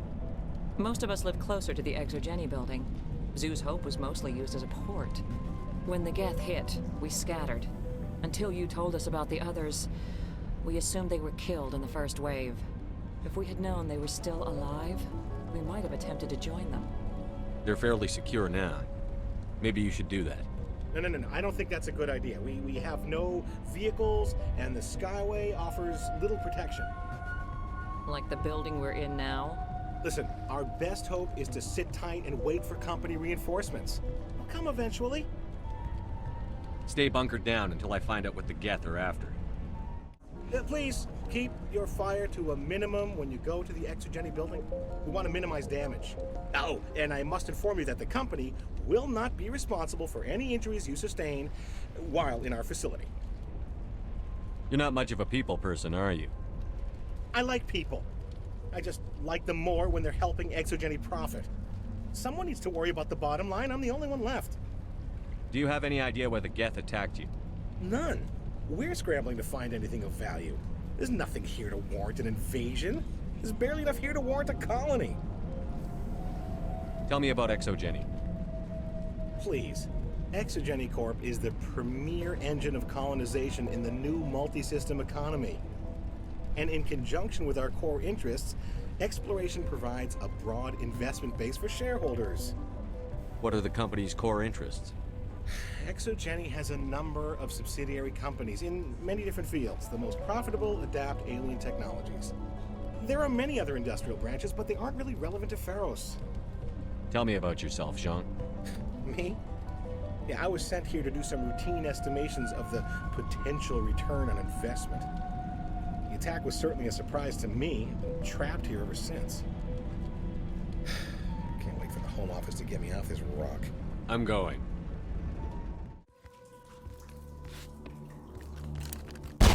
Damn it! I'm so sorry. I thought you were Geth, or one of those Baron. You're safe now.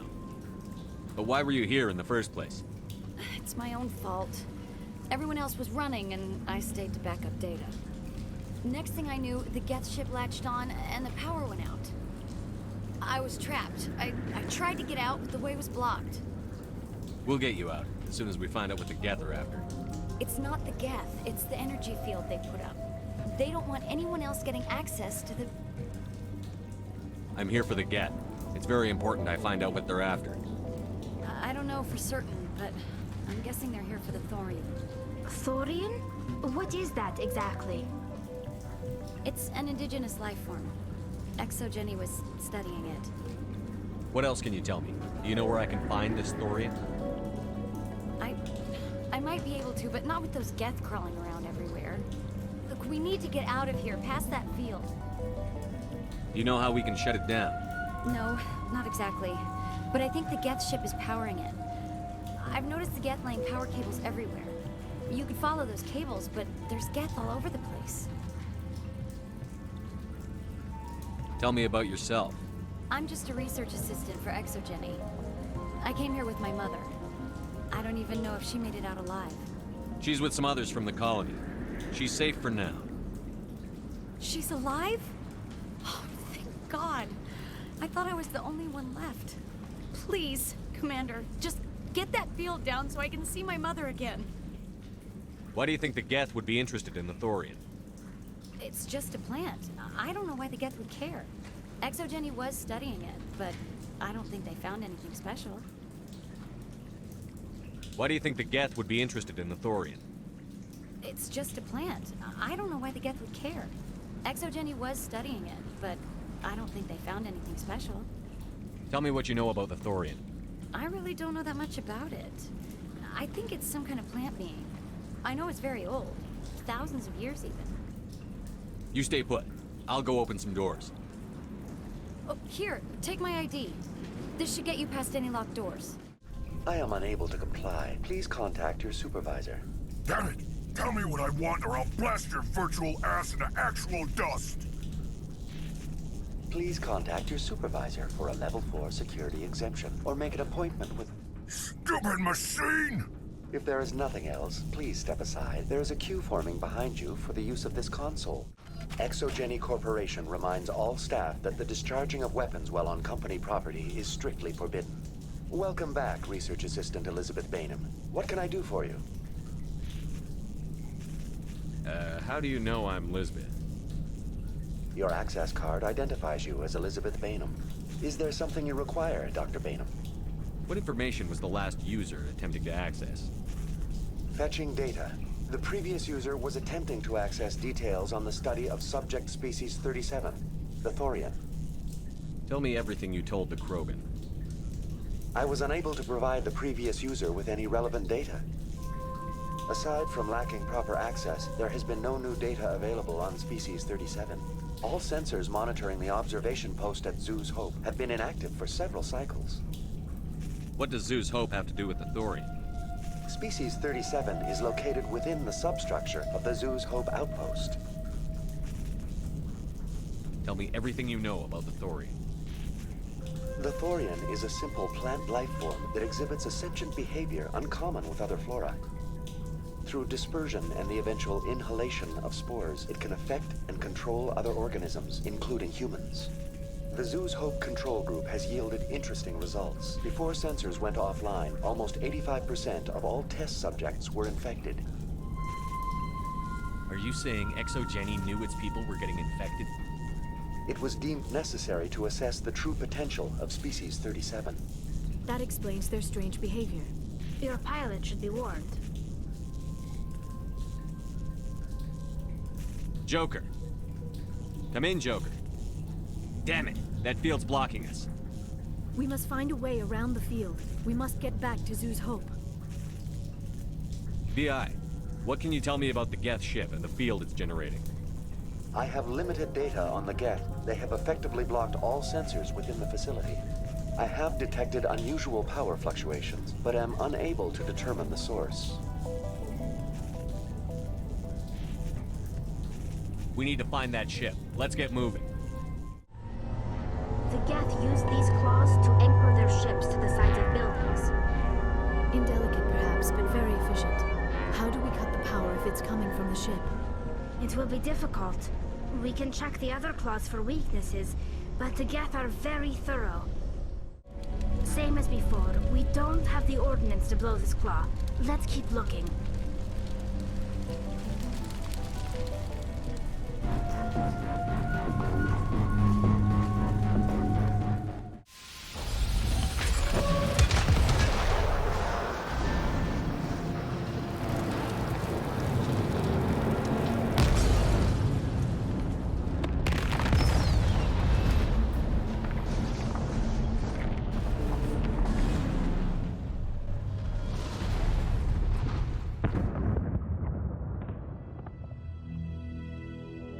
Very good. The field barring the exit will be down. Now we can go deal with this thorium creature. I hope that ship was full of those Geth bastards. I repeat, Normandy to shore party. Are you reading? Anyone there? Normandy to shore party. Come on, Commander. Talk to me. Is that you, Joker? What's going on over there? We're in lockdown here, Commander. Something happened to the colonists. They're banging on the hull, trying to claw their way inside the ship. They're freaking out. They can't do any real damage. We're on our way back. Just hold your position. Yeah, okay. Well, we'll just wait right here for you, Commander. This place will be crawling with Geth in a minute. Keep together and we'll get out of here in one piece. There you are. We should get out of here. I don't think this place is safe. You said you didn't know about the Thorian. I don't like being lied to. I was afraid. I wanted to stop the tests, but they threatened me. Told me I'd be next. When the Geth attacked, I stayed behind to send a message to Colonial Affairs. I tried to tell them where to find the Thorian, but the power cut before I could send the message. I never meant for this to happen. You did what you could. I'll help them, if you can tell me where to find the Thorian.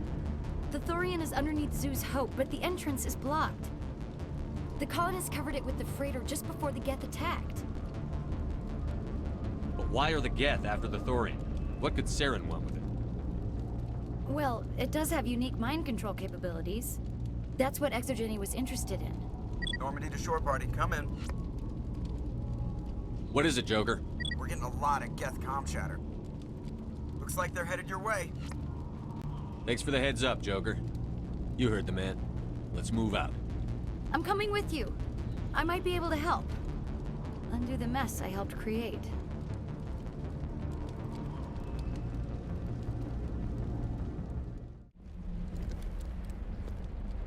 You can't do this, Jong. Everyone shut up! Let me think. What's going on? You won't get away with this. Get her out of here! Get away from her, you son of a bitch! Lisbeth! Damn it! Come out where I can see you! All of you! Shepard, damn it. I knew it was too much to hope the Geth would kill you.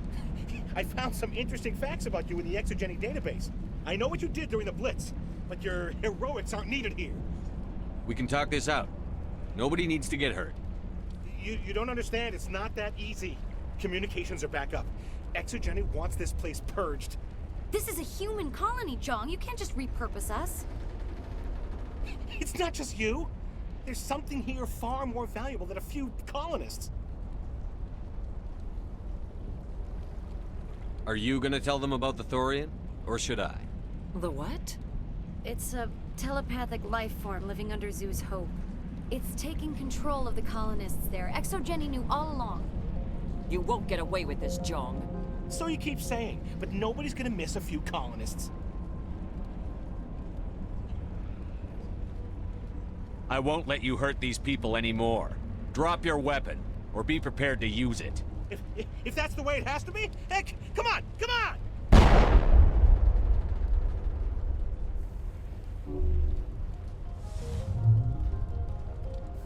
As if we don't have enough problems. Now we're shooting each other in the back. It's my fault. I knew what was going on, and I didn't do anything. Don't you start. You do good work, and you know it. So what now, Commander? I'll deal with the Thorian, then make sure you're safe. The colonists won't let you near the Thorian. They die first. They're under its control. What else am I supposed to do? There's gotta be another way. I think there is. You could safely use a nerve agent to neutralize the colonists. Like a gas grenade. Releasing clouds of nerve gas doesn't seem like a particularly good idea. It's not like it's weapons grade. The insecticide we use in the grow labs contains trace amounts of tetraclopine, a neuromuscular degenerator. If their nervous systems are already weakened, it may act as a paralyzing agent. A reduced capacity concussion grenade might suit our needs. Sounds good. I'll do what I can. Excellent. Thank you so much, Commander.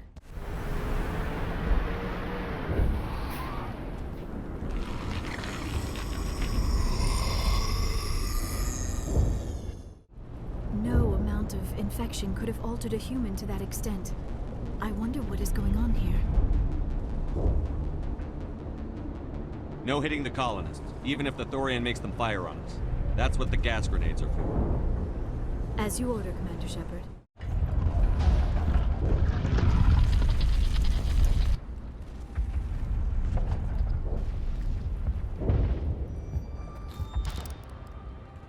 I tried to fight it, but it gets in your head. You can't imagine the pain. I was supposed to be their leader. These people trusted me. It wants me to stop you, but I won't. I won't!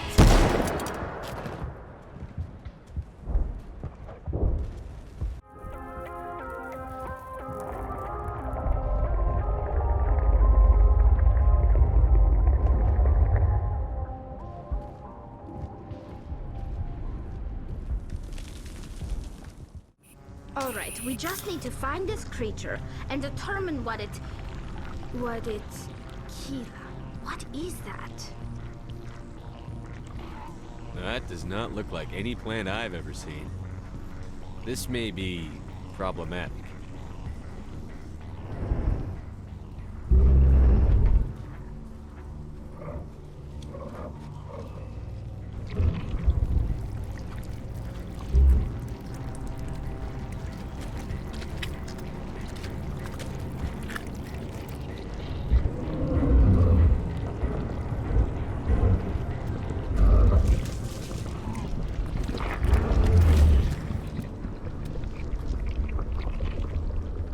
Invaders, your every step is a transgression. 1,000 feelers appraise you as meat, good only to dig or decompose. I speak for the old growth as I did for Saren. You are within and before the Thorian. It commands that you be in awe. You gave something to Saren. Something I need. Saren sought knowledge of those who are gone. The old growth listened to flesh for the first time in the long cycle. Trades were made. Then cold ones began killing the flesh that would tend the next cycle. Flesh fairly given. The old growth sees the air you push as lies. It will listen no more. I won't let you keep your thralls. Release them, now! No more will the Thorian listen to those that scurry. Your lives are short, but have gone on too long. I'm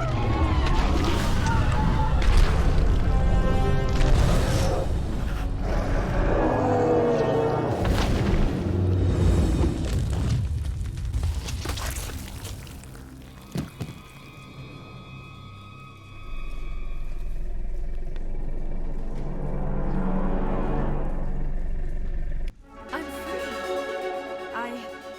I suppose I should thank you for releasing me. Is everything all right? Are you hurt? I am fine, or I will be, in time. My name is Shiala. I served Matriarch Benezia. When she allied herself with Saren, so did I. Benezia foresaw the influence Saren would have. She joined him to guide him down a gentler path. But Saren is compelling. Benezia lost her way. Are you saying Saren can control minds? Benezia underestimated Saren, as I did. We came to believe in his cause and his goals. The strength of his influence is troubling. Benezia sought to turn the river and was swept away. Asari matriarchs are among the most intelligent and powerful beings in the galaxy. How could one fall under Saren's control? Saren has a vessel, an enormous warship unlike anything I've ever seen. He calls it Sovereign. It can dominate the minds of his followers. They become indoctrinated to Saren's will. The process is subtle. It can take days, weeks, but in the end, it is absolute. I was a willing slave when Saren brought me to this world. He needed my biotics to communicate with the Thorian, to learn its secrets. Saren offered me in trade. I was sacrificed to secure an alliance between Saren and the Thorian. Saren's pretty quick to betray his own people. He was quick to betray the Thorian, too. After he had what he wanted, he ordered the Geth to destroy all evidence of its existence. Saren knows you are searching for the conduit. He knows you are following his steps. He attacked the Thorian so you could not gain the cipher. What's the cipher? And why did Saren need it? The beacon on Eden Prime gave you visions. But the visions are unclear, confusing. They were meant for a Prothean mind. To truly comprehend them, you must think like a Prothean. You must understand their culture, their history, their very existence. The Thorian was here long before the Protheans built this city. It watched and studied them. When they died, it consumed them. They became a part of it. So the Thorian taught Saren to think like a Prothean. How? The cipher is the very essence of being a Prothean. It cannot be described or explained. It would be like describing color to a creature without eyes.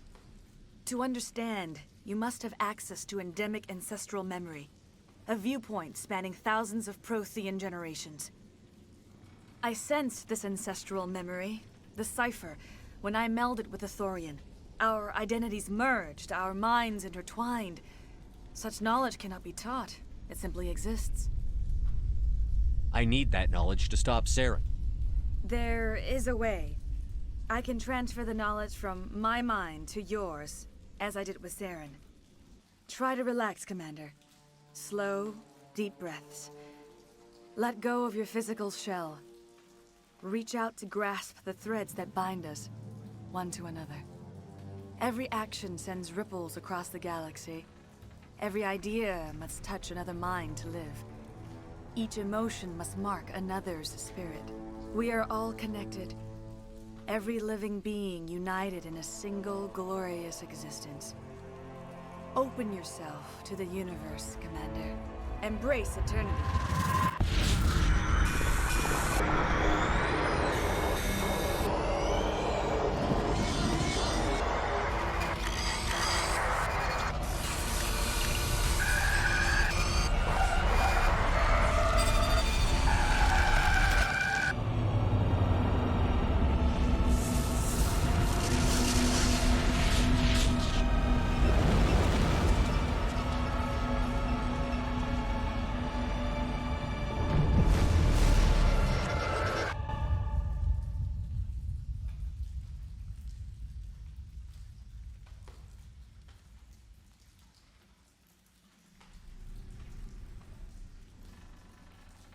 I have given you the cipher, just as it was given to Saren.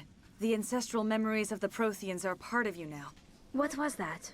Commander Shepard, are you all right? I saw something. It still didn't make any sense. You have been given a great gift. The experience of an entire people. It will take time for your mind to process this information. We should get you back to the ship where you can be monitored. I'm sorry if you have suffered, but there was no other way. You needed the cipher. In time, it will help you understand the vision from the beacon. Do you know what the conduit is? Or where it is? No, I'm sorry. All I know is that Saren believes the conduit was the key to the Prothean extinction. Then whatever it is, we cannot let him have it. You have the cipher. In time, your visions will clear. They will lead you to the conduit. I only pray you find it before Saren does. Is there anything else you can tell me about the Thorian? When the creature enveloped me, I became part of it, but I still don't truly understand it. So alien, so ancient. Its exact age is impossible to know. It measured time differently. 10,000 years of hibernation broken by a few frantic centuries of activity. Its mind was awesome, magnificent. It transcended all classification. And now it is gone. Don't tell me you feel sorry for that thing. The Thorian was a unique life form. A sentient being that lived for 50,000 years, maybe more. There is nothing even remotely like it in the known galaxy. I am grateful you saved me from a life of thraldom. Yet I cannot help but feel some sorrow for the loss of such a rare and remarkable creature. What else can you tell me about Saren? There is little I could tell you that you do not already know. He's powerful, he's charismatic, and he is dangerous. Once I followed him, blind to his true nature. But now I see he's leading the galaxy into an age of darkness and suffering. I want to know more about you. There is nothing remarkable about me. I was merely one of Matriarch Benezia's disciples. For nearly 2 centuries, I followed her, learning at her feet. When Benezia revealed her plan to join Saren, she gave her disciples a choice. Only those who were willing had to follow her. Many felt her plan was too dangerous, but I believed in her. I thought she could turn Saren away from his insanity. Instead, we joined him in it. Now that you're free of the Thorian, what are you planning to do next? If you allow it, I would like to stay here with the colonists. They have suffered greatly, and I played a role in their suffering. I would like to make amends. The colonists will need all the help they can get. They'll be happy to have you on their side. Thank you, Commander. May fortune smile upon you. You did it. With the Thorian gone, we can start rebuilding for ourselves again. And we're free of Exogenes' threats. We're back to being just a little nowhere colony. Thank you, Commander. Finally, that damn thing is out of my head. I can think without pain. With the power cells you brought, I can get this place up and running again. Thanks, Commander. Commander, you look pale. Are you suffering any ill effects from the cipher? The cipher shook me up a bit. I might be able to help you. I am an expert on the Protheans. If I join my consciousness to yours, maybe we can make some sense of it. Do it. Hurry. We don't have much time.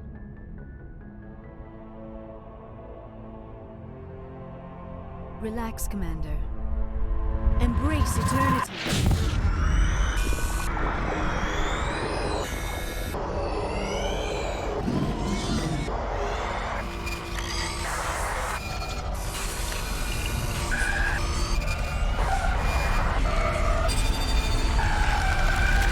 That was incredible.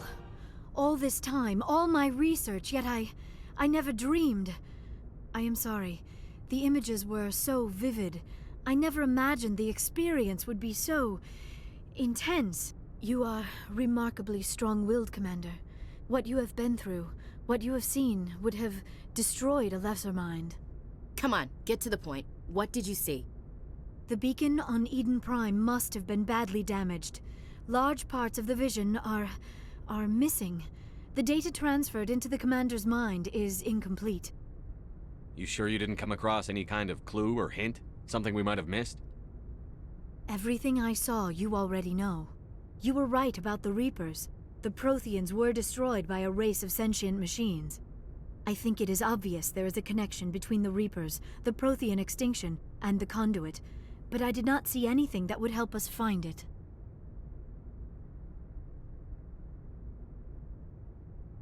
What's our next move?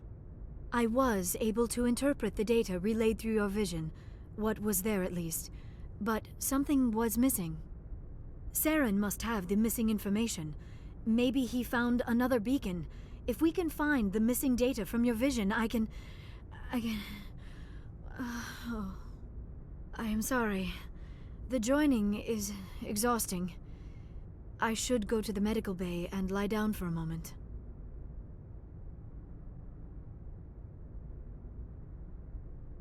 Dr. Chakwas should take a look at you. That will not be necessary. I just need some rest. Somewhere quiet. Are you sure it was the joining? I feel fine. Your role in our communion is passive.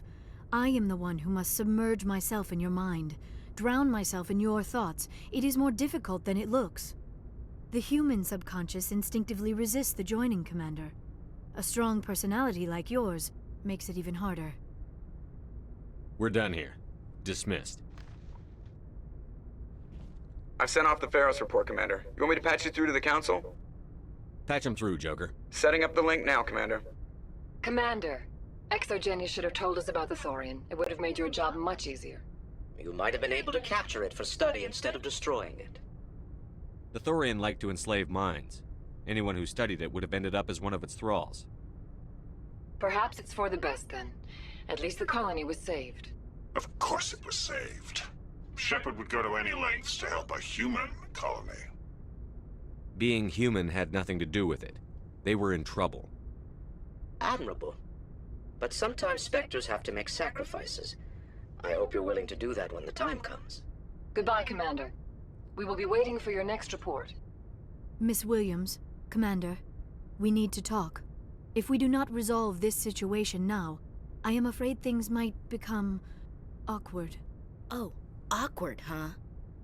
I hope we can keep this civilized. I do not want things to become unpleasant. Because it's been so pleasant between us lately. Look, somebody in this room needs to make a choice. It ain't me, and it ain't you. Maybe we should try to work this out. I think we must. I may not know much about human relationships, but I understand the concept of jealousy. Jealous? Of you? You're not even our species. Perhaps that is why you feel threatened. I am a rival unlike any you have faced before. Hostility is a common reaction to the unfamiliar. Doctor, you keep smartassing me, I'll show you what my hostile reaction is like. Both of you, settle down. We can handle this like mature adults. This is stupid. We're not married, Shepard. You want to get involved with some alien? Go ahead. It's none of my business. You're special to me, Ash. Yeah. Kinda hard to feel special while you're always chatting with your little blue friend on the side. Or is that my role? This is exactly what I was trying to avoid. I never should have told you of my feelings, Shepard. I have put you in a terrible position. I am sorry. You were right to tell me, Liara. I feel the same way. I've heard enough. We're resolving this now, Shepard. Me or her. I never meant for you to get hurt. But Liara's the one I really care about. Hey, we're all grown-ups here, right? Hope you two will be happy together. If you don't mind, I need to clean my gear.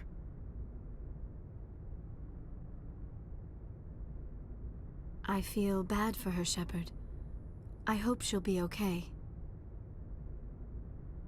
I'll go talk with her in a while. Give her a chance to cool down. I suppose you're right. I'm sorry you were put in this position, but I'm glad you chose me. I don't believe we should continue this discussion here in the comm room, Shepard. You know where to find me if you want to have a more private conversation. What's your opinion on the last mission? I'm glad there aren't many aliens like the Thorian. I don't think my stomach could take it. One of my cousins has an agribusiness. I was thinking of calling him. Maybe he can get some shipments into Pharos. I mean, now that they're cut off from the company. Just trying to get a sense of where the crew's at. Thoughts? I didn't figure you'd have time to talk with all that's going on. There's gotta be some xenobiologists who want to read about the Thorian. The paperwork will keep. Something on your mind? I'm just looking for an ear. The debriefing wasn't the right place to say how ridiculous this is. Seems like every other race in the galaxy is wrapped up in their own problems. They don't want to see what's coming. Wanting to believe everything will be fine? Sounds like human nature to me. Yeah, I guess some things carry across species well enough. I should remember that after what happened with Vernus. I'd think you'd carry a grudge over the crap you took from Vernus. Before I met Vernus, I knew as much as any other civilian. Aliens were weird, superior, and tried to tell us what to do. I mean, it's only been 26 years since first contact. That's not a lot of time to understand them. But it was Vernus who made me see how human aliens are. They're not different or special. They're jerks and saints, just like us. Hell, by the time I got payback, I didn't even want it anymore. I don't see you snapping very easily. What finally did it? He hurt a girl, broke her arm. She reached for a glass of water instead of pulling it biotically. She just wanted a drink without getting a nosebleed, you know? Like an idiot, I stood up. Didn't know what I was gonna do, just something. And Vernus lost it. Beat the crap out of me. Kept shouting how they should have bombed us back to the Stone Age. And that's when the knife came up. A military-issue talon, right in my face. I cut loose. Full biotic kick right in the teeth. Almost as strong as I can manage now. But at 17, that's something.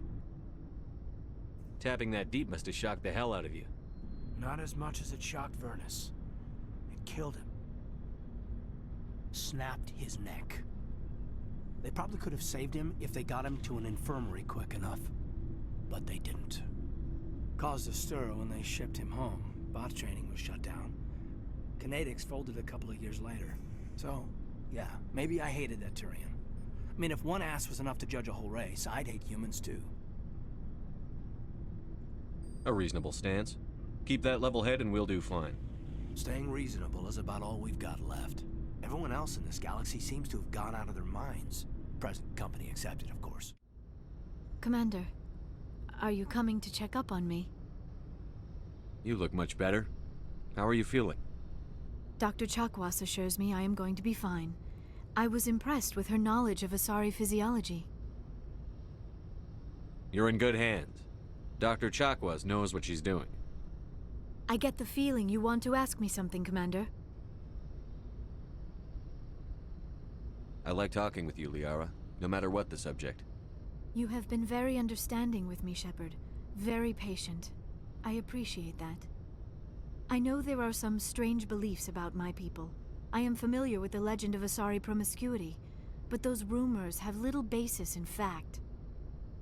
When one of my people joins with an individual from another species, it is a very deep and spiritual exchange. We do not enter lightly into a union. You make it sound almost mystical. A true union goes far beyond an ordinary melding. It is a connection that transcends the physical universe. Two become one. Thoughts and senses merge, identities intertwine.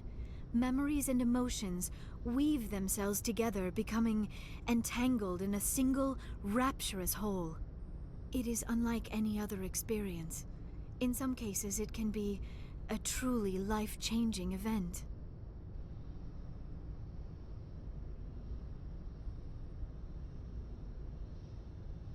It sounds amazing. Are you saying... No. Oh, no. I am not very good at this, am I? I'm sorry, Shepard. I am trying to explain why I have been so... reserved. The Union is more than just sex. It is the lifeblood of my species, the way we Asari evolve and grow as a society. That is why I have never... that is why we must choose our partners with great care. I want you to be absolutely sure about this, Liara.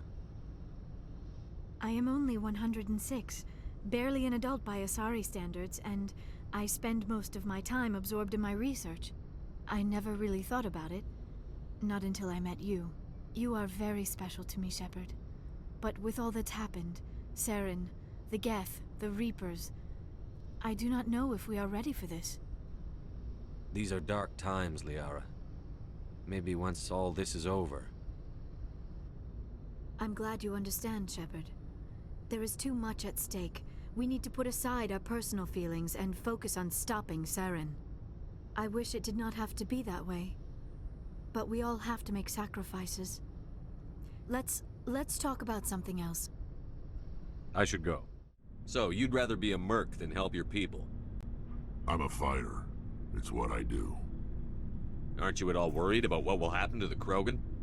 What the hell do you want me to do about it, Shepard? I'm tired of sticking my ass on the line and getting nothing for it. So you're just giving up on your people? I gave up on fighting for a lost cause. I'm not like you, Shepard. I'm no hero.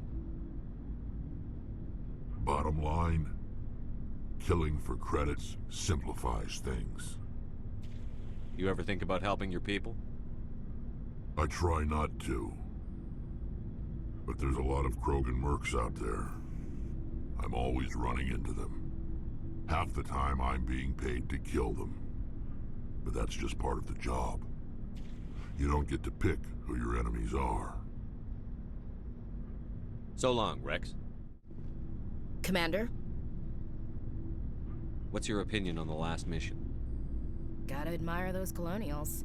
That's about the worst place for a colony I've ever seen. Given the option, I'd get the hell out of Dodge. Do you have a few minutes to talk one-on-one? I'm off duty until tomorrow. I was gonna have a small drink. Bit of a celebration. If you're interested. What's the occasion? It's Armistice Day, when the First Contact War ended. My family always marks it. Since I'm the only Williams aboard, I thought I'd ask you.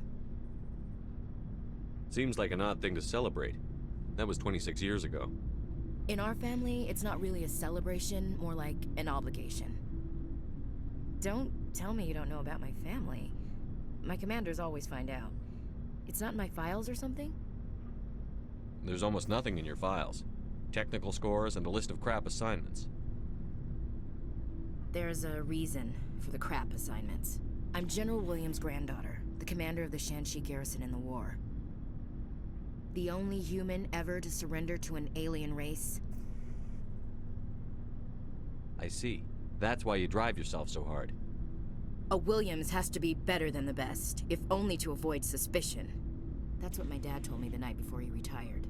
Takes a special kind of thick-headed to march into a job where your family's blacklisted. I did it anyway. I'm not gonna let our name go down with Arnold and Quisling. Granddad deserved better than that. What happened to your grandfather after the war? He was relieved of command as soon as Shanxi was liberated. They brought him back to Earth in irons, but there was never a trial. They quietly demoted him and stuck him behind a desk. He retired a year later and spent the rest of his life working construction in the colonies.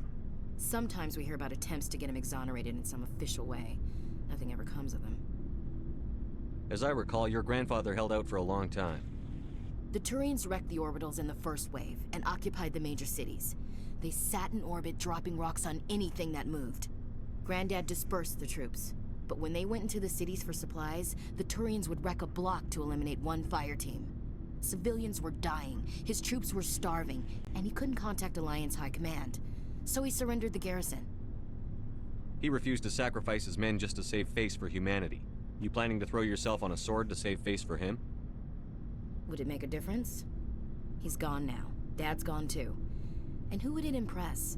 I'll never be good enough for the Alliance. So now you know. Gonna kick me off the ship, Skipper?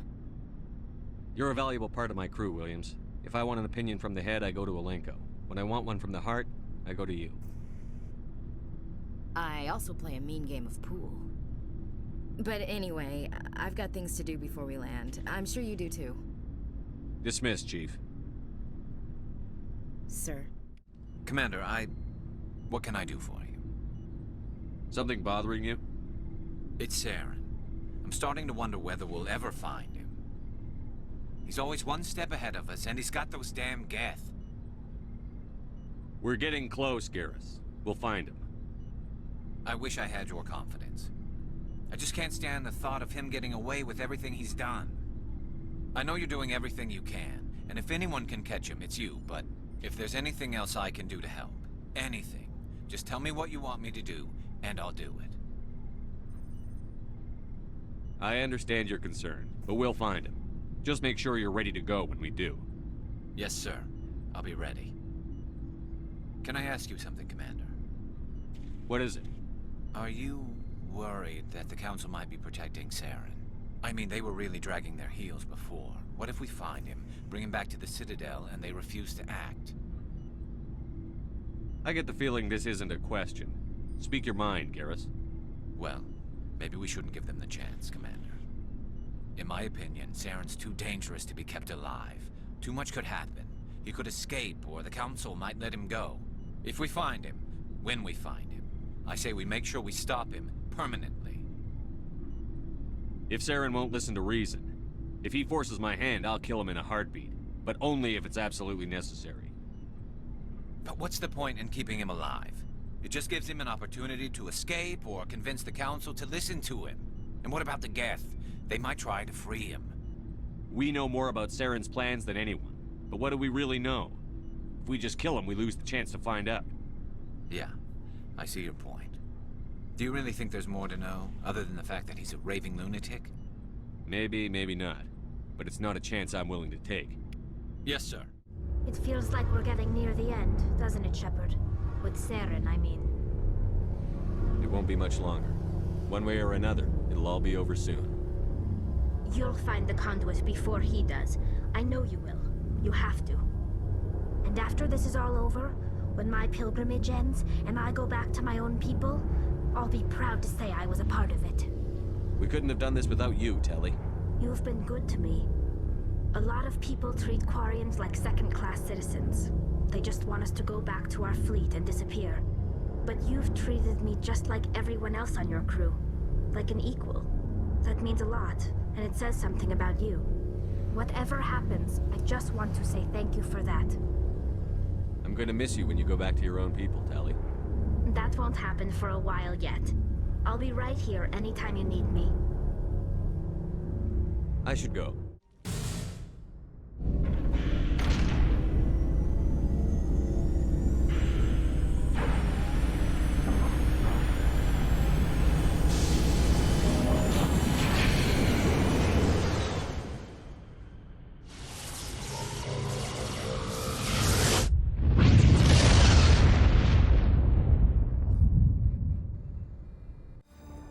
Commander, I'm reading a signal. Must be our Solarian infiltration team. Check out those defense towers. Drop the Mako. We'll go in hot and take them out. I'll get you in underneath their radar, Commander.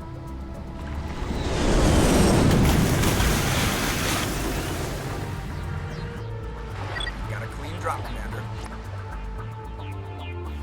Stay out of range and continue evasive maneuvers until I bring those AA towers down. I know the drill. Meet you at the camp once those towers are offline. Joke around. So what are we supposed to do now? Stay put until we can come up with a plan. Are you in charge here? What's the situation? I'm Captain Kirahi, 3rd Infiltration Regiment STG. You and your crew have just landed in the middle of a hot zone. Every AA gun within 10 miles has been alerted to your presence. What are we supposed to do in the meantime? We stay put until the Council sends the reinforcements we requested. We are the reinforcements. What? You're all they sent? I told the Council to send a fleet. We couldn't understand your transmission. They sent me to investigate. That is a repetition of our task. I lost half my men investigating this place. So what have you found? Saren's base of operations. He set up a research facility here, but it's crawling with Geth and very well fortified. Is he here? Have you seen him? No, but his Geth are everywhere, and we've intercepted some comms referring to Saren. This is his facility, there's no doubt about that. What's Saren researching? He's using the facility to breed an army of Krogan. How is that possible? Apparently, Saren has discovered a cure for the genophage. What's so important about curing this genophage? It was the solution to the Krogan problem. We introduced the genophage to the Krogan population after the uprising, to quell their numbers. Without it, the Krogan will quickly overrun the galaxy. And these Krogan follow Saren. The Geth are bad enough, but a Krogan army? He'd be almost unstoppable. Exactly my thoughts. We must ensure that this facility and its secrets are destroyed. Destroyed? I don't think so. Our people are dying. This cure can save them. If that cure leaves this planet, the Krogan will become unstoppable. We can't make the same mistake again. We are not a mistake. Is he going to be a problem? We already have enough angry Krogan to deal with. He'll be fine. I'll talk to him. I'd appreciate that, Commander. My men and I need to rethink our plan of attack. Can you give us some time? Go ahead, Captain. I'll come back soon. We won't be long, Commander. In the meantime, if you need any supplies, you can talk to Commander Rentola. He's in one of the tents nearby. Looks like things are a bit of a mess. Yeah. I wouldn't be so worried if it wasn't for Rex. He looks like he's gonna blow a gasket. You think I should go talk to him? It wouldn't hurt. Well, it might, actually. Just do it carefully.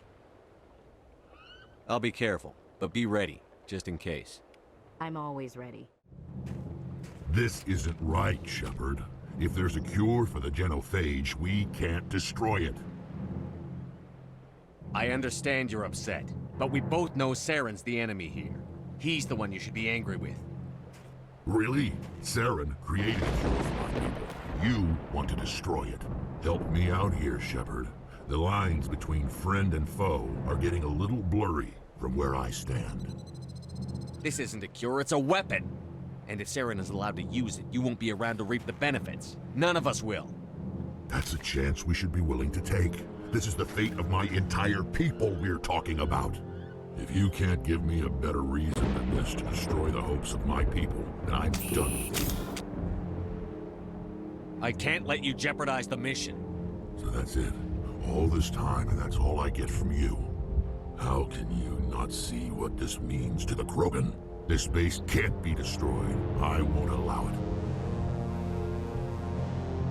These Krogan are slaves of Saren. Puppets. Tools to be used and discarded. Is that what you want for your people? No, we were tools for the Council once. To thank us for wiping out the Rachni, they neutered us all. I doubt Saren will be as generous. All right, Shepard. You've made your point. I don't like this, but I trust you enough to follow your lead. Just one thing. When we find Saren, I want his head. Thank you for speaking with the Krogan. The assault on Saren's base will be difficult enough as it is. I assume that means you've come up with a plan. Of sorts. We can convert our ship's drive system into a 20-kiloton ordnance. Crude, but effective. Nice. Drop that nuke from orbit, and Saren can kiss his Turian ass goodbye.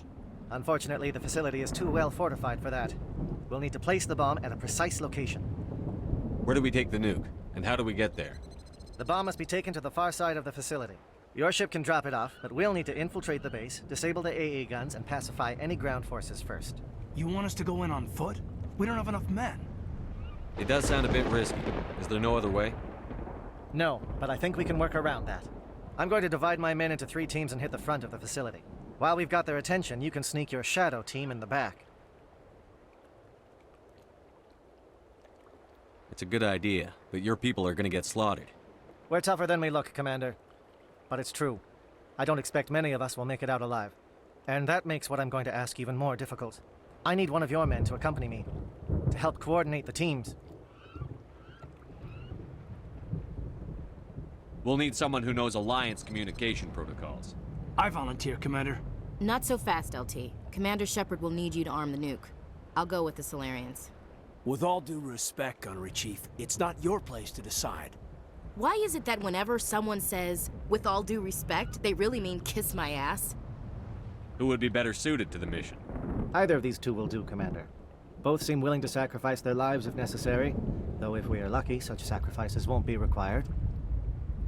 Elenko, you're with the captain. Keep it simple, understood? Aye, aye, Commander.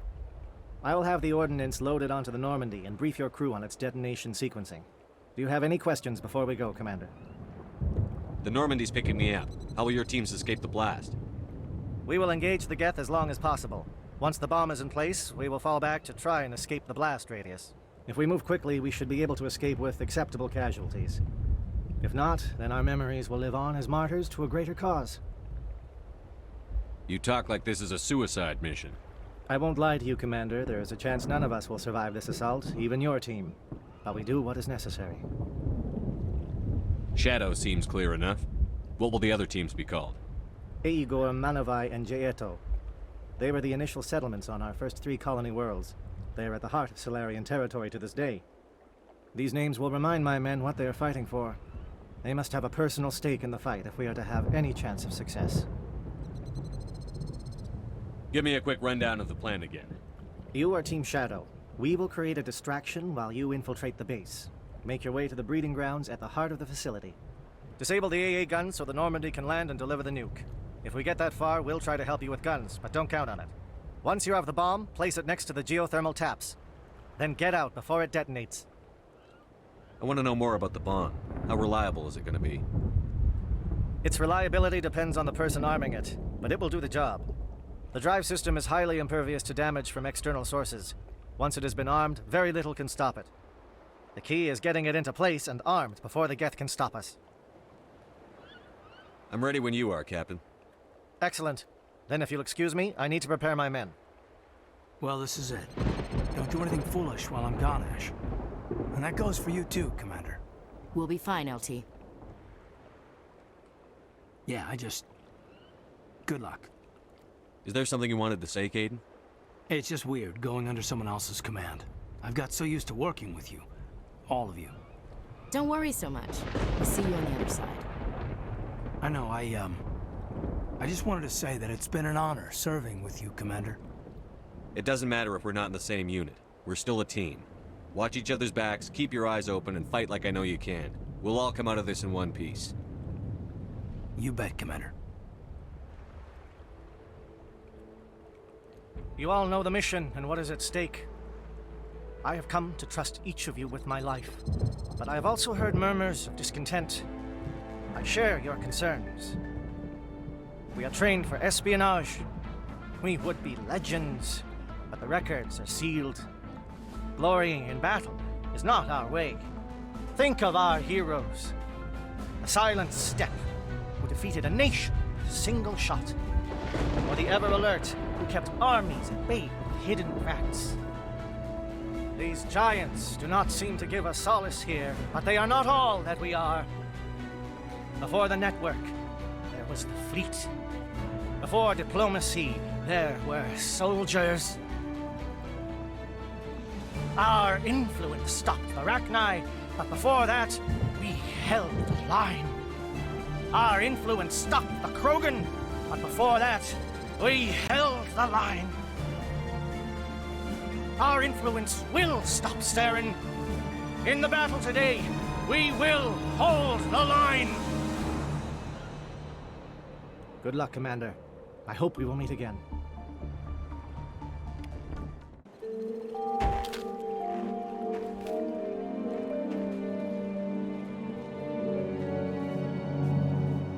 Comm check. Do you read me, Commander? Loud and clear. Good. We'll start our push. We'll try to make it to the AA guns, but it might be up to you to finish the job. And Commander, if you see any way to undermine their defenses, we could definitely use the help. We've got access to base security. We can cut the alarms from here, maybe even trigger alarms on the far side of the base. It'll clear the guards out for us, but they might be too much for the Solarian teams to handle. Just disable the alarms. We can handle any guards inside. Well, you're not a Gath, and you're not wearing a lab coat. I guess I'm glad to see you. Lieutenant Gonto Imnes of the 3rd Infiltration Regiment, captured during recon. I assume the fleet was called in to destroy the base? The transmission wasn't clear. The fleet's not coming. I see. Then you must be the infiltration team. I know the captain. He will want this facility destroyed. My team was altered, indoctrinated. He knew about the breeding grounds. But the indoctrination is a greater threat, and far more horrifying. I watched good people reduced to mindless husks. There wasn't anything left. Others died during the experiments. I envied them. Do you know anything about the experiments they were conducting? They were studying indoctrination.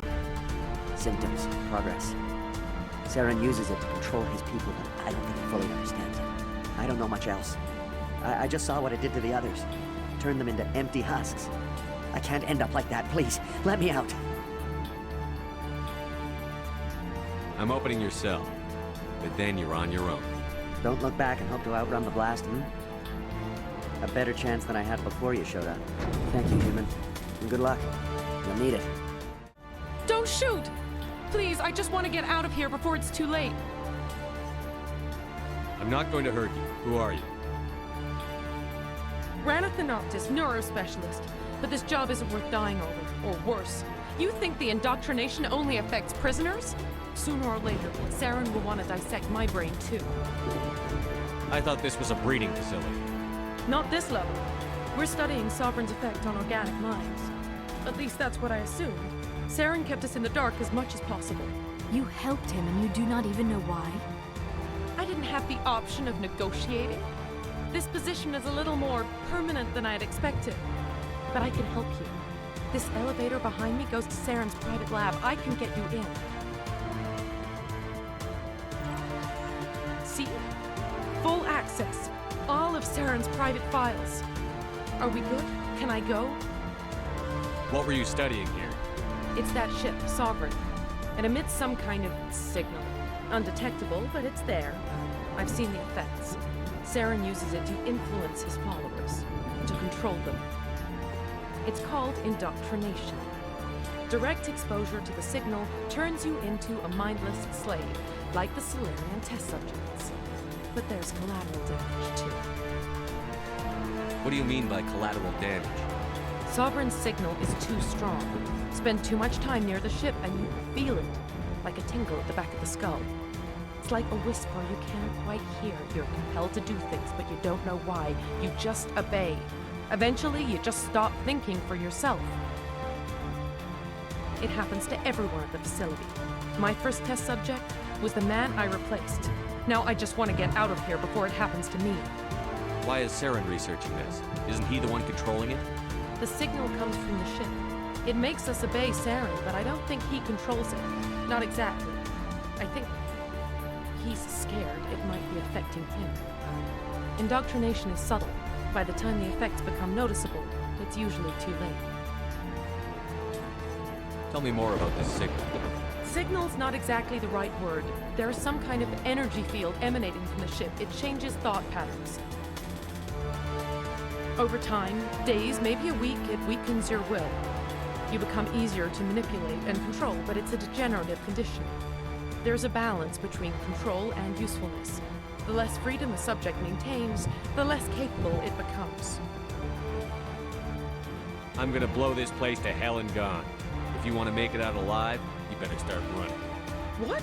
You can't. But I'll never. Ah! I believe you enjoyed that, Shepard.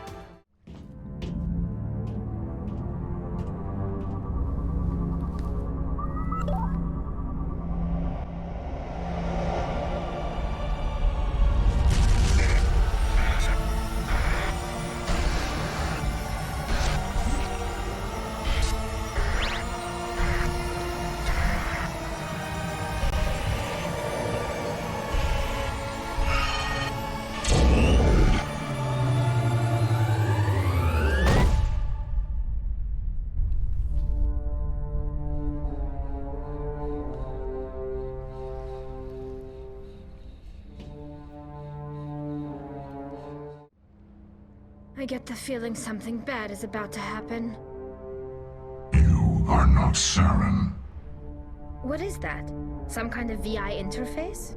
Rudimentary creatures of blood and flesh.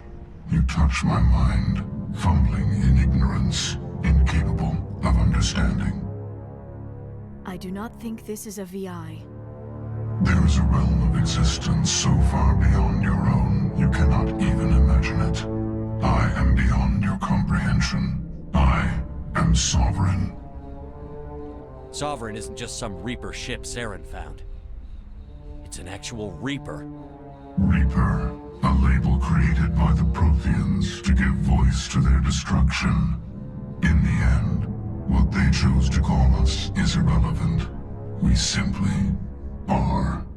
The Protheans vanished 50,000 years ago. You could not have been there. It's impossible.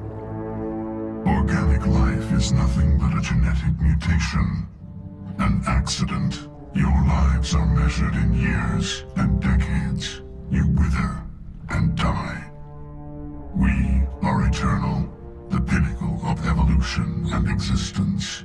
Before us, you are nothing. Your extinction is inevitable. We are the end of everything. There is an entire galaxy of races united and ready to face you. Confidence born of ignorance. The cycle cannot be broken. Cycle? What cycle? The pattern has repeated itself more times than you can fathom. Organic civilizations rise, evolve, advance, and at the apex of their glory, they are extinguished. The Protheans were not the first. They did not create the Citadel. They did not forge the mass relays. They merely found them. The legacy of my kind. Why would you construct the mass relays, then leave them for someone else to find? Your civilization is based on the technology of the mass relays. Our technology. By using it, your society develops along the paths we desire. We impose order on the chaos of organic evolution. You exist because we allow it, and you will end because we demand it. They are harvesting us, letting us advance to the level they need, then wiping us out.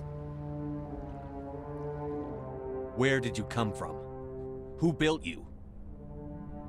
We have no beginning. We have no end.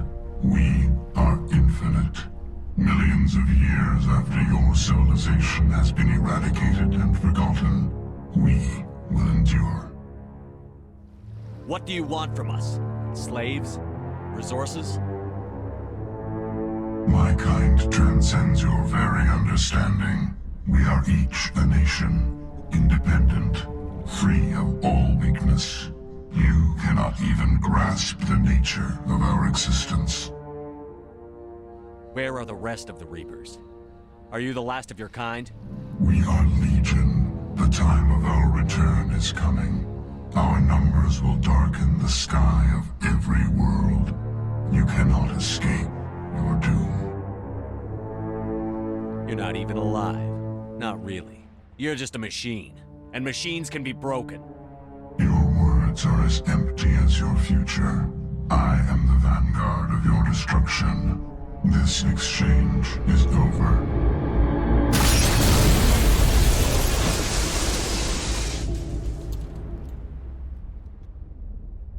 Commander, we got trouble. Hit me, Joker. That ship's Sovereign? It's moving. I don't know what you did down there, but that thing just pulled a turn that would shear any of our ships in half. It's coming your way, and it's coming hard. You need to wrap things up in there fast. This console is no longer functioning. Ideas, Commander Shepard? Let's head to the breeding facility. Joker can pick us up after we set the nuke.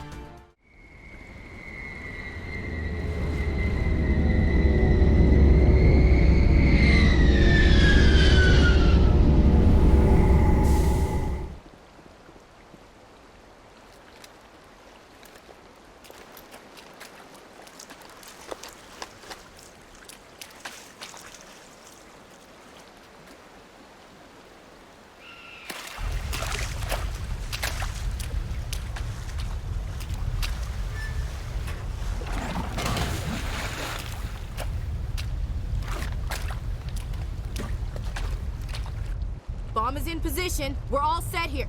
Commander, do you read me? The nuke is almost ready, Lieutenant. Get to the rendezvous point. Negative, Commander. The Geth have us pinned down on the AA tower. We've taken heavy casualties. We'll never make the rendezvous point in time. Get them out of there, Joker. Now! Negative. It's too hot. You can't risk it. We'll hold them off as long as we...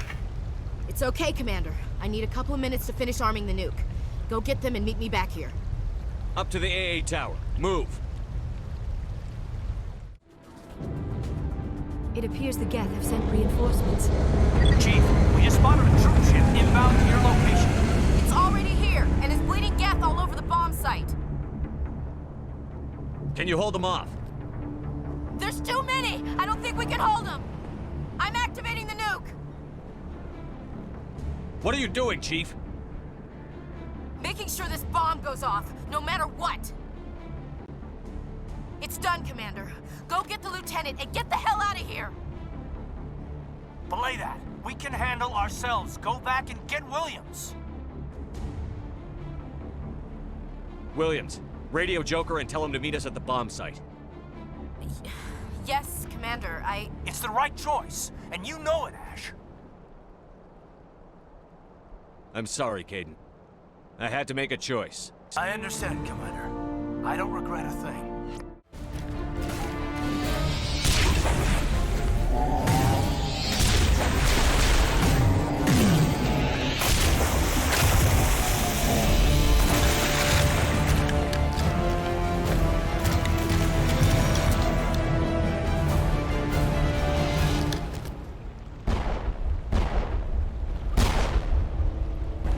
I applaud you, Shepard. My Geth were utterly convinced the Solarians were the real threat. An impressive diversion.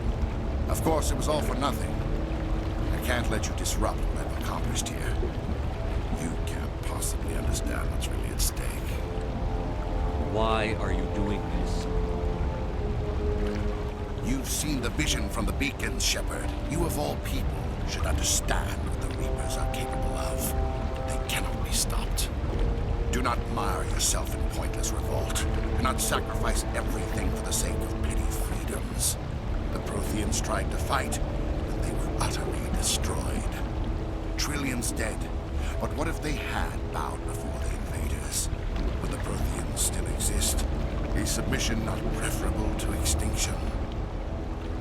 Do you really believe the Reapers will let us live? Now you see why I never came forward with this to the Council. We organics are driven by emotion instead of logic. We will fight even when we know we cannot win. But if we work with the Reapers, if we make ourselves useful, think how many lives could be spared. Once I understood this, I joined Sovereign. Though I was aware of the dangers, I had hoped this facility could protect me. You're afraid Sovereign is influencing you. You're afraid he's controlling your thoughts. I've studied the effects of indoctrination. The more control Sovereign exerts, the less capable the subject becomes. That is my saving grace. The Sovereign needs me to find the conduit. My mind is still my own, for now. But the transformation from ally to servant can be subtle. I will not let it happen to me. Why are the Geth following Sovereign? They believe Sovereign to be some kind of god, the pinnacle of their own evolution. But the reaction of their deity is most telling. It is insulted. Sovereign does not desire the pitiful devotions the Geth hurl at it. They are just tools, and no amount of belief on their part will change that. But as tools, they are useful. They will survive the coming invasion. If organic life is to survive, we must also prove we are useful. We must work with the Reapers. Tell me why Sovereign needs the conduit. Tell me what it is. Maybe we can find a way to stop it. The conduit is the key to your destruction and my salvation. Sovereign needs my help to find it. That is the only reason I have not been indoctrinated. Sovereign's manipulating you and you don't even know it. You're already under its power. No, Sovereign needs me. If I find the conduit, I've been promised a reprieve from the inevitable. This is my only hope. Together we can stop Sovereign. We don't have to submit to the Reapers. We can beat them. I no longer believe that, Shepard. Visions cannot be denied. The Reapers are too powerful. The only hope of survival is to join with them. Sovereign is a machine. It thinks like a machine. If I can prove my value, I become a resource worth maintaining. There is no other logical conclusion. You were a Spectre. You were sworn to defend the galaxy. Then you broke that vow to save yourself. I'm not doing this for myself. Don't you see? Sovereign will succeed. It is inevitable. My way is the only way any of us will survive. I'm forging an alliance between us and the Reapers, between organics and machines.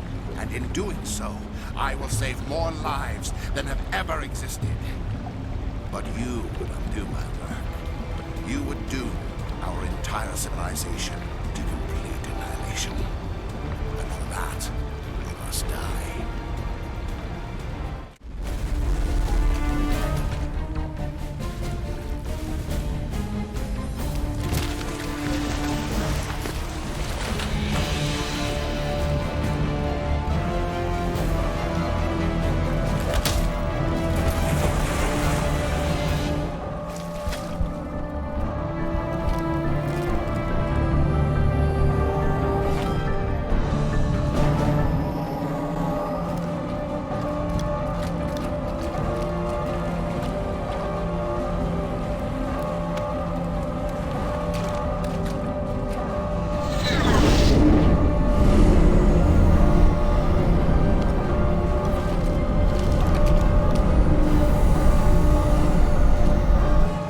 Everybody, hang on!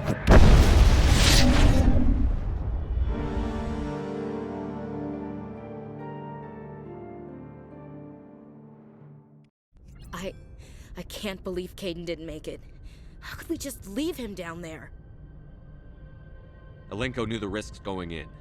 He gave his life to save the rest of us. It should have been me, Commander. You know that. It wasn't your call, Williams. I had to choose. I chose you.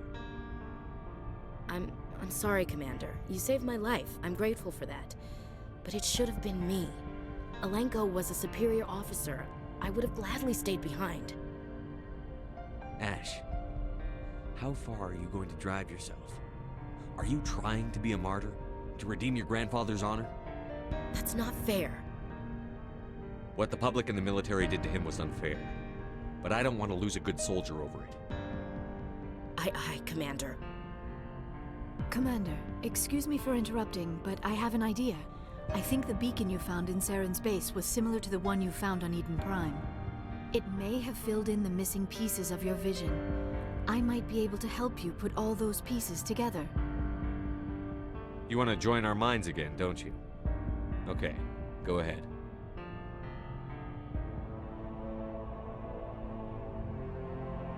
Relax, Commander. Embrace eternity.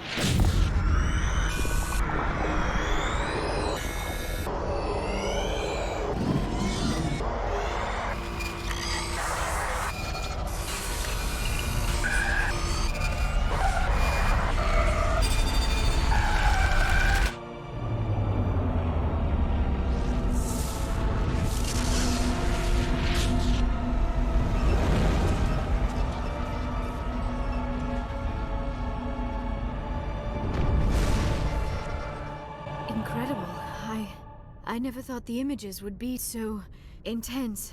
I need a moment to collect myself. Did the vision make any sense to you? It's a distress call. A message sent out across the Prothean Empire. A warning against the Reapers, but the warning came too late. What about the conduit? There were other images, locations, places I recognized from my research. Ilos! The conduit is on Ilos! That is why Saren needed to find the Mu relay. It is the only way to get to Ilos. How come you never told us about Ilos before? The Mu relay links to dozens of systems and hundreds of worlds. How was I to know Ilos was the one we wanted? Without the cipher, the images in your visions were never clear. Only now do I recognize them as landmarks from Ilos. We need to get to Ilos. Forget it. The Mu relay's inside the Terminus systems. Alliance ships are not welcome there. Neither are Spectres. The conduit's on Ilos, and that's where Saren is heading. I'll be waiting for him when he gets there. Saren will have his entire fleet orbiting Ilos. You will never make it down to the surface without reinforcements. You must alert the Council. We need a fleet to... I am sorry. The joining is exhausting. I should go to the medical bay and lie down for a moment. Dr. Chakwas should take a look at you. That will not be necessary. I just need some rest. Somewhere quiet. We're done here. Dismissed. Commander, there's a convoy nearby. I can link us in if you want to report back to the Citadel Council. You know, to warn them about Sovereign. Set the link up, Joker. They need to know. Patching it through. Commander Shepard, I'm pleased to see your mission on Virmire was a success. Saren is formidable enough without an army of Krogan serving under him. The Krogan would have served Sovereign. A Reaper. Yes, we saw mention of this on your report. Sovereign, Ascension machine, a true artificial intelligence. This news is quite alarming, if it turns out to be accurate. Sovereign's a Reaper. Saren admitted it. He's playing you, Shepard. Saren still has contacts on the Citadel. He probably saw your earlier reports, the ones talking about your vision and the Reapers. It's highly possible Saren is using false information to throw you off balance. Our own intelligence has never turned up any corroborating information. Sooner or later, you're gonna have to take something I say on faith, Counselor. Try to see this from our perspective, Commander. Saren is a threat we can recognize. However, as far as we know, the Reapers only exist in your visions. Our decisions affect trillions of lives. We cannot act on the accusations of a single person, even a Spectre. Not without solid evidence. The Council cannot take any official action here. That is why we created the Spectres. You have the authority to act as you see fit. If you truly believe Sovereign is the real threat, you must take whatever steps are necessary to stop it. And Saren. Good luck, Commander. From all of us. Commander, I know it couldn't have been easy for you down there. Making the call between Alenko and Williams must have been... I'm sorry, sir. I don't know if I could have done it. There is no right choice for something like that. I just hope I never have to go through it again. No, I'm not blaming you, Commander. I'm just... I mean, it's hard, you know? Saren's still out there, Joker. Hold it together. We need you. Don't worry, I won't let you down. I want to be there when you make that son of a bitch pay. I've been thinking about Saren. I actually feel a little sorry for him now. He's become a slave to the Reapers, and he can't even see it. He is trapped inside his own mind.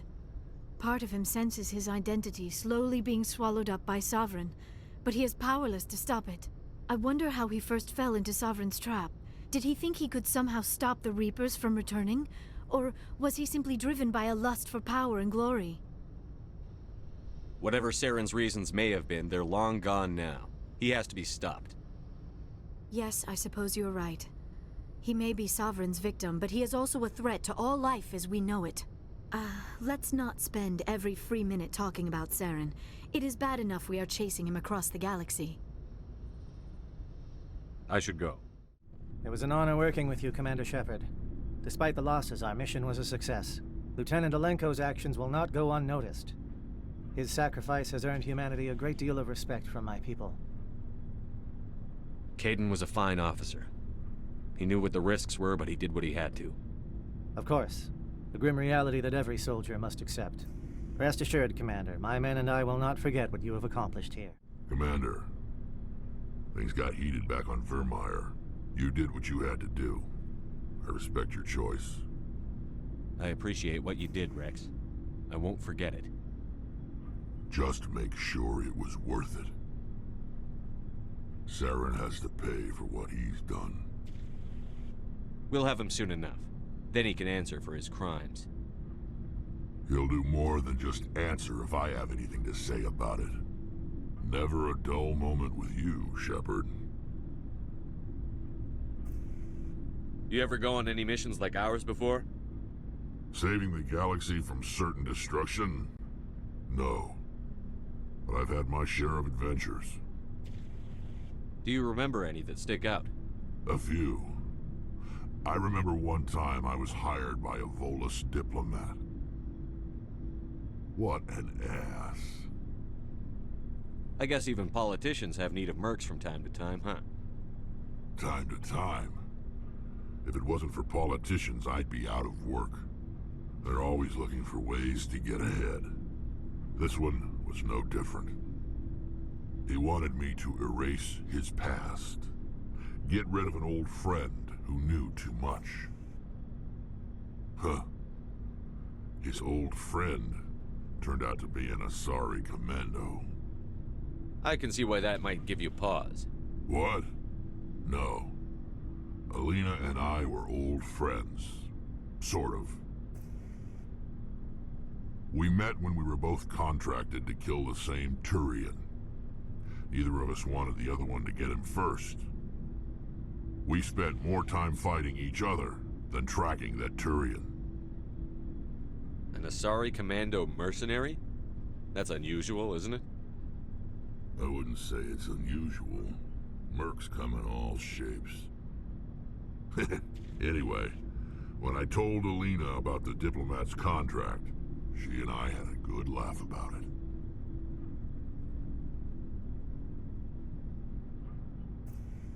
So what did you do? Well, I wasn't going to lose the contract, but I respected Alina. In the end, I let her pick the location where we'd fight. She chose some old Solarian space station overrun with mercs and smugglers. That way we didn't have to worry about hurting any innocent bystanders.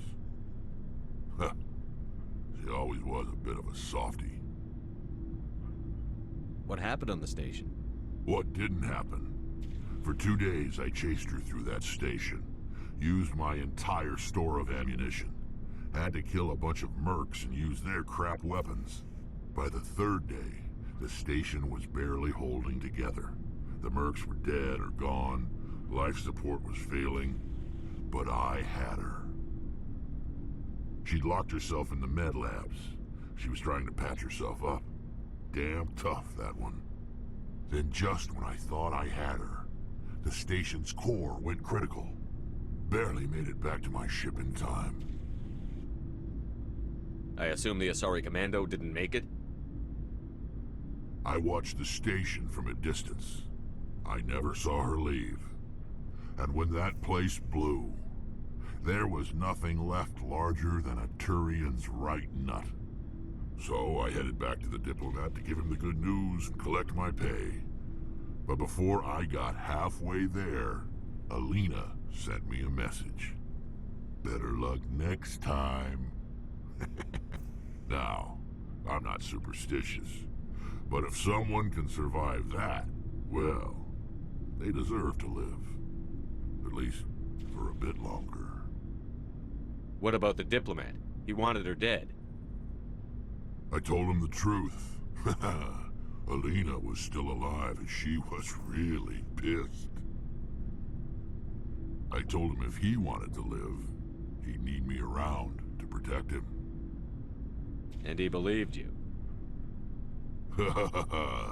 He kept me on as his personal guard until he died. Natural causes. Easiest job I've ever had. A little boring, but credits are credits. So long, Rex. Commander? About Lieutenant Alenko. How are you holding up? Can't say I'm better. Sorry for anything I said back there. I don't want any deaths on my hands, and it's my fault. Williams, listen to me. I'm in command of this mission. I made the call, not you. He's dead because of me. It's funny.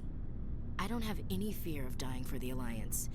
But when I think of someone dying for me, if you don't mind my asking, how did you deal with the losses on Elysium? It was my job to get everyone out safe. I failed. I vowed not to let that happen again. Same here. I'll remember him, and I'll do better for him. Yeah. I guess that's all we can do. Thanks for the advice, Skipper. What's your opinion on the last mission? We've got a hard fight ahead. Fleets of AI dreadnoughts who've exterminated all life dozens of times over. I think the odds are against us. We have an advantage. We know they're coming, and we know about their indoctrination. I don't plan to lie down and die, Skipper. Don't worry about that. But I'm infantry. Against Reapers, my rifle may as well fire spitballs. I won't have a place in this war. That's what pisses me off, not being able to shoot back. Do you have a few minutes to talk one-on-one? I should get back to my duty, Skipper. Rifles don't maintain themselves. Not yet, anyway. Dismissed, Chief. Sir. Commander, I wanted to thank you. What for, Garrus? For everything. Taking me with you, letting me be part of your team. I've learned a lot. I've thought a lot about what you've told me. About not sacrificing innocence to achieve the goal. About finding the best way through, not just the fastest. I still think CSEC has its flaws, but I understand why they do it now. I see the importance of being firm in the face of evil, not letting it change who I am. Words mean nothing until you turn them into action, Garrus. What are you going to do about it? Well, I'm going back to CSEC. I think I can make a difference there. I'll also reapply for Spectre training, but I'll do it right. I won't compromise myself to get there. If the people I'm sworn to protect can't trust me, then I don't deserve to be the one protecting them. I'm glad you see it that way. Keep that in mind when we meet Saren. Don't worry, Commander. I will. I forwarded the mission update to the Citadel, Commander. We got confirmation on those reinforcements. Ambassador Udino wants us to report back to the Citadel. The Council's massing a joint species fleet to deal with Saren and his Geth. I knew they'd come around. Back to the Citadel, Joker. I want the Normandy at the head of that fleet. Yes, sir.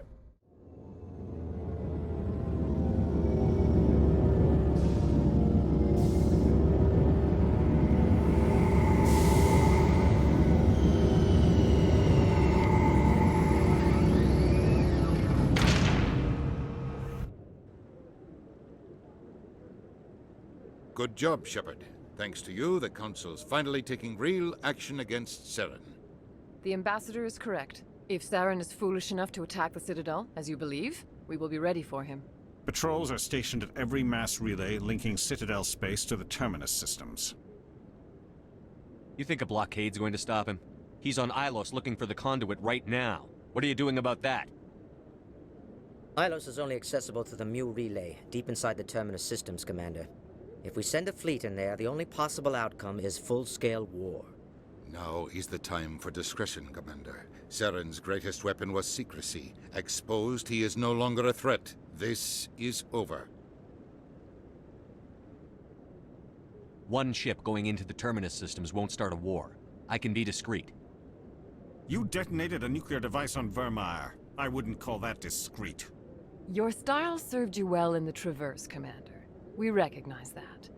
But Ilos requires a deft touch. We have the situation under control. Secrecy isn't his greatest weapon. The conduit is. Saren is a master manipulator. The conduit is just a distraction from his real plan to attack the Citadel. Sovereign's the real threat. Saren's just a servant of the Reapers. Only you have seen the Reapers, and then only in visions. We won't invade the Terminus systems because of a dream. If Saren finds the conduit, we're all screwed. We have to go to Ilos. Ambassador Udina, I get the sense Commander Shepard isn't willing to let this go. There are serious political implications here, Shepard. Humanity's made great gains thanks to you, but now you're becoming more trouble than you're worth. You bastard! You're selling us out! It's just politics, Commander. You've done your job, now let me do mine. We've locked out all the Normandy's primary systems until further notice you're grounded. Are you insane? After everything I've done, you still don't believe me? I think it's time for you and your team to leave, Commander. This no longer concerns you. The Council can handle this, with my help, of course.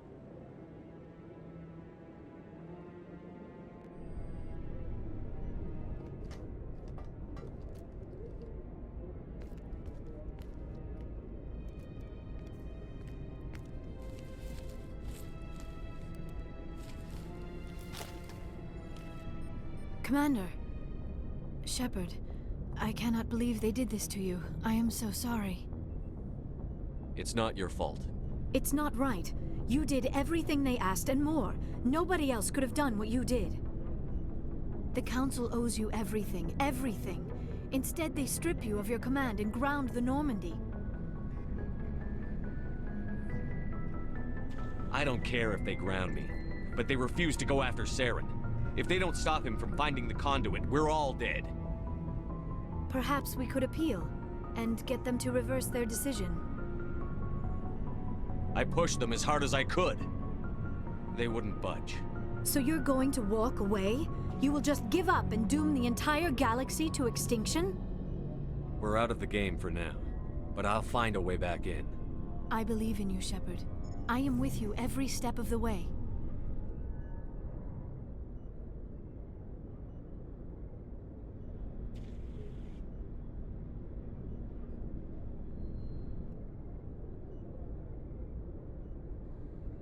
Sorry to interrupt, Commander. Got a message from Captain Anderson. Are you spying on us, Joker? No, sir. Just knew you were on the ship and figured I'd pass the message on. The captain said to meet him at Flux, that club down in the wards. You should probably go meet with him. Khaleesa Bint-Seen in Al-Jalani, Westerland News. Would you answer a few questions for our viewers? What do you want to know? You've been given a unique position to represent our race. People want to get a sense of how you'll do that.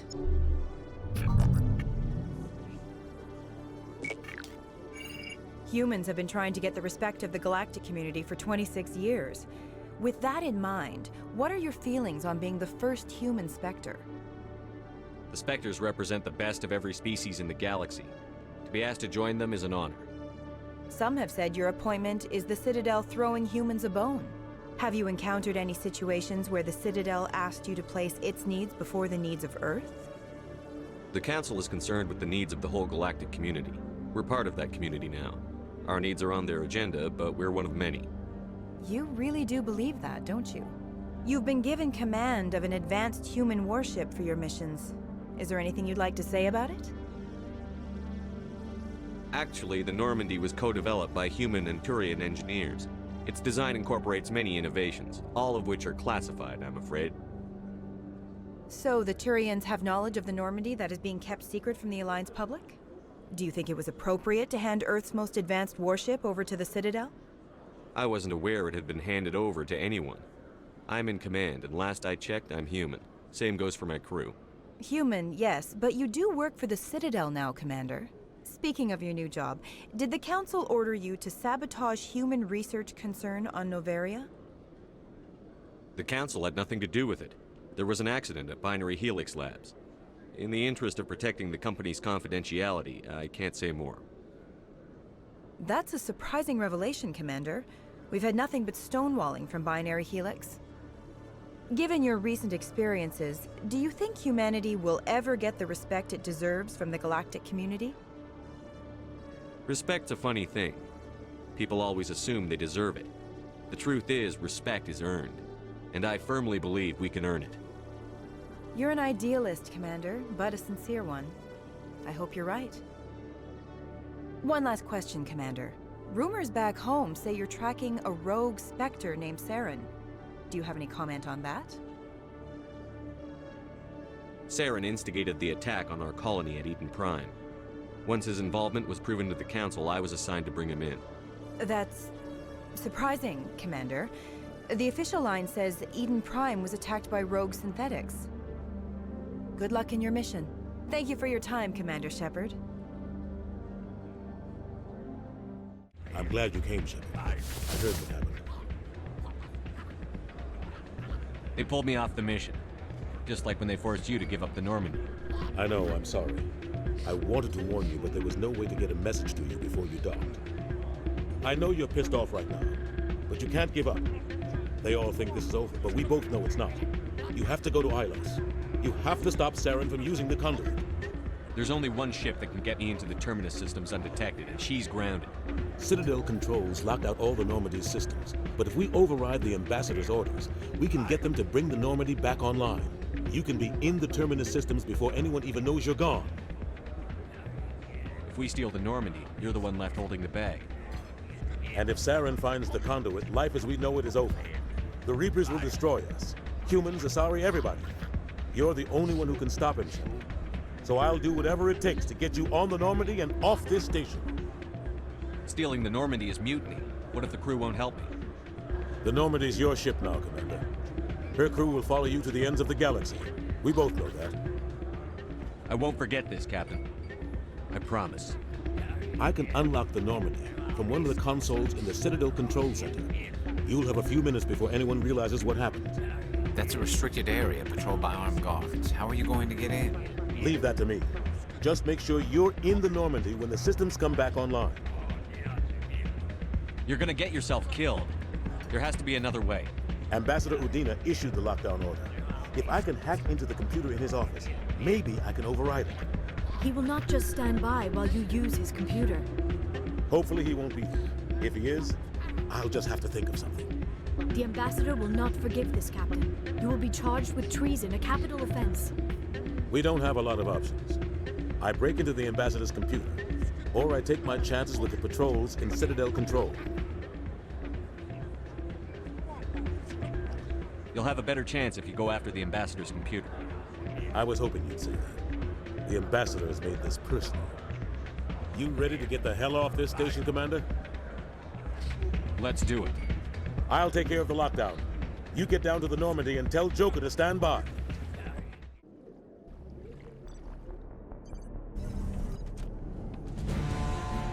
Anderson?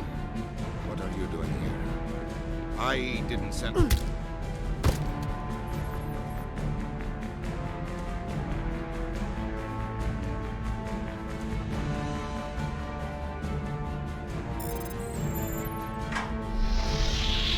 Get us out of here, Joker.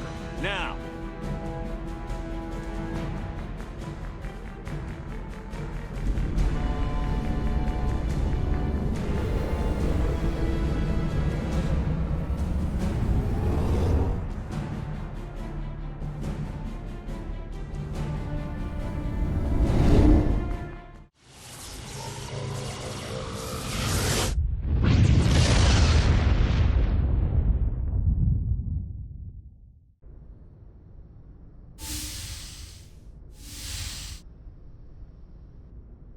Shepard, may I speak with you? I was just thinking about you. I have been thinking about you too, and what we are about to face. I do not know what is going to happen on Rylus.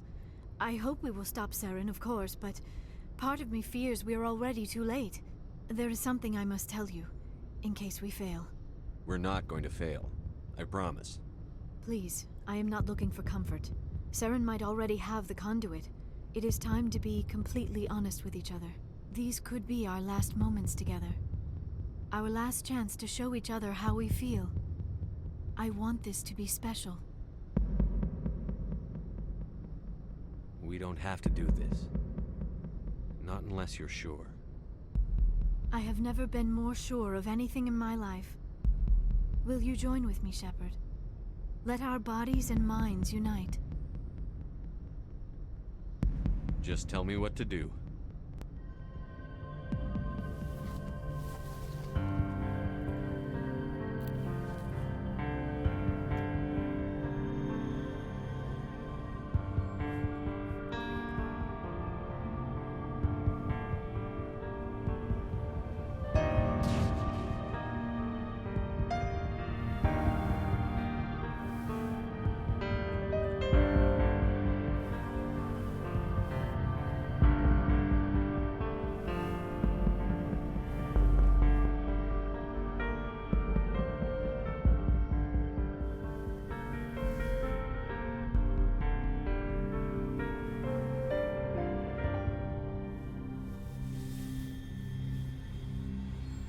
By the goddess.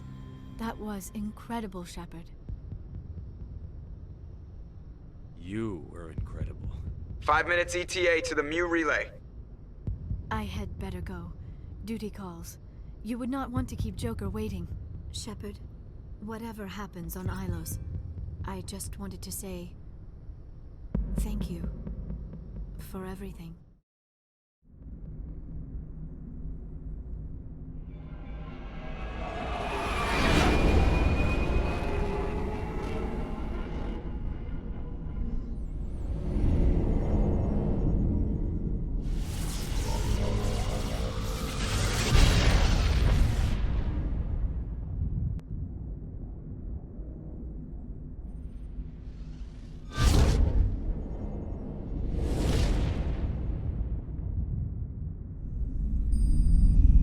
Commander? We've got company. Have their sensors picked us up yet? Well, stealth systems are engaged. Unless we get close enough for a visual, they won't have any idea we're here. Picking up some strange readings from the planet's surface. Take us down, Joker. Lock in on the coordinates. Negative on that, Commander. The nearest landing zone's 2 clicks away. We'll never make it in time on foot. Get us something closer. There is nowhere closer. I've looked. Drop us in the Mako. You need at least 100 meters of open terrain to pull off a drop like that. The most I can find near Saren is 20.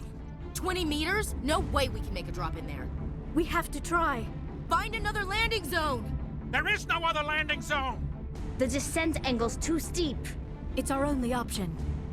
It's not an option, it's a suicide run. We don't... I can do it. Joker? I can do it. Gear up and head down to the Mako. Joker! Drop us right on top of that bastard.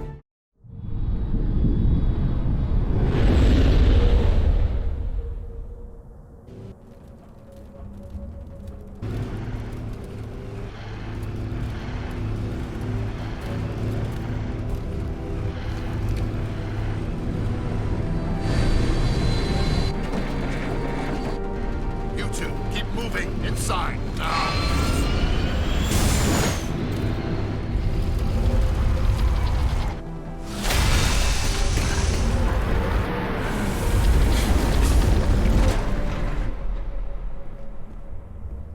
We have to get inside this bunker before Saren finds the conduit. There is no way we're getting past that door with brute force. Saren found a way to open it. There must be some kind of security override somewhere in this complex. We will have to find some way to get it up and running again.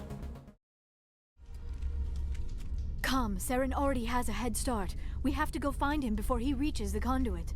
Unless he's already found it, then we're just walking into a trap. That is a chance we will have to take. Hold on. Something's happening. Too late.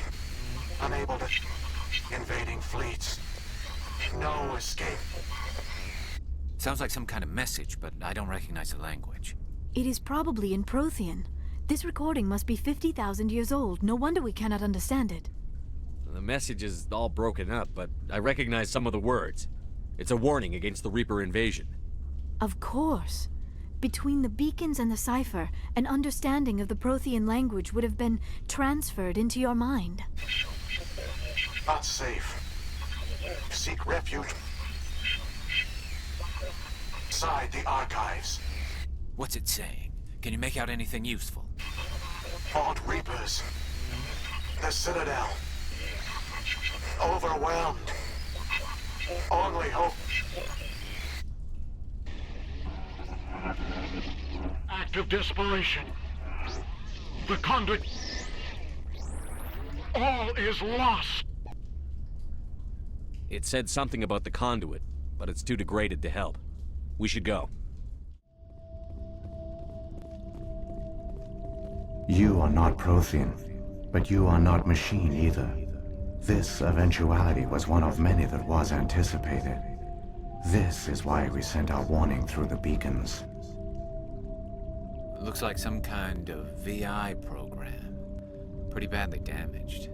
I do not sense the taint of indoctrination upon any of you. Unlike the other that passed recently, perhaps there is still hope. This is incredible. An actual Prothean VI, and I can understand it. I have been monitoring your communications since you arrived at this facility. I have translated my output into a format you will comprehend. My name is Vigil. You are safe here for the moment, but that is likely to change. Soon, nowhere will be safe. Are you some kind of artificial intelligence program? I am an advanced non-organic analysis system, with personality imprints from Kesad Aishan, Chief Overseer of the Rylus Research Facility. Why did you bring me here? You must break a cycle that has continued for millions of years. But to stop it, you must understand, or you will make the same mistakes we did. The Citadel is the heart of your civilization and the seat of government, as it was with us, and as it has been with every civilization that came before us. But the Citadel is a trap. The station is actually an enormous mass relay, one that links to dark space, the empty void beyond the galaxy's horizon. When the Citadel relay is activated, the Reapers will pour through, and all you know will be destroyed. How come nobody ever noticed the Citadel was an inactive mass relay? The Reapers are careful to keep the greatest secrets of the Citadel hidden. That is why they created a species of seemingly benign organic caretakers. The Keepers maintain the station's most basic functions. They enable any species that discovers the Citadel to use it without fully understanding the technology. Reliance on the Keepers ensures no other species will ever discover the Citadel's true nature, not until the relay is activated and the Reapers invade. How do the Reapers survive out in dark space? We have only theories. The researchers here came to believe the Reapers enter prolonged states of inactivity to conserve energy. This allows them to survive the thousands and thousands of years it takes for organic civilization to rebuild itself. But in this state, they are vulnerable. By retreating beyond the edges of the galaxy, they ensure no one will accidentally discover them. They keep their existence hidden until the Citadel relay is activated. The Reapers can wipe out the Council and the entire Citadel fleet in a single surprise attack. That was our fate. Our leaders were dead before we even realized we were under attack. The Reapers seized control of the Citadel, and through it, the mass relays. Communication and transportation across our empire were crippled. Each star system was isolated, cut off from the others. Easy prey for the Reaper fleets. Over the next decades, the Reapers systematically obliterated our people. World by world, system by system, they methodically wiped us out. Some of you must have managed to survive. Through the Citadel, the Reapers had access to all our records, maps, census data. Information is power, and they knew everything about us. Their fleets advanced across every settled region of the galaxy. Some worlds were utterly destroyed. Others were conquered, their populations enslaved. These indoctrinated servants became sleeper agents under Reaper control. Taken in as refugees by other Protheans, they betrayed them to the machines. Within a few centuries, the Reapers had killed or enslaved every Prothean in the galaxy. They were relentless, brutal, and absolutely thorough. I don't understand. Where did the Reapers go after they conquered your people? Our worlds were stripped bare, harvested by the indoctrinated slaves.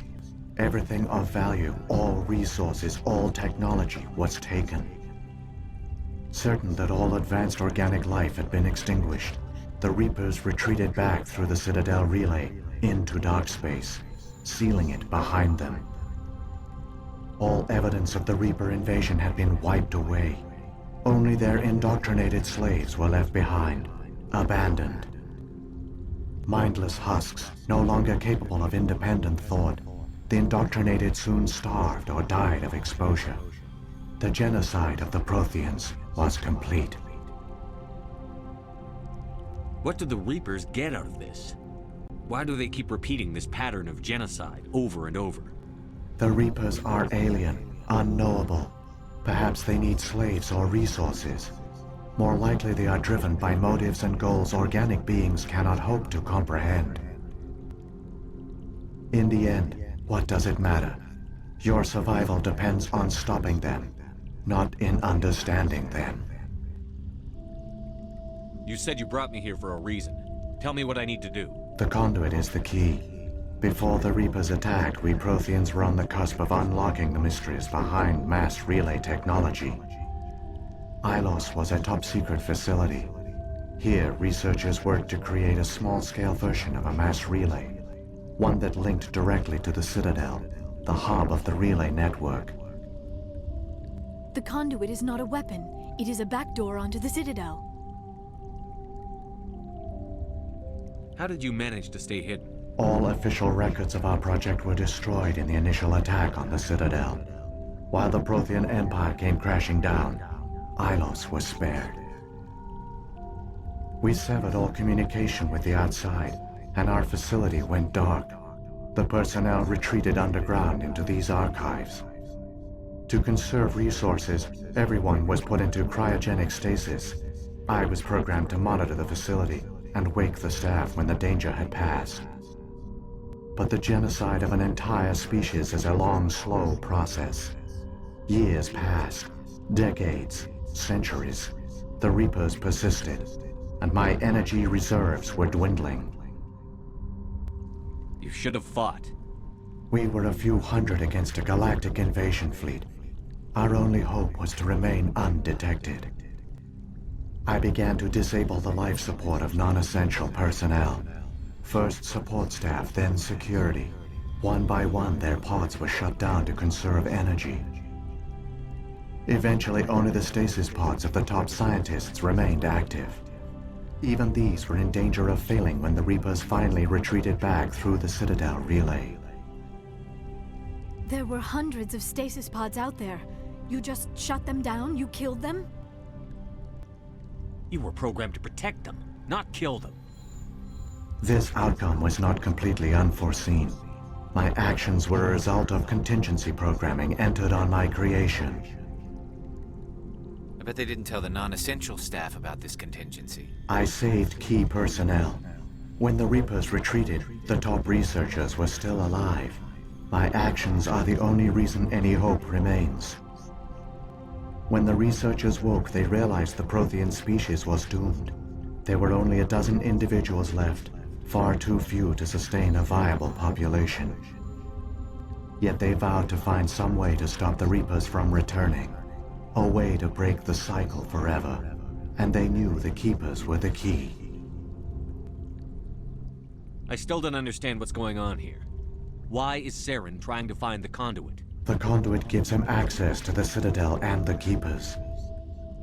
The Keepers are controlled by the Citadel. Before each invasion, a signal is sent through the station compelling the Keepers to activate the Citadel relay. After decades of feverish study, the scientists discovered a way to alter this signal. Using the conduit, they gained access to the Citadel and made the modifications. This time, When Sovereign sent the signal to the Citadel, the Keepers ignored it. The Reapers are trapped in dark space. Saren must have some plan to undo everything you did. The one you call Saren will use the conduit to bypass the Citadel's defenses. Once inside, he will transfer control of the station to Sovereign. Sovereign will override the Citadel systems and manually open the relay, and the cycle of extinction will begin again. Is there any way we can stop them? There's a data file in my console. Take a copy when you go.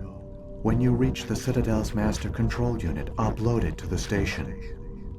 It will corrupt the Citadel's security protocols and give you temporary control of the station. It might give you a chance against Sovereign. Wait, where's the Citadel's master control unit? I've never heard of anything like that. Through the conduit, follow Saren. He will lead you to your destination. If the Reapers are trapped in dark space, how did Sovereign get here? It is logical to assume the Reapers would leave one of their own behind after each extinction. A sentinel to pave the way for their inevitable return. Like those in dark space, Sovereign probably spent most of the last 50,000 years in a state of hibernation. Periodically, it would wake to analyze the situation. Keeping its existence hidden, it would evaluate the state of galactic civilization. And when the time was right, it would signal the Citadel and usher in the next Reaper invasion. But this time the signal failed. The Keepers did not respond. Sovereign's allies were trapped in the void. Alone, it was forced to try and discover what had gone wrong. Sovereign's the largest ship in the galaxy. Why all this secrecy? Why not just attack the Citadel? Sovereign is not invincible. Revealing its true nature would have united the forces of every organic species against it. Even a Reaper couldn't survive such odds. But the Reapers are patient. They will not rush into the unknown. Sovereign could have been planning this for centuries, moving deliberately, gathering allies. Slowly, it has assembled the pieces of the puzzle, working through agents to keep itself hidden. Saren is the most visible pawn of the Reapers, but I doubt he was the first. Now Sovereign has grown bold. Whether from confidence or desperation, I cannot say. But it is determined to reopen the portal to dark space. What about the beacon on Eden Prime? And the one on Vermeer? What were they for? At our apex, the beacons spanned the breadth of our empire. We used them as a single galaxy-wide network to transmit data and communications rapidly from world to world. Virtually all the beacons were destroyed during the invasion, but once the Reapers were gone, the survivors here on Rylus decided to risk sending out a message. We knew it was unlikely there were other survivors, but if there were, we wanted them to know about Rylus.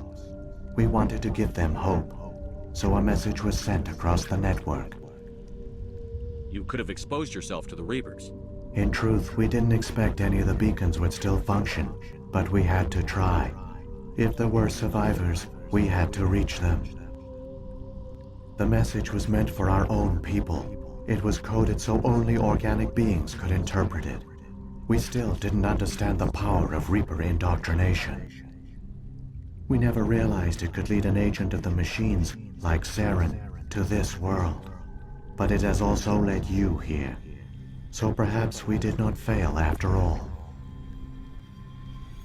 So when the Reapers created the Citadel, they created the Keepers as well? A more likely scenario is that the Keepers were one of the early harvested civilizations, perhaps the very first. Perhaps they responded well to indoctrination, or the Reapers simply bred them to be obedient. In any case, they were left behind to operate and maintain the Citadel. But the Keepers are no longer directly controlled by Sovereign or its ilk. They evolved so that they only respond to the signals emitted by the Citadel itself. When the Protheans altered the Citadel's signals, they broke Sovereign's hold over the Keepers. Now, they are completely harmless. Sovereign must have realized that organic races were difficult to control. A likely hypothesis. The Keepers evolved in an unanticipated direction. Non-organic servants like the Geth would be more predictable.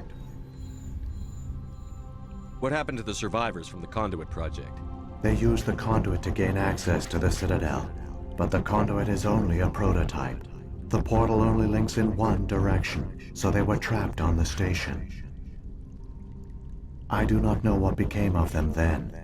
It is unlikely they found any food or water on the station. I fear they suffered a slow, grim death.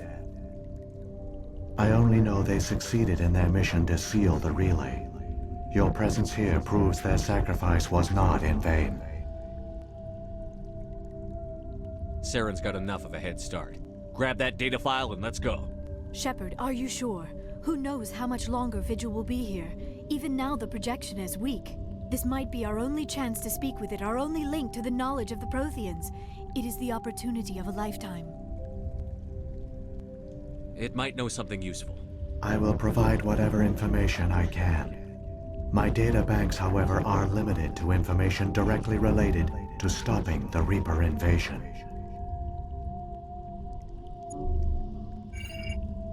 I've got the file. Come on. The one you call Saren has not reached the conduit. Not yet. There is still hope if you hurry. There, the conduit. It's incredible. We don't have time to admire the view. We have to get through that relay, and these Geth aren't gonna make it easy on us.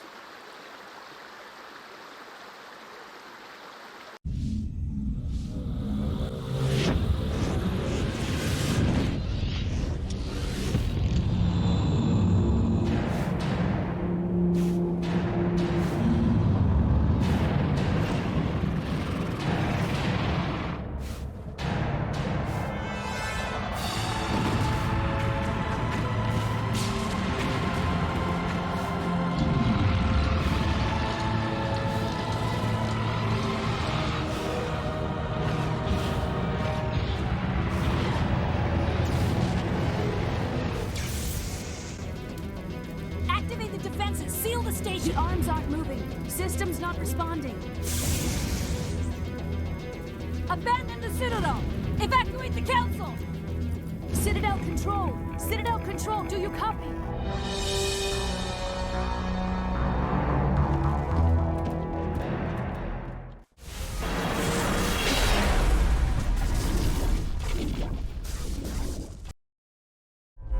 Critical failures detected across all monitored systems. Please begin emergency evacuation.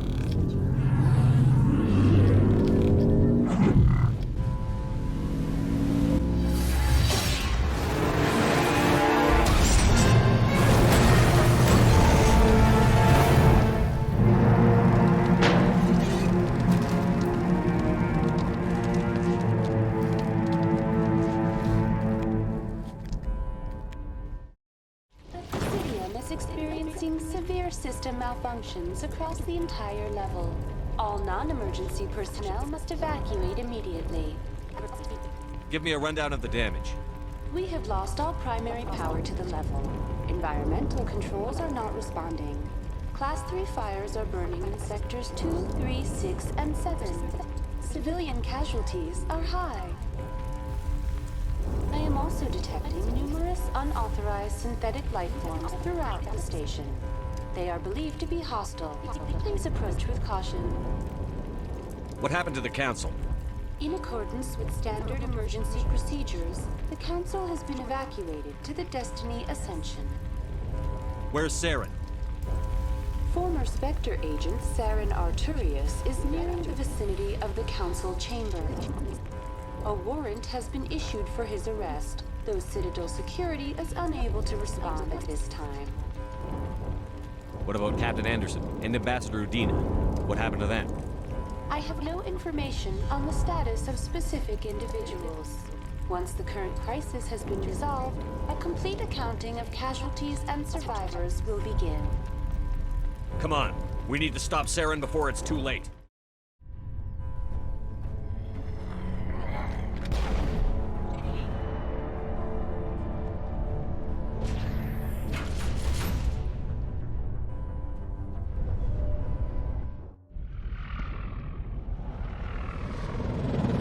The Citadel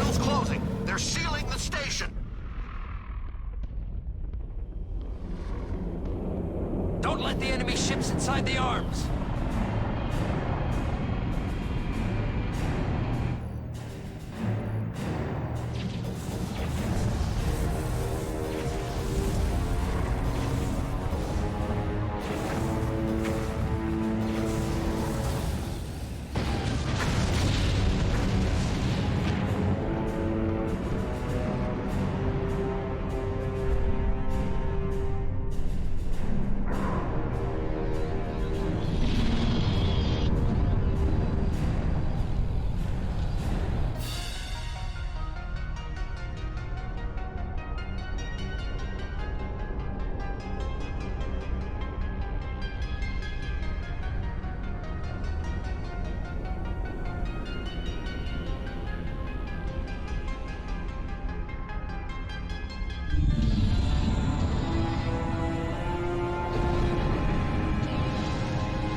Saren's locked the elevator. Suit up! We're going outside!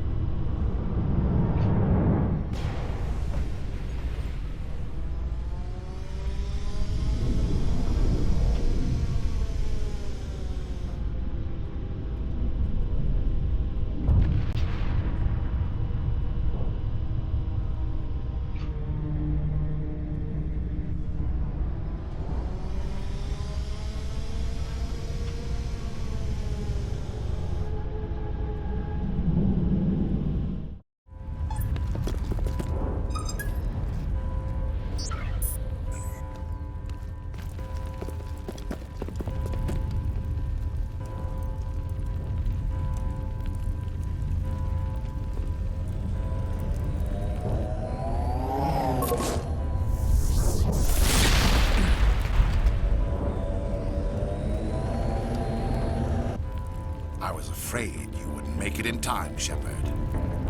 In time for what? The final confrontation. I think we both expected it would end like this. You've lost. You know that, don't you? In a few minutes, Sovereign will have full control of all the Citadel systems. The relay will open. The Reapers will return. I've still got a few tricks up my sleeve. You survived our encounter on Vermeer, but I've changed since then. Improved. Sovereign has upgraded me. You let Sovereign implant you? Are you insane? I suppose I should thank you, Shepard. After Vermeer, I couldn't stop thinking about what you said. About Sovereign manipulating me. About indoctrination. The doubts began to eat away at me. Sovereign sensed my hesitation. I was implanted to strengthen my resolve. Now my doubts are gone. I believe in Sovereign completely. I understand that the Reapers need organics. Join us, and Sovereign will find a place for you, too. Sovereign's controlling you through your implants. Don't you see that? The relationship is symbiotic. Organic and machine intertwined. A union of flesh and steel. The strengths of both, the weaknesses of neither. I am a vision of the future, Shepard. The evolution of all organic life. This is our destiny. Join Sovereign and experience a true rebirth. Sovereign hasn't won yet. I can stop it from taking control of the station. Step aside and the invasion will never happen. We can't stop it. Not forever. You saw the visions. You saw what happened to the Protheans. The Reapers are too powerful.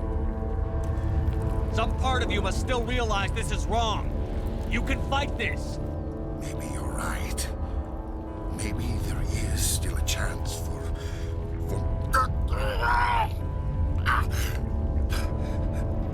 The implants. Sovereign is too strong. I'm sorry. It is too late for me. It's not over yet. You can still redeem yourself. Goodbye, Shepard. Thank you.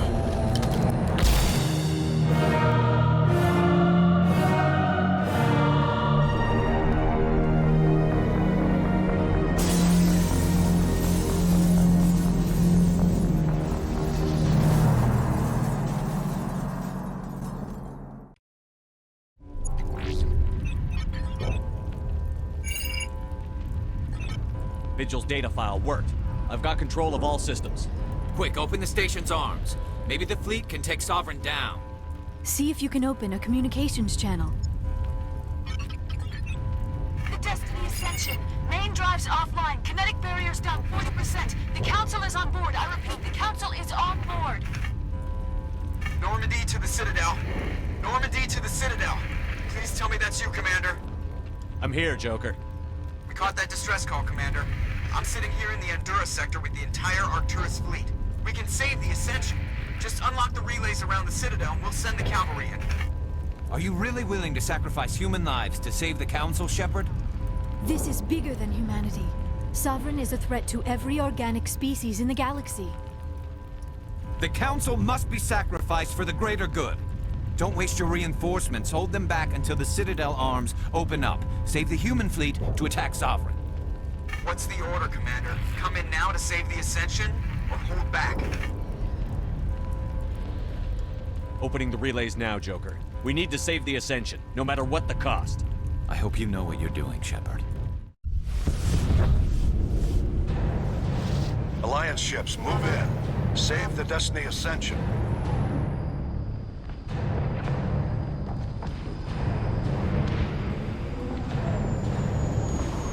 Commander, we're picking up reinforcements. It's the Alliance. Thank the goddess.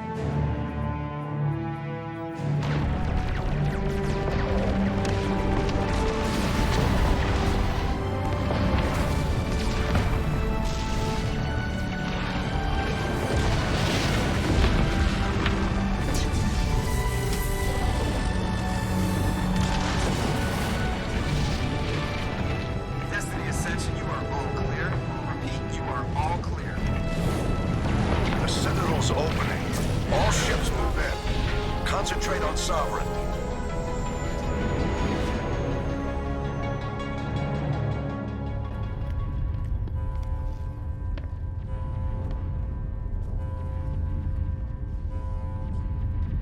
Make sure he's dead.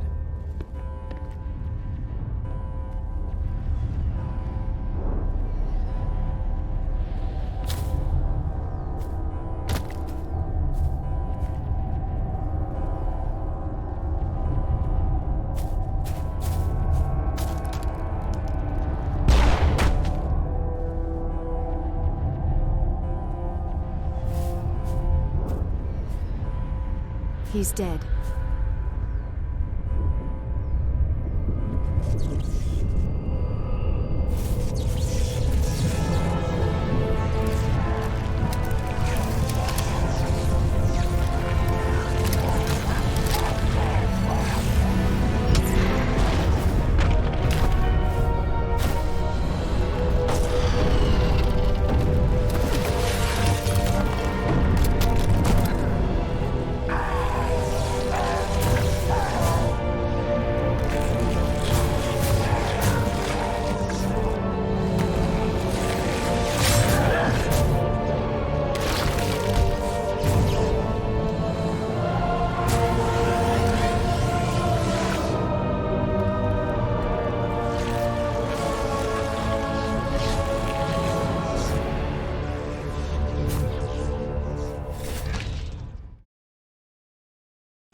This is our only chance.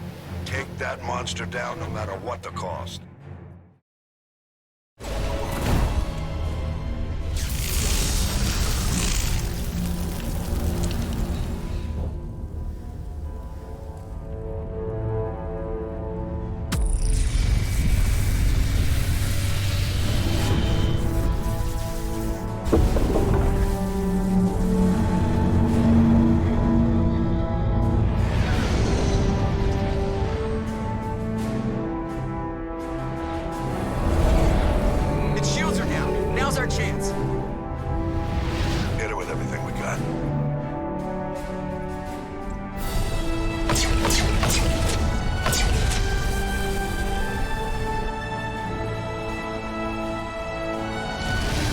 Hard on my flank! We're going in!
We found them. They're in here.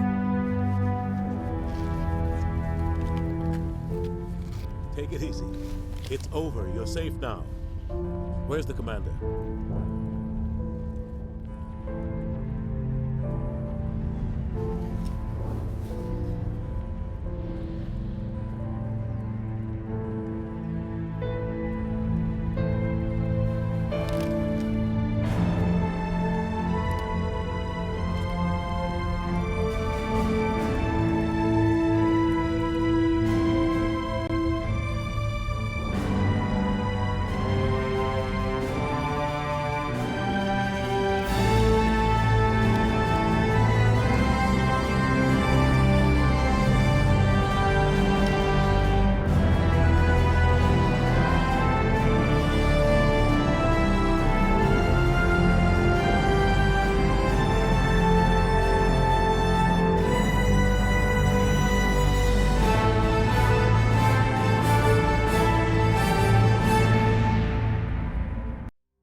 Ambassador, Captain, Commander Shepard, we have gathered here to recognize the enormous contributions of the Alliance forces in the war against Sovereign and the Geth. Many humans lost their lives in the battle to save the Citadel. Brave and courageous soldiers who willingly gave their lives so that we, the Council, might live. There is no greater sacrifice, and we share your grief over the tragic loss of so many noble men and women. The Council also owes you a great personal debt, Commander, one we can never repay. You saved not just our lives, but the lives of billions from Sovereign and the Reapers. Commander Shepard, your heroic and selfless actions serve as a symbol of everything humanity and the Alliance stand for. And though we cannot bring back those valiant soldiers who gave their lives to save ours, we can honor their memories through our actions. Humanity has shown it is ready to stand as a defender and protector of the galaxy. You have proved you are worthy to join our ranks and serve beside us on the Citadel Council. Consular, on behalf of humanity and the Alliance, we thank you for this prestigious honor and humbly accept. We will need a list of potential candidates to fill humanity's seat on the Council. Given all that has happened, I am sure your recommendation will carry a great deal of weight, Commander. Do you support any particular candidate?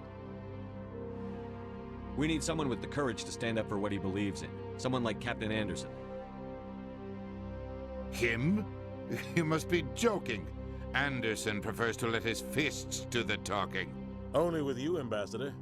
Only with you. Are you sure about this, Commander? The captain's a soldier, not a politician.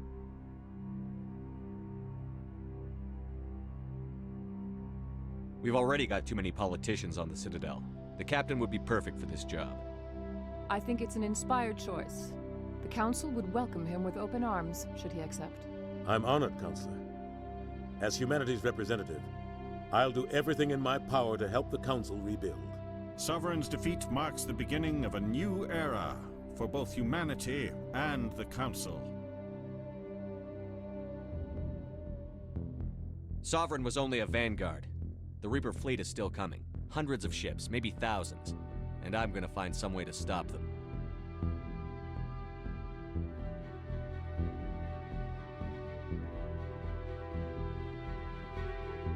Shepard's right. Humanity is ready to do its part. United with the rest of the Council, we have the strength to overcome any challenge. When the Reapers come, we must stand side by side. We must fight against them as one. And together, we will drive them back into dark space.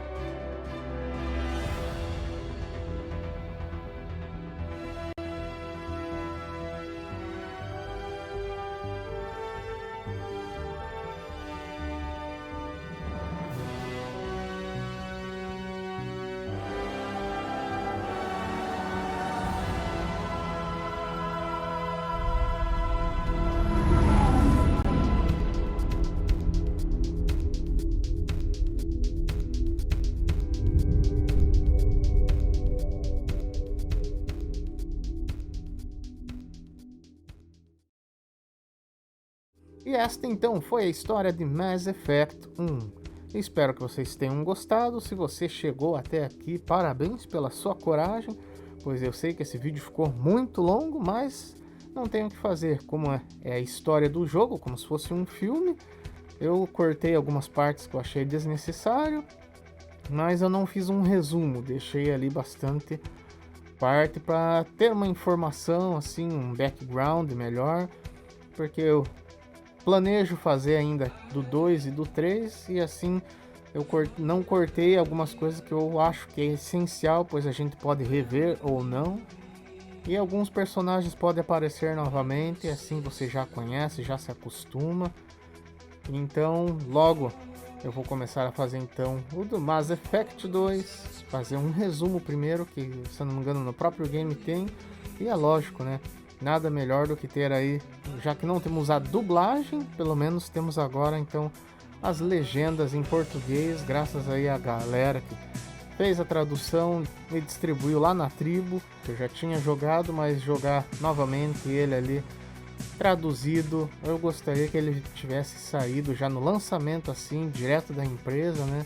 Um jogo muito grande assim, muito importante, que muitos gostam. E é isso aí então, galera. Muito obrigado, valeu e até mais.